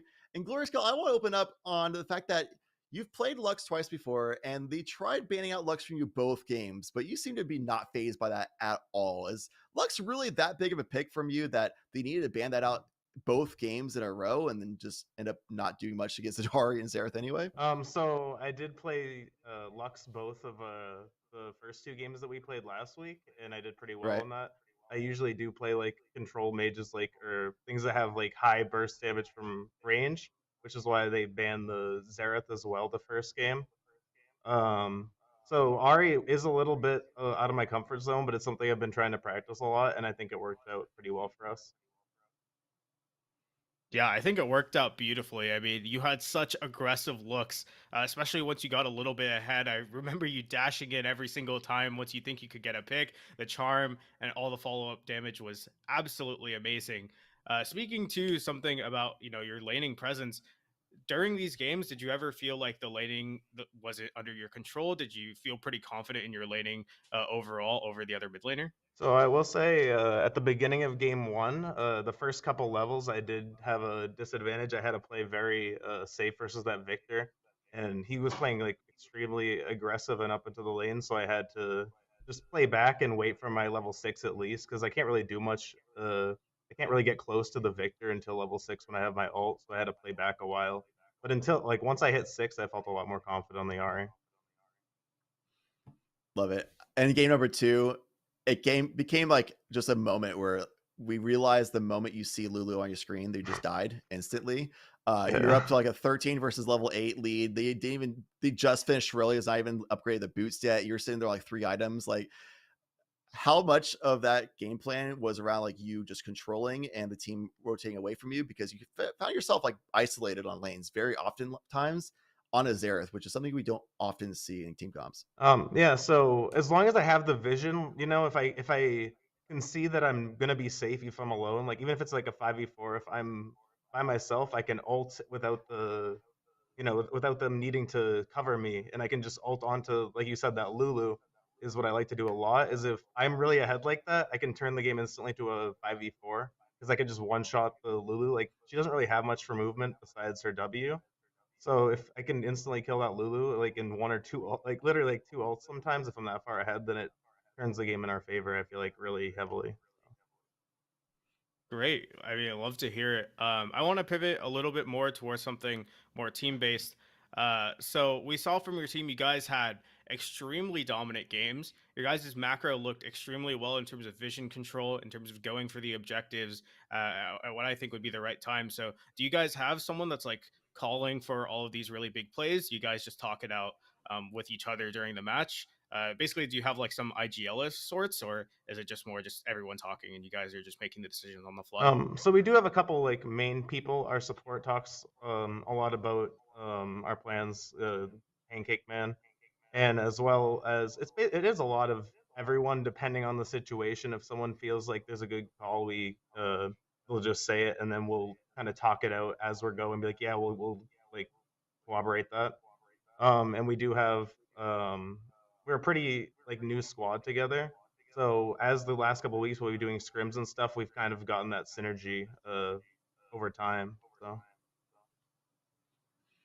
it seems like you guys had a good feel of what champions to pick out, because you definitely targeted Dolphin a lot, especially like the early pick ban rotations. Take out the Camille every time.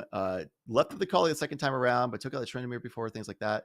Was your game plan really like, we want to try to shut down Dolphin because that's such a strong player on their team? Or what was the mindset going into all that? Yeah, it's definitely the player as well as those specific champions we feel he would have like hard carry potential on.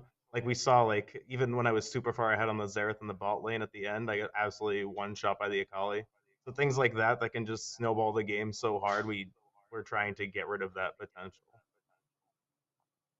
Great. Yeah. So y'all are undefeated so far. Are you guys excited for your upcoming games? You guys think you're going to go undefeated all the way? Is there a specific squad that you guys are specifically super hyped to be able to play? Think it would be a really great matchup? What do you think? I mean, ideally we would like to go undefeated, but like, we can't say we would. We're gonna try our best. I don't know if there's a specific match we have in mind. We're just gonna go week by week and take it as it comes, you know. Yeah. Well, a team that could be an exciting match for you to go up against would be Farmingdale, which is actually the match that's on the student side of things after that, which we won't be sending to later on. But before we go and do all of that, you can maybe scout out the future opponent. Is there anything that you want to say to fans, friends, anybody who might be watching? I just want to thank everybody for watching the games. It was definitely a fun couple of games, and I appreciate everyone taking the time out of their day to watch it. I don't really have anything to shout out, but yeah, it was a great time. Right on. We appreciate you joining us. Glorious Killer, you definitely owned up to your name today, especially against the Lulu in game number 2. Thank you for joining us and looking forward to your future matches. Yeah, thank you so much for having me, and have a great night, everybody. Thank you. All right, that is going to do it for us actually this time, and we're going to be sending you to the student run broadcast. It is the match between Farmingdale, which is one of those other top teams out there running undefeated, versus Mercy, who is trying to put up the best showing and try to take down the top dogs essentially. So definitely stick around to this stream and watch that student run stream, which is a fantastic broadcast production that will definitely be very entertaining, enjoyable to watch. So stick around for that. We'll see you all next time. Take care.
For pick, a little bit of surprise, but definitely a lot of CC.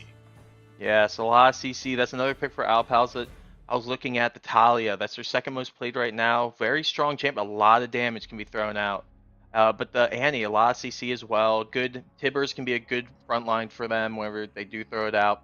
But on the other side, we do see the Lux. That is a interesting pick for J-Real because J-Real mostly plays Udi or Lee. It's probably a pickup for their support in Bosun, which I think is going to be interesting because I would think with this comp that they would pick a more God, I'm trying to think of her name. The Leona. Definitely pick a Leona because Leona and Jinx are like hand in hand. They always go together. They're a very strong comp, especially with all the champs that like to play with the hooks, the Nautilus, and the Thresh. So it's a bit interesting. But we also see the Volley coming out, which is another good backline diving tool, good frontliner as well. So much damage CC can just come out, and the shielding applied to itself and tower dives. That's going to be scary to deal with. I was going to mention it, yeah. Lux and Volibear, 2 flex picks actually. You could bring Lux mid, you could bring Lux support with that Jinx, but also we have been seeing Volibear's top and jungle. So 2 flex picks going into the second half of the draft is really good on the side of Farmingdale, because now it gets really hard to pin down what role has been taken. Because if you choose to pincer a role, they can choose to put that champion already there and as if act as those 2 bans were void, but they do sneak in the Misfortune before the second half of the bans come through, so they don't get to trim the 80 carry pool, but they may trim the support pool a little bit with that Thresh, but they also retaliate with a Diana. Yeah, I really like the Thresh ban, especially with the MF. MF is a really scary champion. No matter what, no matter what level you're playing it at, in my opinion, the ult is insane. If you're able to hit everything, slow them, it's gonna be really good. And there comes a Nautilus pick, which again for Bosun is a strong pick for them. They're not in a Thresh player. They already banned the Thresh, so I'm not sure if they will be going with the Lux support or not, or if it, again just going to the mid. So there's a lot of flexibility that anything could happen here, and that's so bad for Mercy because it makes it so one they can't plan what's going to happen to each lane and where really to focus, or even what even what runes to bring for each lane to be able to survive. Instead of taking the magic resist, you actually took armor, and nope, you're facing a Lux in lane. Right, and you really don't know until all of the champions on both sides are selected. So with covering 4 roles with 2 champions, the flex is really good. I'm actually kind of surprised about that Nautilus ban because I feel like Mercy College could have paired it with the Misfortune. I mean, the Thresh's CC is really good. Nautilus has a point-click one, but speaking of point-clicks, Leona is going to be accompanying that Misfortune in the bot lane, and I think that's the CC that we were looking for to lock down this Jinx and potentially Lux. Really strong pick right there. Just so much CC. You can be able to get right onto the Jinx. Jinx doesn't have much movement, so if you're just able to get back there, hit her with the ult, and then you can just zoom right in with your E, hit her, stun her, it's going to look good. But there comes a power play of a champ right there, and that's Set. Set is absolutely scary. This is the moment where I would actually say it would have been good if they did pick a Rel, because Rel can get rid of that shielding as well. And there comes the classic pick of Riven for their... I'm pretty sure it's Demiz. Demiz likes to play likes to play Riven instead of the Yasuo if that gets banned.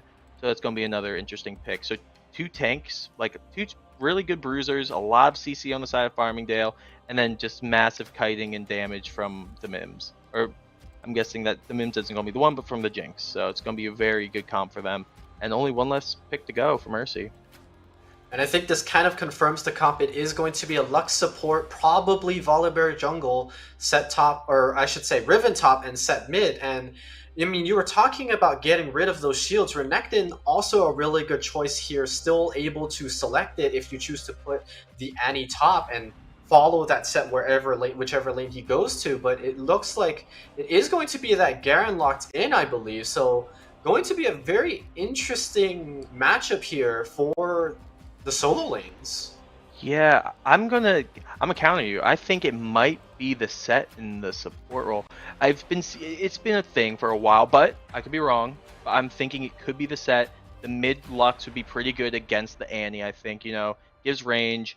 It would be a little difficult for a Set to lane against an Annie, I think. He can bully really hard, but just the amount of poke that she can provide will be really annoying. They could switch this up on us, like either way. They could be thinking, oh, I could run this in the mid. No, you run in the support, just they could play with it. So it's going to be really, really interesting with the comp. But I definitely think I like Farmingdale's a lot better than Mercy's comp at the moment. The only thing I like better is probably the bot lane comp for Mercy. It's a very nice comp, very effective.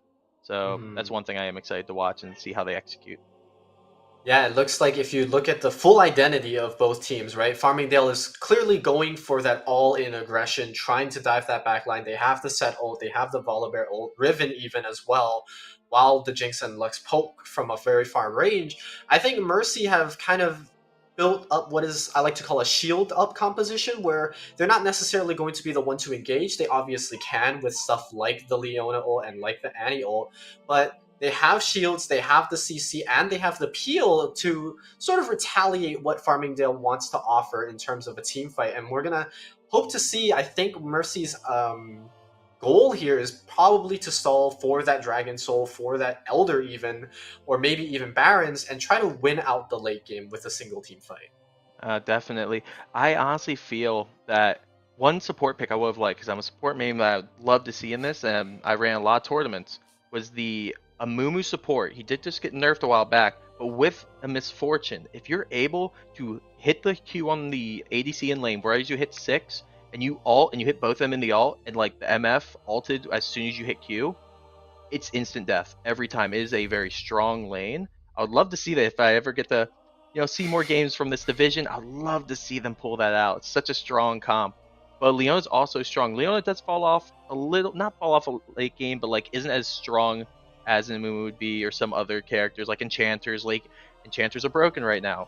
They are one of the strongest in the bot lane. It's so scary to see them, and that's all you see really in pro play. Maybe you'll still see like the hook champions, of course, but like a lot of Enchanters, especially the Lulus and the Jannas, because Janna just got buffed, I'm pretty sure, a patch ago, 2 patches ago. So it'll be interesting to see. All right, well, we will see what these two teams bring to the Rift, but we will cut it to a short break. We will come back with the live feed for you guys in just a bit.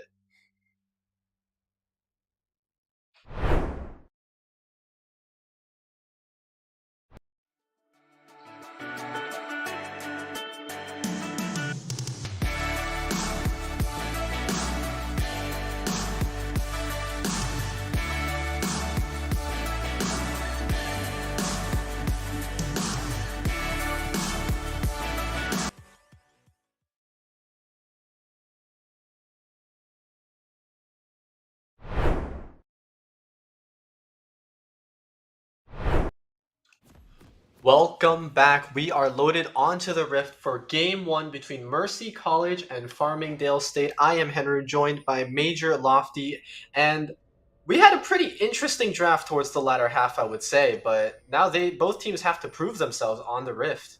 Yeah, it's going to be really interesting. It looks like they did switch and went to the characters that we thought they were, the players. There is the set in the bot lane that we were debating about a bit, if it's going to be the Lux in the bot or the set in the bot or in the support role, but in the bot lane. So it's going to be really interesting, but there's already a fight happening.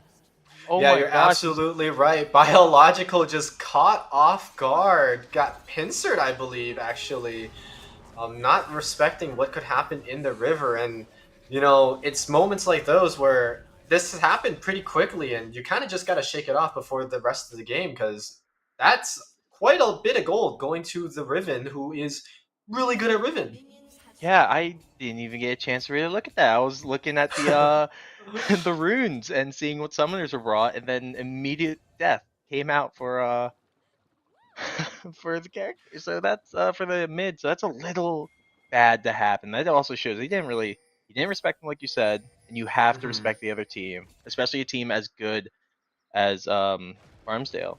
So that's absolutely right. And we're gonna see both junglers actually opting in for a bottom side start, and we don't really see this too often nowadays, because normally at earlier last year, you would contest for the first scuttle crab because it was very valuable, but they did nerf the value of that crab, and so junglers decided we can start on opposite sides, we can compromise 1-1, but it is still a little bit juicy if you can get that double scuttle. But hold on, a big exchange going on in the top lane. Just poking though, just playing around. Yeah, good damage coming out from Darksword in that trade. I think early game he definitely has the advantage. He's going to do a lot of damage. One thing I'd like to point out is that the Volibear actually skipped going to the Raptors and went straight up to the Gromp. So I'm guessing that he's probably going to path right up the top and get a kill onto Darksword, at least try to get a gank off. And there's some bullying happening right now in the lane. Both supports are about half health. Both of them are popping their pots. A good trade coming out from both sides, but a little bit of bullying coming out from Hot, able to get some good pokes with this rocket. Yeah, Bozen actually had a really good Hex Flash angle, able to get more damage onto the Leona, but Aftershock does keep a tank relatively tanky in this early stage of the game. But hold on, J-Real looking to gank onto this Garen, but Demin says not even needed. Solo Bolo in the top lane, 2-0 now for that Riven. Wow, that happens very quick. I thought the support from the jungle was supposed to be needed there because they were very low in health when we looked. They were very low, but apparently something happened out of nowhere that made them just be able to get a better trade-off, which is really good for the top lane. That just shows at this point they're just going to be able to steamroll. They were the ones that got the first blood as well, so just so much gold in this top lane. It might already be over before it's really even began. There's already an 1,000 gold deficit. 1,000 gold is quite a bit right now. We can see a lot of AD being bought by the Riven, and it's kind of hard when you're executing a composition with a Taliyah. Taliyah likes to farm up, likes to get to that level 6 or even higher, get those items online, start stacking a little bit of Dark Harvest, and because of that, you don't really get a lot of ganks as compared to a Predator Volibear, who will probably look to get boots on his next back so he can start activating that Predator rune for those ganks. But looking in this bottom lane, set in position just in case of any shenanigans coming along, but nothing so far. Yeah, this looks like they're just going to be trading out in the top lane. Half health for pretty much full health, so nothing big there except for, just more bullying from the top. And they are freezing the wave on the side of Mercy. They're not letting them push up at all, so they're just going to get starved out. And what's Mercy going to do? They can't push up. And there's already another solo kill. Will the burn be enough? Nope. And he's just going to be able to get out for free and just farm even more. And at this point, when you're playing top, you just gotta stop fighting. There's no reason to keep fighting. Yeah, it's a feels bad, man. I mean, you could see Garen was giving it his best. It was a freeze in his favor, actually, but hold on, a fight in the bottom lane. There's going to be the grit coming out, and Bozen secures it. The zap slows down the Leona. Is going to have to be a flash, but is it going to be enough damage? No, not enough range on the rocket, and Trishy does get to live here, but another kill going in that bottom lane. Yeah, and around the board right now, that's 4 kills already. They're down 2,200 gold. This is just looking really bad, really fast. And there's also going to be a fight in the mid lane here with a gank coming from the Volibear. Yeah, Volibear coming in hot, coming in fast. Biological not able to close out the kill in time. J-Real says, get over here, slaps him in the face, and that's going to be another one on the board. 5-0 now for Farmingdale. Yeah, just not respecting the jungle. Always respect the jungle, especially a Volibear who already has Predator online with those boots. So that's just really dangerous. You never want to push up. And right now, every single lane has a death in it. And that is just really bad. And top lane's getting absolutely deleted with the ult coming out from the Riven. Oh my gosh. It's just looking so bad at the moment. 4-0 on this Riven and playing like an absolute monster.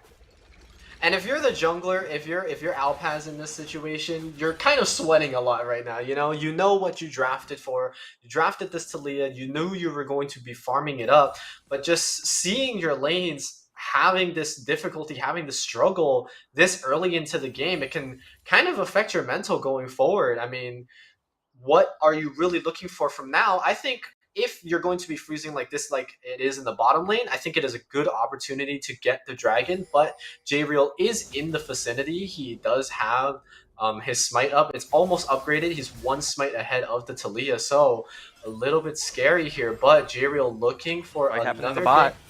Maybe in the mid lane, you're right, and engage going on in the bottom lane. Trishy, very tanky, has that Aftershock, but Hot going to get the kill, gifted over.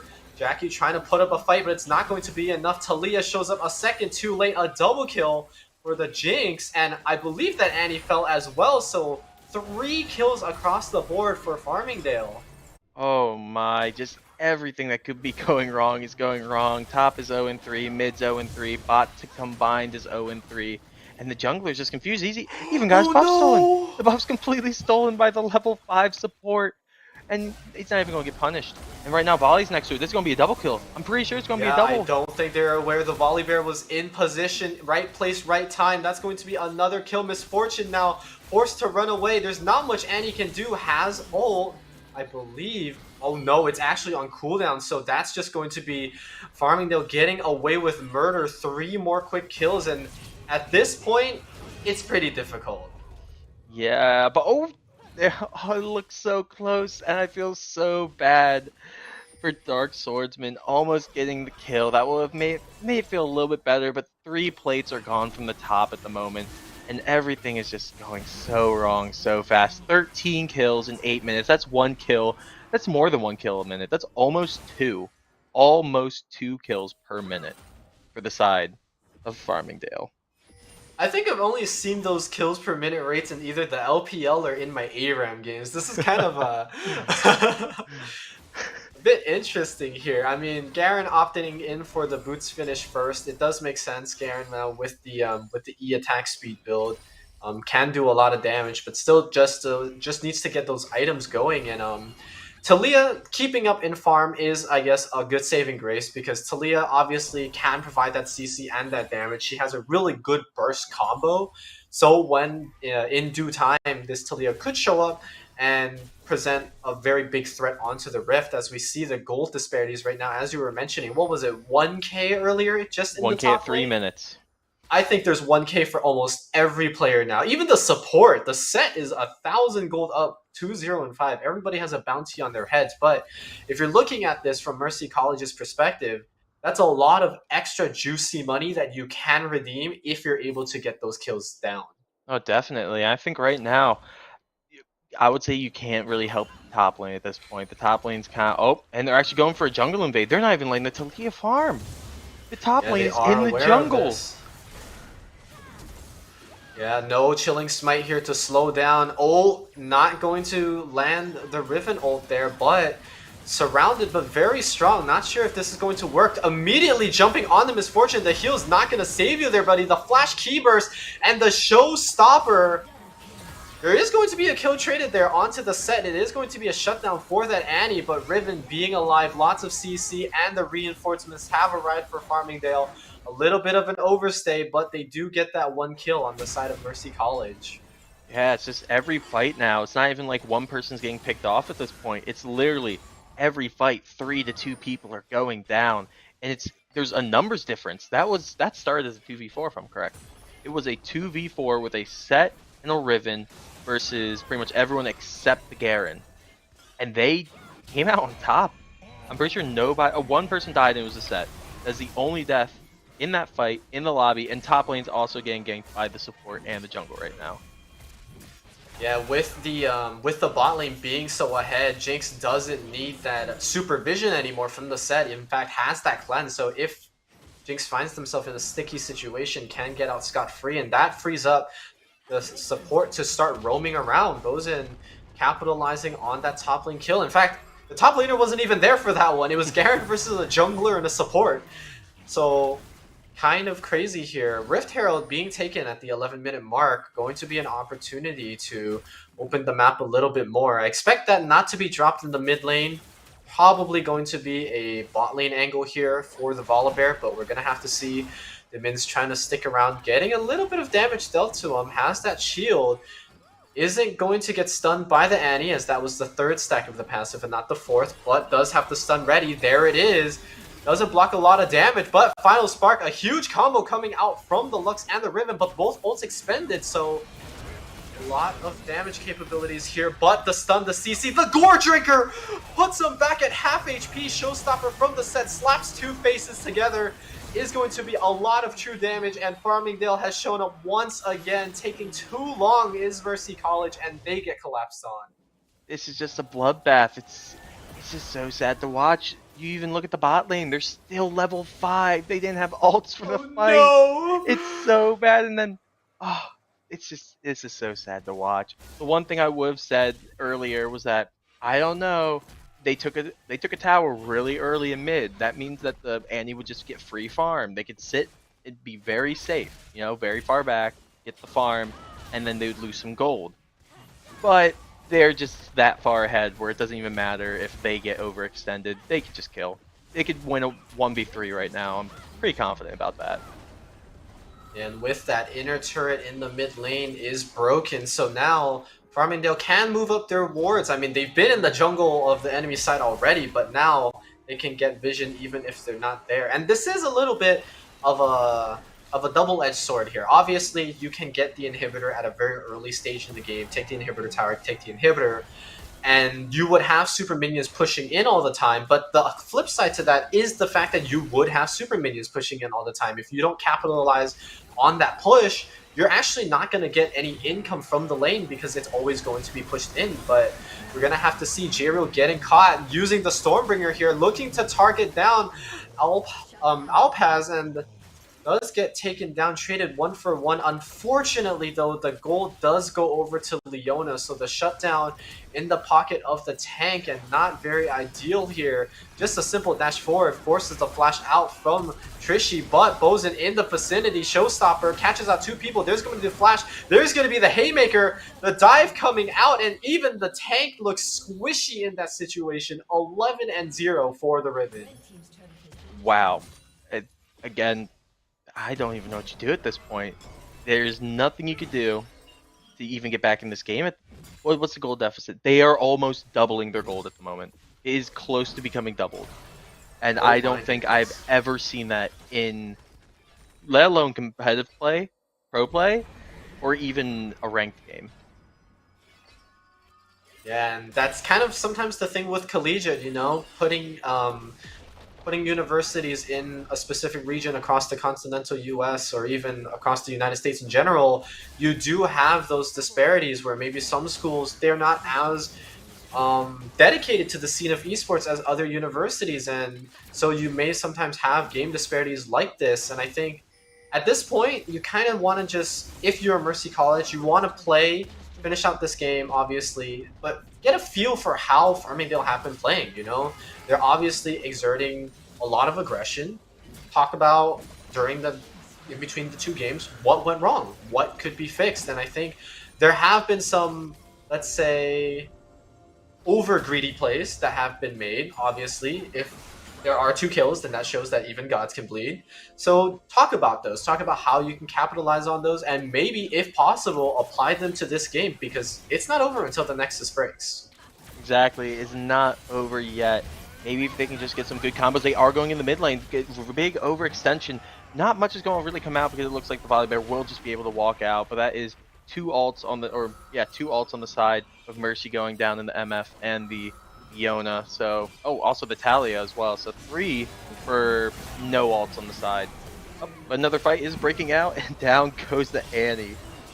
Yeah, Annie with a little bit of overextension. Garen going in one at a time. The funneling in not too great, and the bear is really fast with Predator boots, so obviously going to run down a Misfortune. Don't care how fast she can strut away, she's going to fall. All 3 kills going to the Riven, and we saw it right there. We were just talking about it. Mercy College saw the over-aggression, they capitalized on it, but it just wasn't enough. They don't have the damage, and now turret made useless, and so they are able to dive past the inhibitor, and 2 more quick kills here coming out on the side of Farmingdale.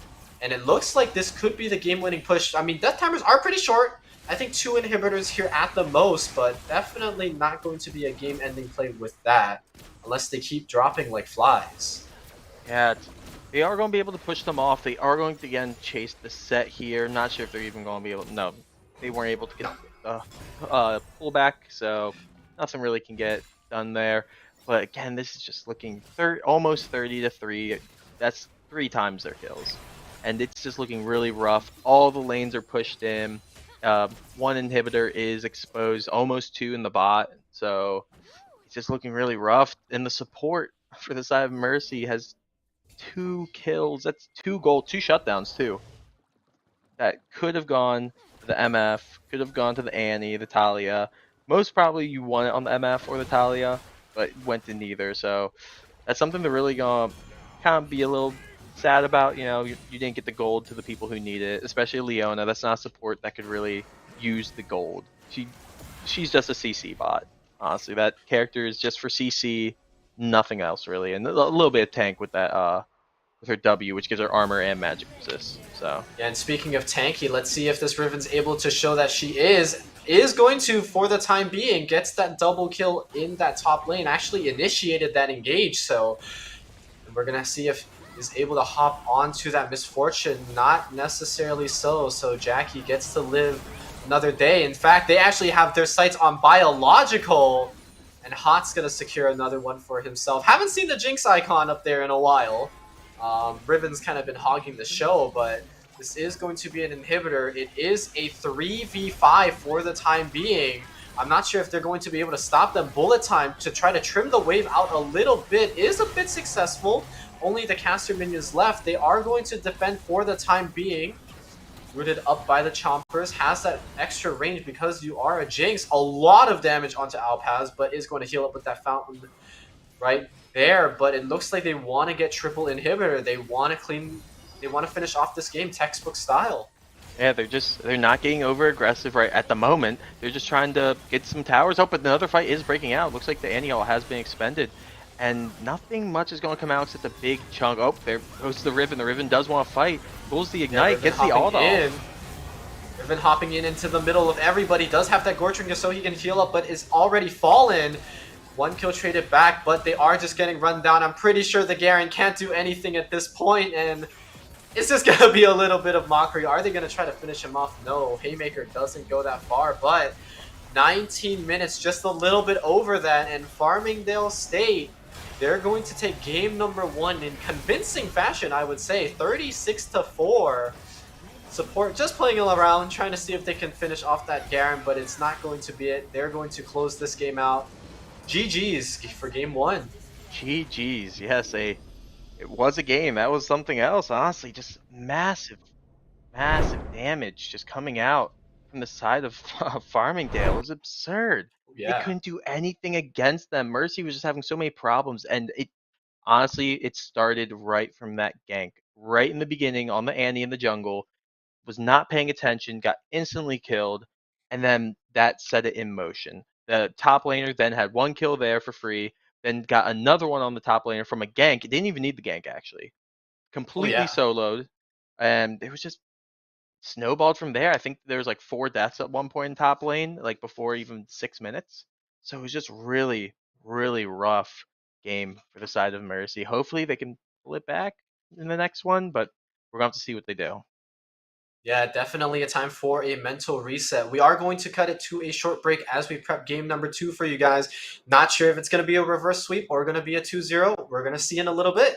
Catch you soon.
Hello, everybody. Welcome back. We have a series for you. Mercy versus Farmingdale. Major, I'm going to be honest, game one was pretty interesting from start to finish, I would say. Even from draft onwards, I feel like we had a lot to talk about on both sides, but in the end, Farmingdale came out, and they came out convincingly. Oh, they came out swinging right out of the gates. A kill before minions even spawned, and then also 3 kills in the top lane. It was pretty brutal. It was very brutal. You know, there are some things that I believe Mercy could have fixed during that game to make it a little less brutal, but they were almost down, I think, 16,000 gold at one point. So they need to look at that game. I think you said before the game, look at the game as a whole, see what they did well, review it, and try to implement that into their game here or even their next games. That's going to be super important to like be able to do that, so they can start getting some more movement and motivation to start getting these kills and just working together. It didn't seem like they were working together as a team a lot of that game.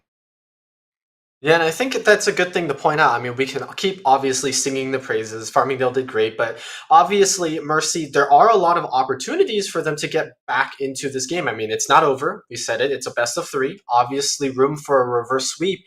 And I think personally, if I were in that position of the coach or whoever the captain is, I would talk about my main concern was the jungler. And I feel like, I don't want to say a jungle difference, but in the sense that the Volibear was more active in the lanes and causing that commotion that let the lanes to get to the point where they could themselves carry their lane, right?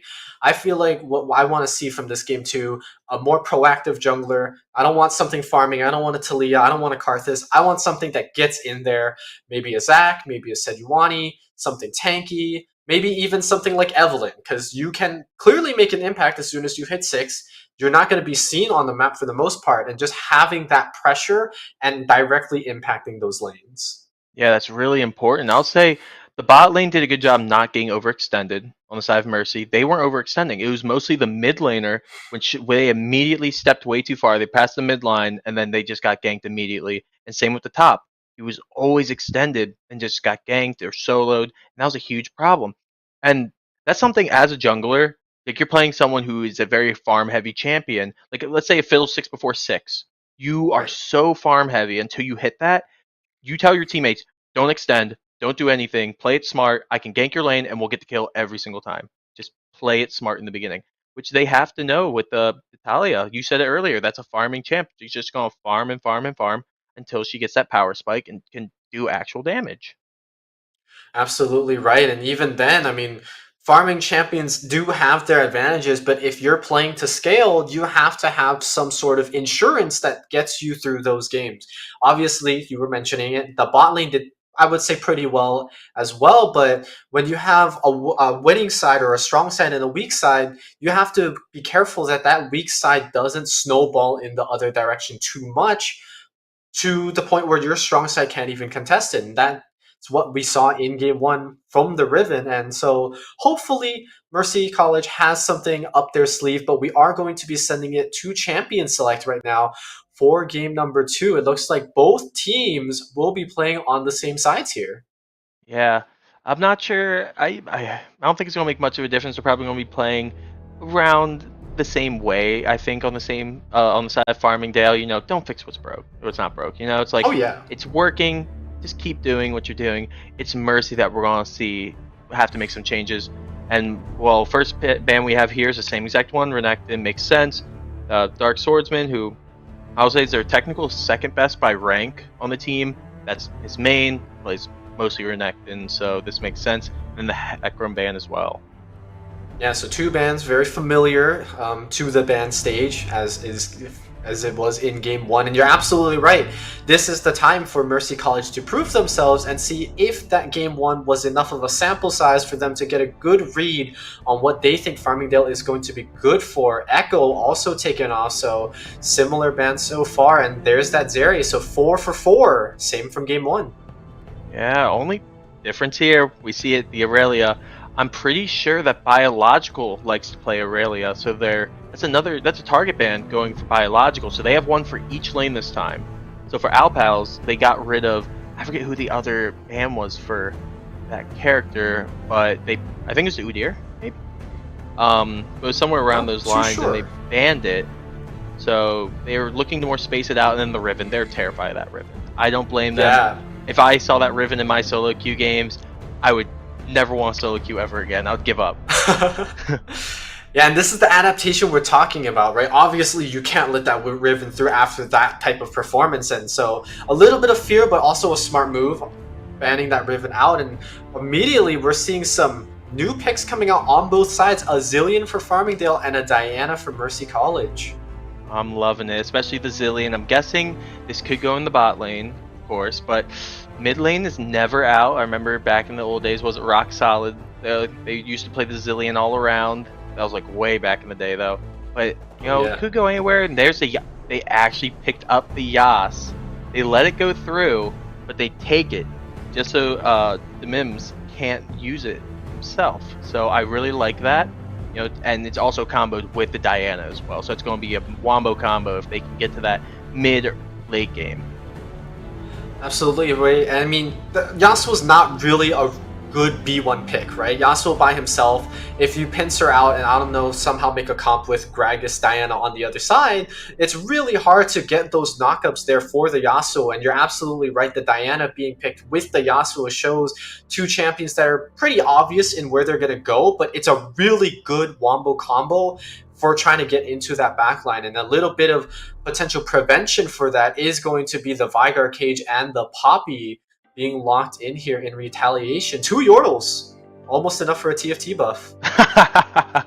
All we have to see is the Lulu in the bot lane or the Triss, and we'd be able to get it. But I like it. I love the cage. I love the just anti-movement that they're really doing. That Yasuo, he ain't gonna be able to be dashing around once that Poppy comes through. So it's gonna be very interesting. And then here's the Kiana. Kiana is a very strong champion, especially in solo queue right now. Super strong, and just the amount of damage they can do. If you get caught out, it could be really scary.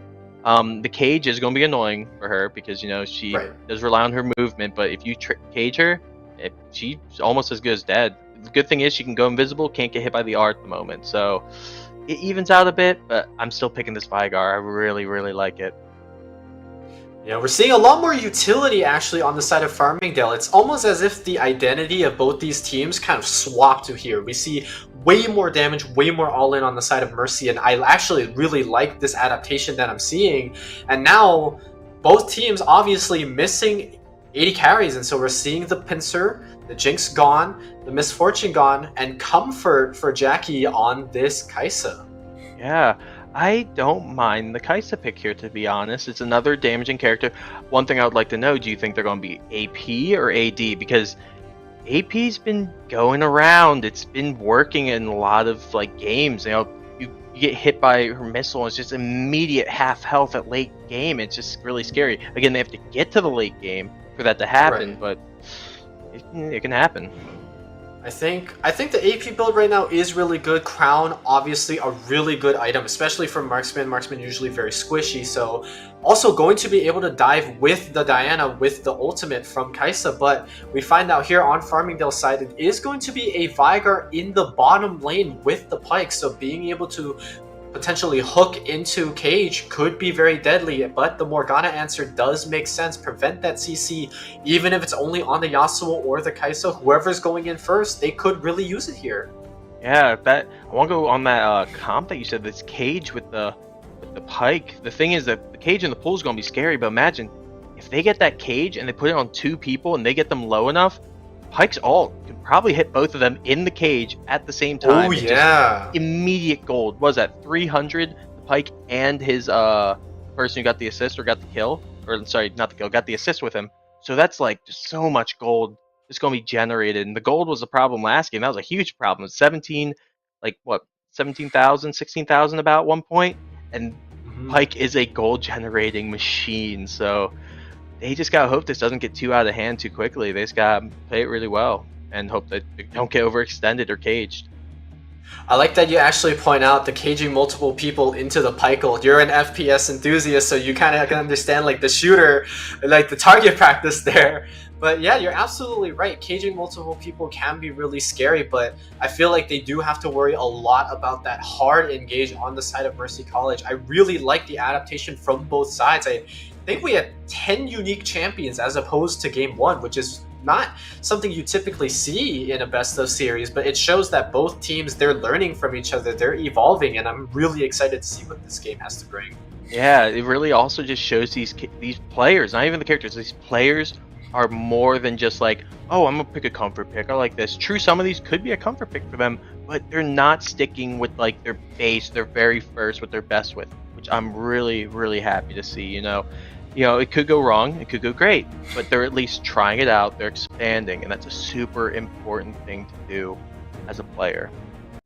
Right, that's something very important, especially because ECC is still in the early stages of their group stage, so lots of room for improvement, lots of room for adaptation, but we're going to have to see how these 10 players bring it onto the Rift with a new champion. We will be right back after a short break.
All right, everybody. Game 2, Mercy College versus Farmingdale State College. This could be where it ends, but we might see a Game 3. I am Henry. Joining me is Major Lofty. What do you think coming out of this game? Like, what are you expecting? I'm expecting a lot of team play coming from the side of Mercy this time. They have such a team play oriented comp, and I want to finish the sentence, but they are sending everyone top, and I do not know how this is going to end. It looks like Dark Swordsman might just be able to see it and walk away.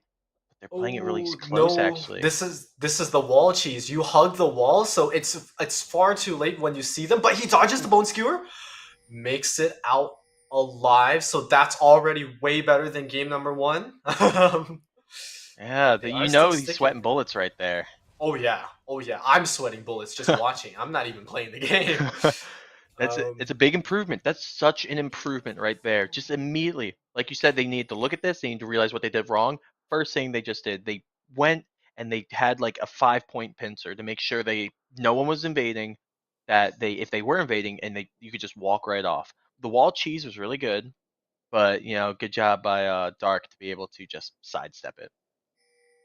You can see it already right here. Bit of malicious movement going on here from the side of FSC. They're trying to do a little bit of a late invade, and they actually forced the Diana to keep going back and forth between the camps so that Mercy College couldn't be prepared to expect where the jungler is going to start. They actually even had the deep vision, so they forced the Diana to go from red to blue with that 5-man invade, forced them back to red with the 4-man, and now Jax is preventing the Diana from even getting a level 2 from the red buff. Yes, this Jax is going to miss out on a bunch of EXP, but you're putting the jungler behind, and that prevents a lot of ganks. But Biological now coming face first with a Jax. Already 3 autos in. There's going to be the counter-strike. It lands. Ignite invested. Has to be a flash. Follow, actually, from the Jax. Is not going to die to that tower shot, I believe. Diana forced back here to try to finish the camp to at least get level 2. Dark Swordsman with the roam all the way from top lane. Trades it 1 for 1. And this is the adaptation that we wanted to see coming out of Mercy College. This is beautiful. Oh yeah, I would love it. The one thing I would say just to improve, as soon as that Jax goes down there and is harassing your jungler, I would say you take the top, you roam him down, you make sure he cuts off the top escape, and then you also take your mid laner and time it so they're both taking both escapes, they can't get out, and you get a first blood, and your jungler is able to get their camp. Absolutely. And here we see now lane advantage. Bone Skewer going to be neglected by the Magic Shield. Getting that level 2 very crucial here in a lane where there are 3 CCs on the side of Farmingdale. So getting that down, very, very good. Lanes are being pushed in. Dark Swords is going to be pushing it in the top lane, but everywhere else is getting slammed. Diana now still definitely behind of the Poppy. Poppy is going to get that first Scuttlecraft scot-free, and this is actually going to be the dangerous part, is if this Poppy can get both Scuttlecrafts. Yeah, it's going to be really big. They are able to get that so much vision, and I think that's one thing that we didn't touch on, but Farmingdale was really dominant with vision the entire game. So that's something Mercy's just really going to have to look at, is just getting that vision. Like, look at top lane. There's a little bit of vision. There's one ward there. Should be fine, but if the jungler decides to take the path through the red jungle, there's nothing that they can really do about it. And I think the game has calmed down from what it was earlier. Obviously, vision not too important here. You really just want to know where the jungler is, just in case of ganks, but you can kind of read it either by going in for those camp invades, or if you're just timing your own junglers clear with the enemy junglers clear, so you can do a little bit of guessing. I don't know if they can guess that Alpaz is here. Gonna get slowed, so actually doesn't get bone skewed, but doesn't get Morgana rooted either. Doesn't look like they're gonna CC him with the Phantom Undertow, but going in very deep. Not going to land that hook. Actually, is going to switch it onto the Kaisa, forces a tower shot, the ignite ticking, but not going to be enough. There's going to be the double bomb, but it's not going to land on anything. Alpaz is going to take a bunch of damage here. Bone Skewer landing once again, so a lot of poke and a lot of time bought. Now this Diana looking for a gank, hoping to get something out of it. Definitely going to fall more behind of the Poppy now. And now the Mims just bonks the Yasuo on the head under tower. You hate to see it. That's going to be so much EXP and gold just denied. Yeah, such a strong start to coming out from Dark. Oh, and here's a fight actually in the mid lane. Here comes the Poppy with the Predator. Looks like they will be able to get the kill. Yep, free kill. Free kill. A little bit questionable barrier. I guess he was really scared on the Kiana's damage potential, but you want to run away from that Poppy, but you don't want to hug a wall against the Poppy. And now there's going to be the Bone Skewer flashed away from, so no roots as of yet. That's That's going to be a Void Seeker landing from Kaisa, but nothing too much. The Mims, hold on, wait, is he going to He's die dead. to the wave? He is! Wow, the Ignite was the sole reason because it gave the minions the vision and they were able to shoot while in the bush. Wow, that is a smart play coming out from Dark. Dark did die there, so I'm not sure how worth it was worth because there actually was a shutdown, if I'm correct. So a bit worth, but at the same time, they got calm it down in the top lane. Don't keep fighting. You're just giving more gold over to the other top lane, so you gotta be very, very careful about this. I will say I'm really happy with the bot lane. The bot lane's doing a good job. True, they're facing a very passive bot lane in my opinion. A Zillion and a Pike isn't gonna do much from 1 to 6 in my opinion. They're gonna be very just. They'll throw out some CC, but until they really hit that 6 mark, there's not much they're gonna do. But also, wait, we do see maybe a roam coming down from the Kiana? No, just checking it out, making sure they're not on Dragon. But other than that, they're doing good. They're pacing themselves well. They're not doing anything crazy. It looks like Diana is in the top lane right now, top jungle, so we might see a gank, but it looks like the Jax is just a little bit too far pushed up to even get anything off of it.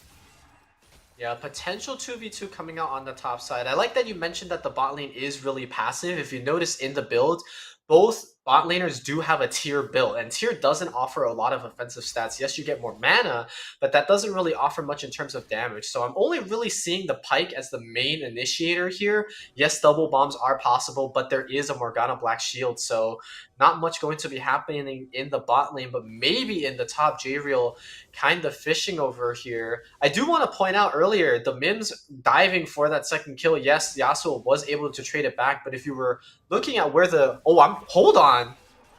They said, screw the Black Shield. We are going to kill him. One more auto would have killed Jackie going in for it, but there is a Zillion right in front of you. Slow, double bombed. Once again, there's going to be the Ignite. Is Alphal's going to show up in time? No!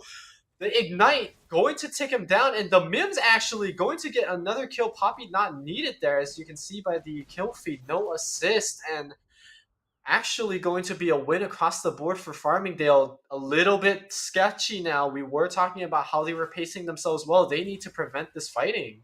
Yeah, it was looking like Swordman was doing pretty well too in the top lane. Like they were sitting there, they weren't pushing up. It was almost like they had that sixth sense that they knew that the Poppy was there. And I was really, really impressed by it actually. Like a lot of top laners would just go in and be like, I need this XP, I need to get the CS. But you know, they played it really, really smart, which I liked. But also, this top lane's really difficult for Swordsman. Oh, they're actually fighting at tier 2 right now. And yeah, they're fighting in between the tier 1s and tier 2s. The Mims actually going to be the one to fall this time. A little bit of overextension, thinking could kill, but I believe his ult was actually down, and Yasuo, with the last breath, is able to take him down there. Yeah, I don't know what's happening there. Like he's playing very aggressive. I think it's him. He might not be really taking this as serious as, you know, a player would, because the Mims normally plays, they are a Masters player. They're playing against a lot of Masters players. So right now they're looking at Dark and being like, oh, Dark's is just a silver, so I'm just gonna, like, you know, ham it up and meme it up. You know what I mean? A lot of players do that. But we will see an engage in the bot lane a little bit, looks like, but just pokes. But here comes the Poppy going in with the Predator, and I think this is going to be a double kill.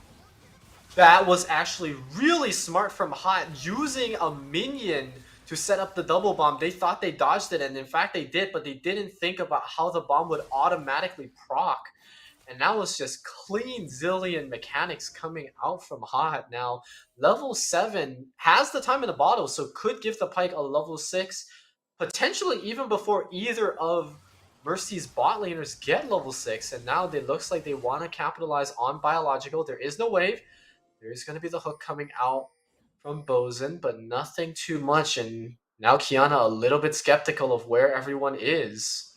Yeah, this is one thing I'm really, really sad to see, is that this Diana just hasn't really been ganking any lanes. Like, they ganked bot lane a little bit, but the laners were already dead. And I think the first time they did it, just nothing came out of it. It was just a very weak gank. They couldn't just do anything. And there goes the first drag as well for the side of Farmingdale. So just overall, right now, jungle is not doing really what we would hope they were going to be doing around this time. Yeah, and I mean, part of it you can't really blame them. That really terrible start in the jungle as a result of the enemy team invading. But hold on, actually, Counter-Strike going to hit both of them. There's going to be the Moonfall from the Diana. Not sure if it's going to be enough damage though. Kiana coming in, but being chased down by the Vigar, by the Poppy. Actually, both of them have Predators. So excuse me, Biological probably going to be able to get out, but Poppy on the chase. Vigar not in lane, so there's no pincer that is going to be happening here. Going to be using the stealth. Actually skates past the Poppy. No steadfast presence there, but now another Predator being procced by the Vigar. He's going to be safe under tower now. I think a little bit of miscommunication, not expecting how much damage the Jax could have done, but hold on, a beautiful hook. There's the death from below. There's that 600 gold you were talking about, and oh no, the money is starting to go everywhere. Oh, but there comes a Zillion ult, one of the most annoying ults in the game to really deal with, and it looks like this is going to be an insta-death again on Morgana. That is such a cheese. You can dive, like the Pyke was trying to give it his all by trying to get the kill with extra, and dive at the top lane. Diana looks like it's about to go down. There comes the ult from the Yasuo, but it's not going to be anything, and he's actually going to fall as well. Oh my lord, everything's crumbling around them. It's 14-3. The gold deficit's around 8,000 again. Oh no, it looked so promising, but the top lane right now, as soon as something goes well for them, it seems just to crumble right next to them as well. And 3,000 gold is in the pocket of the Jax, so he's coming back with a full item. Oh yeah. Oh yeah. Bruiser items, a lot cheaper than marksman items for some reason, but you know, maybe that's just the ADC bias, but oh no! Biological just hopped into the Vigar E, and there's the ult. Gameplay button. Very thought he had more time. There. He thought he was like, okay, it's about to expire. He's going to time it perfectly, and then it happens. You know, we're not. Yeah. Did the Jax back yet? No. Jax has I don't think so much gold in their pocket, but it doesn't even matter. They're so strong right now that what are you going to do against him? He's literally getting a tower. In bot lane, there's already a fight happening again. It's just another kill on the side Bosun. It never ends, the fighting on the side of FSC. They just want to push pedal to the metal, but Alpal's here. Does have Moonfall. Moonfall into Last Breath is the combo that we've been talking about. Oh, no. Does it land? It was out of range to dash. Oh my goodness, the Counter-Strike does half of the Yasuo's damage, but Supreme Display of Talent does lock up the Jax, and there is going to be a shutdown onto the Kiana. That's actually a pretty good person you want it on. Anybody but the support, I would say, learning lesson from last game. But there's going to be the punt into the wall. Poppy does a lot of damage. There's that double case that you were talking about in Champion. So, like, I don't think it's going to be a kill return, but it is. The auto from Sexy going to exchange it back, but that is a decently good trade if you're on the side of Mercy. And bot lane, very frisky. Both of the bot laners on FSC pretty low, but Zillion ult, once again, most annoying ability in the game, as you deem. Still up. Yeah, it's just right now the bot lane. The thing is, they were doing great early, but the problem is their bot lane scales so hard, especially with the Zillion and this Pyke. They scale so well, and there's just too much damage for them to even deal with. Like, true, the Morgana and the Kai'Sa, they also scale well, but against this, I don't know. There's too much displacement. There's too much damage, especially now the Zillion's getting to the point where the bombs can almost completely clear wave. So, you know, I think it's starting to get a little out of hand. They still have a chance. There was a great fight in the top lane, like you said, but they're going on the mid here, and I think there's going to be a dead Yas up. And there it is. Just instant deletion, and what do you even do about that? You know, I guess don't get caged is the moral of the lesson, or more of the story. Don't get caged. I guess so. Should have brought cleanse, you know? He does have flash. He died with flash. He did die with flash, but I think he understands that he was not in a good position. It was a 3v2. They did have the wave. They could have dove in if they needed to. I mean, they had 3 healthy members at the time. Not as healthy now because of a little bit of playing around, but ready and available to take that Rift Herald. Now, plating has fallen. I guess that's the silver lining here for Mercy. So plating has fallen, but still could take a tower with a Rift Herald. We're going to have to see Hot actually on Hot Pursuit. Going to be taking down Jackie here with the double bomb. And that Shurelia's paying dividends here. We thought it was going to be like a damage Zillion, but it's actually going to be that Shurelia's. That's interesting. I like it. I really like it. Just look at him. This is insane. Oh, are they gonna go for the shutdown? Oh, I was hoping that he would go for the death from below. He'd be able to get the extra gold on top too. Saves it. It wouldn't have been bad for the KS, to be honest, because that's extra gold. But True. again, this bot lane is just gonna be instantly scary. And think about it, this Zillion hasn't even been in an actual team fight. Throw your speed onto the Jax, and it's just death. It's instant death for anyone around. And here comes another pull. It looks like maybe a kill. He's 2 levels down. I doubt he's going to get the kill. Probably just harassing, trying to get in their head. So nothing's going to come out of it. I think Bozen wasn't actually expecting that stun to go through. In fact, it visually looked like Biological dodged it, but there was that stun, and Jack securing another dragon. I actually do want to point out, Mercy was able to make a play and get 2 kills on the Poppy and the Vigar, so there is shutdown, I believe, for the Kiana, if I'm not mistaken, but the Mims just dives tower. Like you said, Zillion speed up that's the stuff of nightmares, man. He becomes an actual race car, and here comes another fight. It's on the Vigar. There's a chance they could... Oh, okay. That happened. He's dead. Diana's walking into another fight. Towers are gone. Inhibitors exposed. Diana goes down. Everything's going wrong for the side of Mercy, and they can't end it, sadly. They can't end it. They want to end it, but they're just going to get the inhibitor. They're going to back off. Every tower's gone again. Every tower's gone except for the ones protecting the inhibs. So this is looking a bit rough. Now, we were talking about it, right? If you do take an inhibitor too early, you do risk the fact that the wave is permanently pushed in, and so you don't get that economy. But it does look like FSC don't plan on stopping here. Zanya is really well timed, dodges the Yasuo Tornado and the Void Seeker, so nothing else, and gets to stay alive. They will not be able to take down this inhibitor tower. So Mercy College, they only really have one lane of super minions to worry about now, and maybe with the lanes permanently pushing in, they could just turtle in their base. That does mean, however, they will be giving up. There's no second herald, but they will be giving up the next dragons and stuff. But if a fight turns into their favor, they could just run it down in that bottom lane that's permanently pushed in. Yeah, exactly. Right now, there is an engage on top of the Diana. It's the Poppy. The Poppy's trying to get him. That's an immediate death from below. Another one coming out, but completely misses and is going to die. Nope, just comes out. Doesn't even need the ult.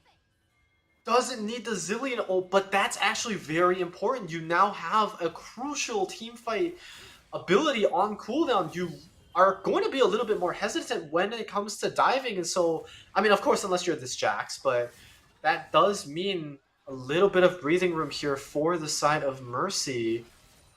And that means less diving potential for the side of Farmingdale. Yeah, but look at the timer on that Zillion ult. It's already half. It's already getting right back. It's insane how quick. And they're just going to jump right in. Get another kill on the Kiana. Yeah, the Burn's just going to kill her.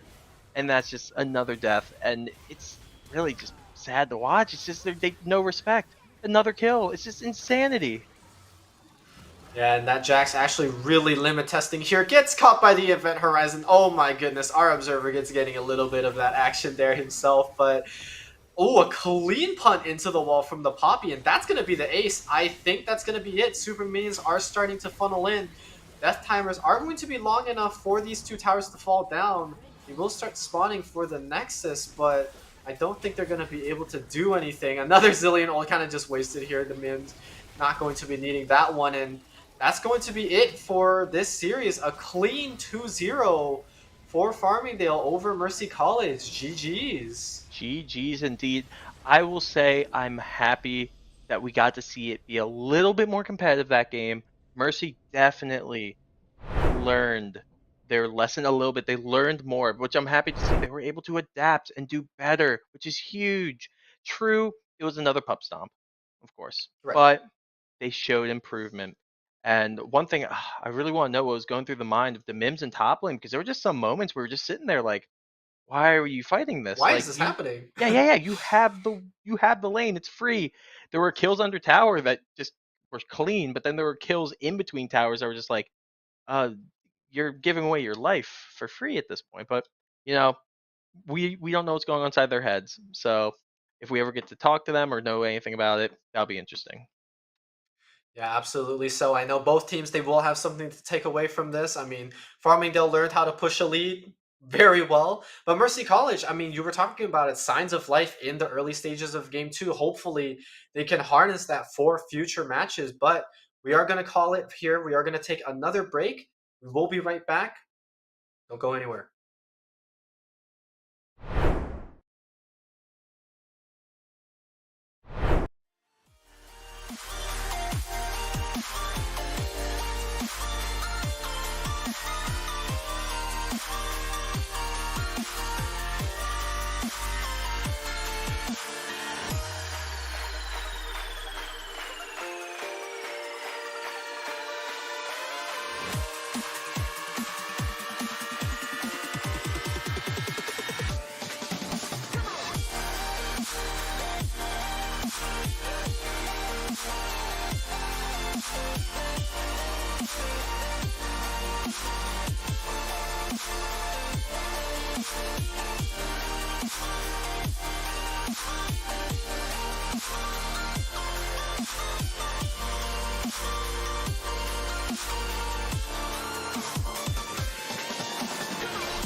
It's just like, man, you got to have that time where you just like disconnect from the scene, just the race, like, and it's a race that I've created in my head, you know, but you have to step away from it.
Hello, everybody, and welcome back. And we'd like to thank you so much for being with us today. This is near the end of the process, and it was a pretty long day. We had 2 matches of the NJCAAE Overwatch, and then 2 matches of ECC League of Legends. We were not able to get an interview at the end of the day, sadly, but is what is. And I'll just like to say thank you very much for tuning into the Esports SU Network. If you want to follow me anywhere, Major Lofty on Twitch and Twitter. And again, thank you so much for here to the producers, to Henry for being such an awesome co-caster to work with. And yeah, anything you want to add? Yeah, I mean, this was an awesome opportunity. I'd love to get another cast with you again. I mean, I think it's kind of cool how we can just have students from universities that aren't even remotely close to each other and have this opportunity to just meet each other, do a cast, watch a couple games together, like just hang with the boys kind of thing. But yeah, I mean, this is an awesome opportunity. If you want to catch more of me as well, you can find me on Twitter at Henryverse. But I think that should be it for today. So on behalf of me, my co-caster, and the entire live broadcast crew, thank you for tuning in, and we'll see you guys next time.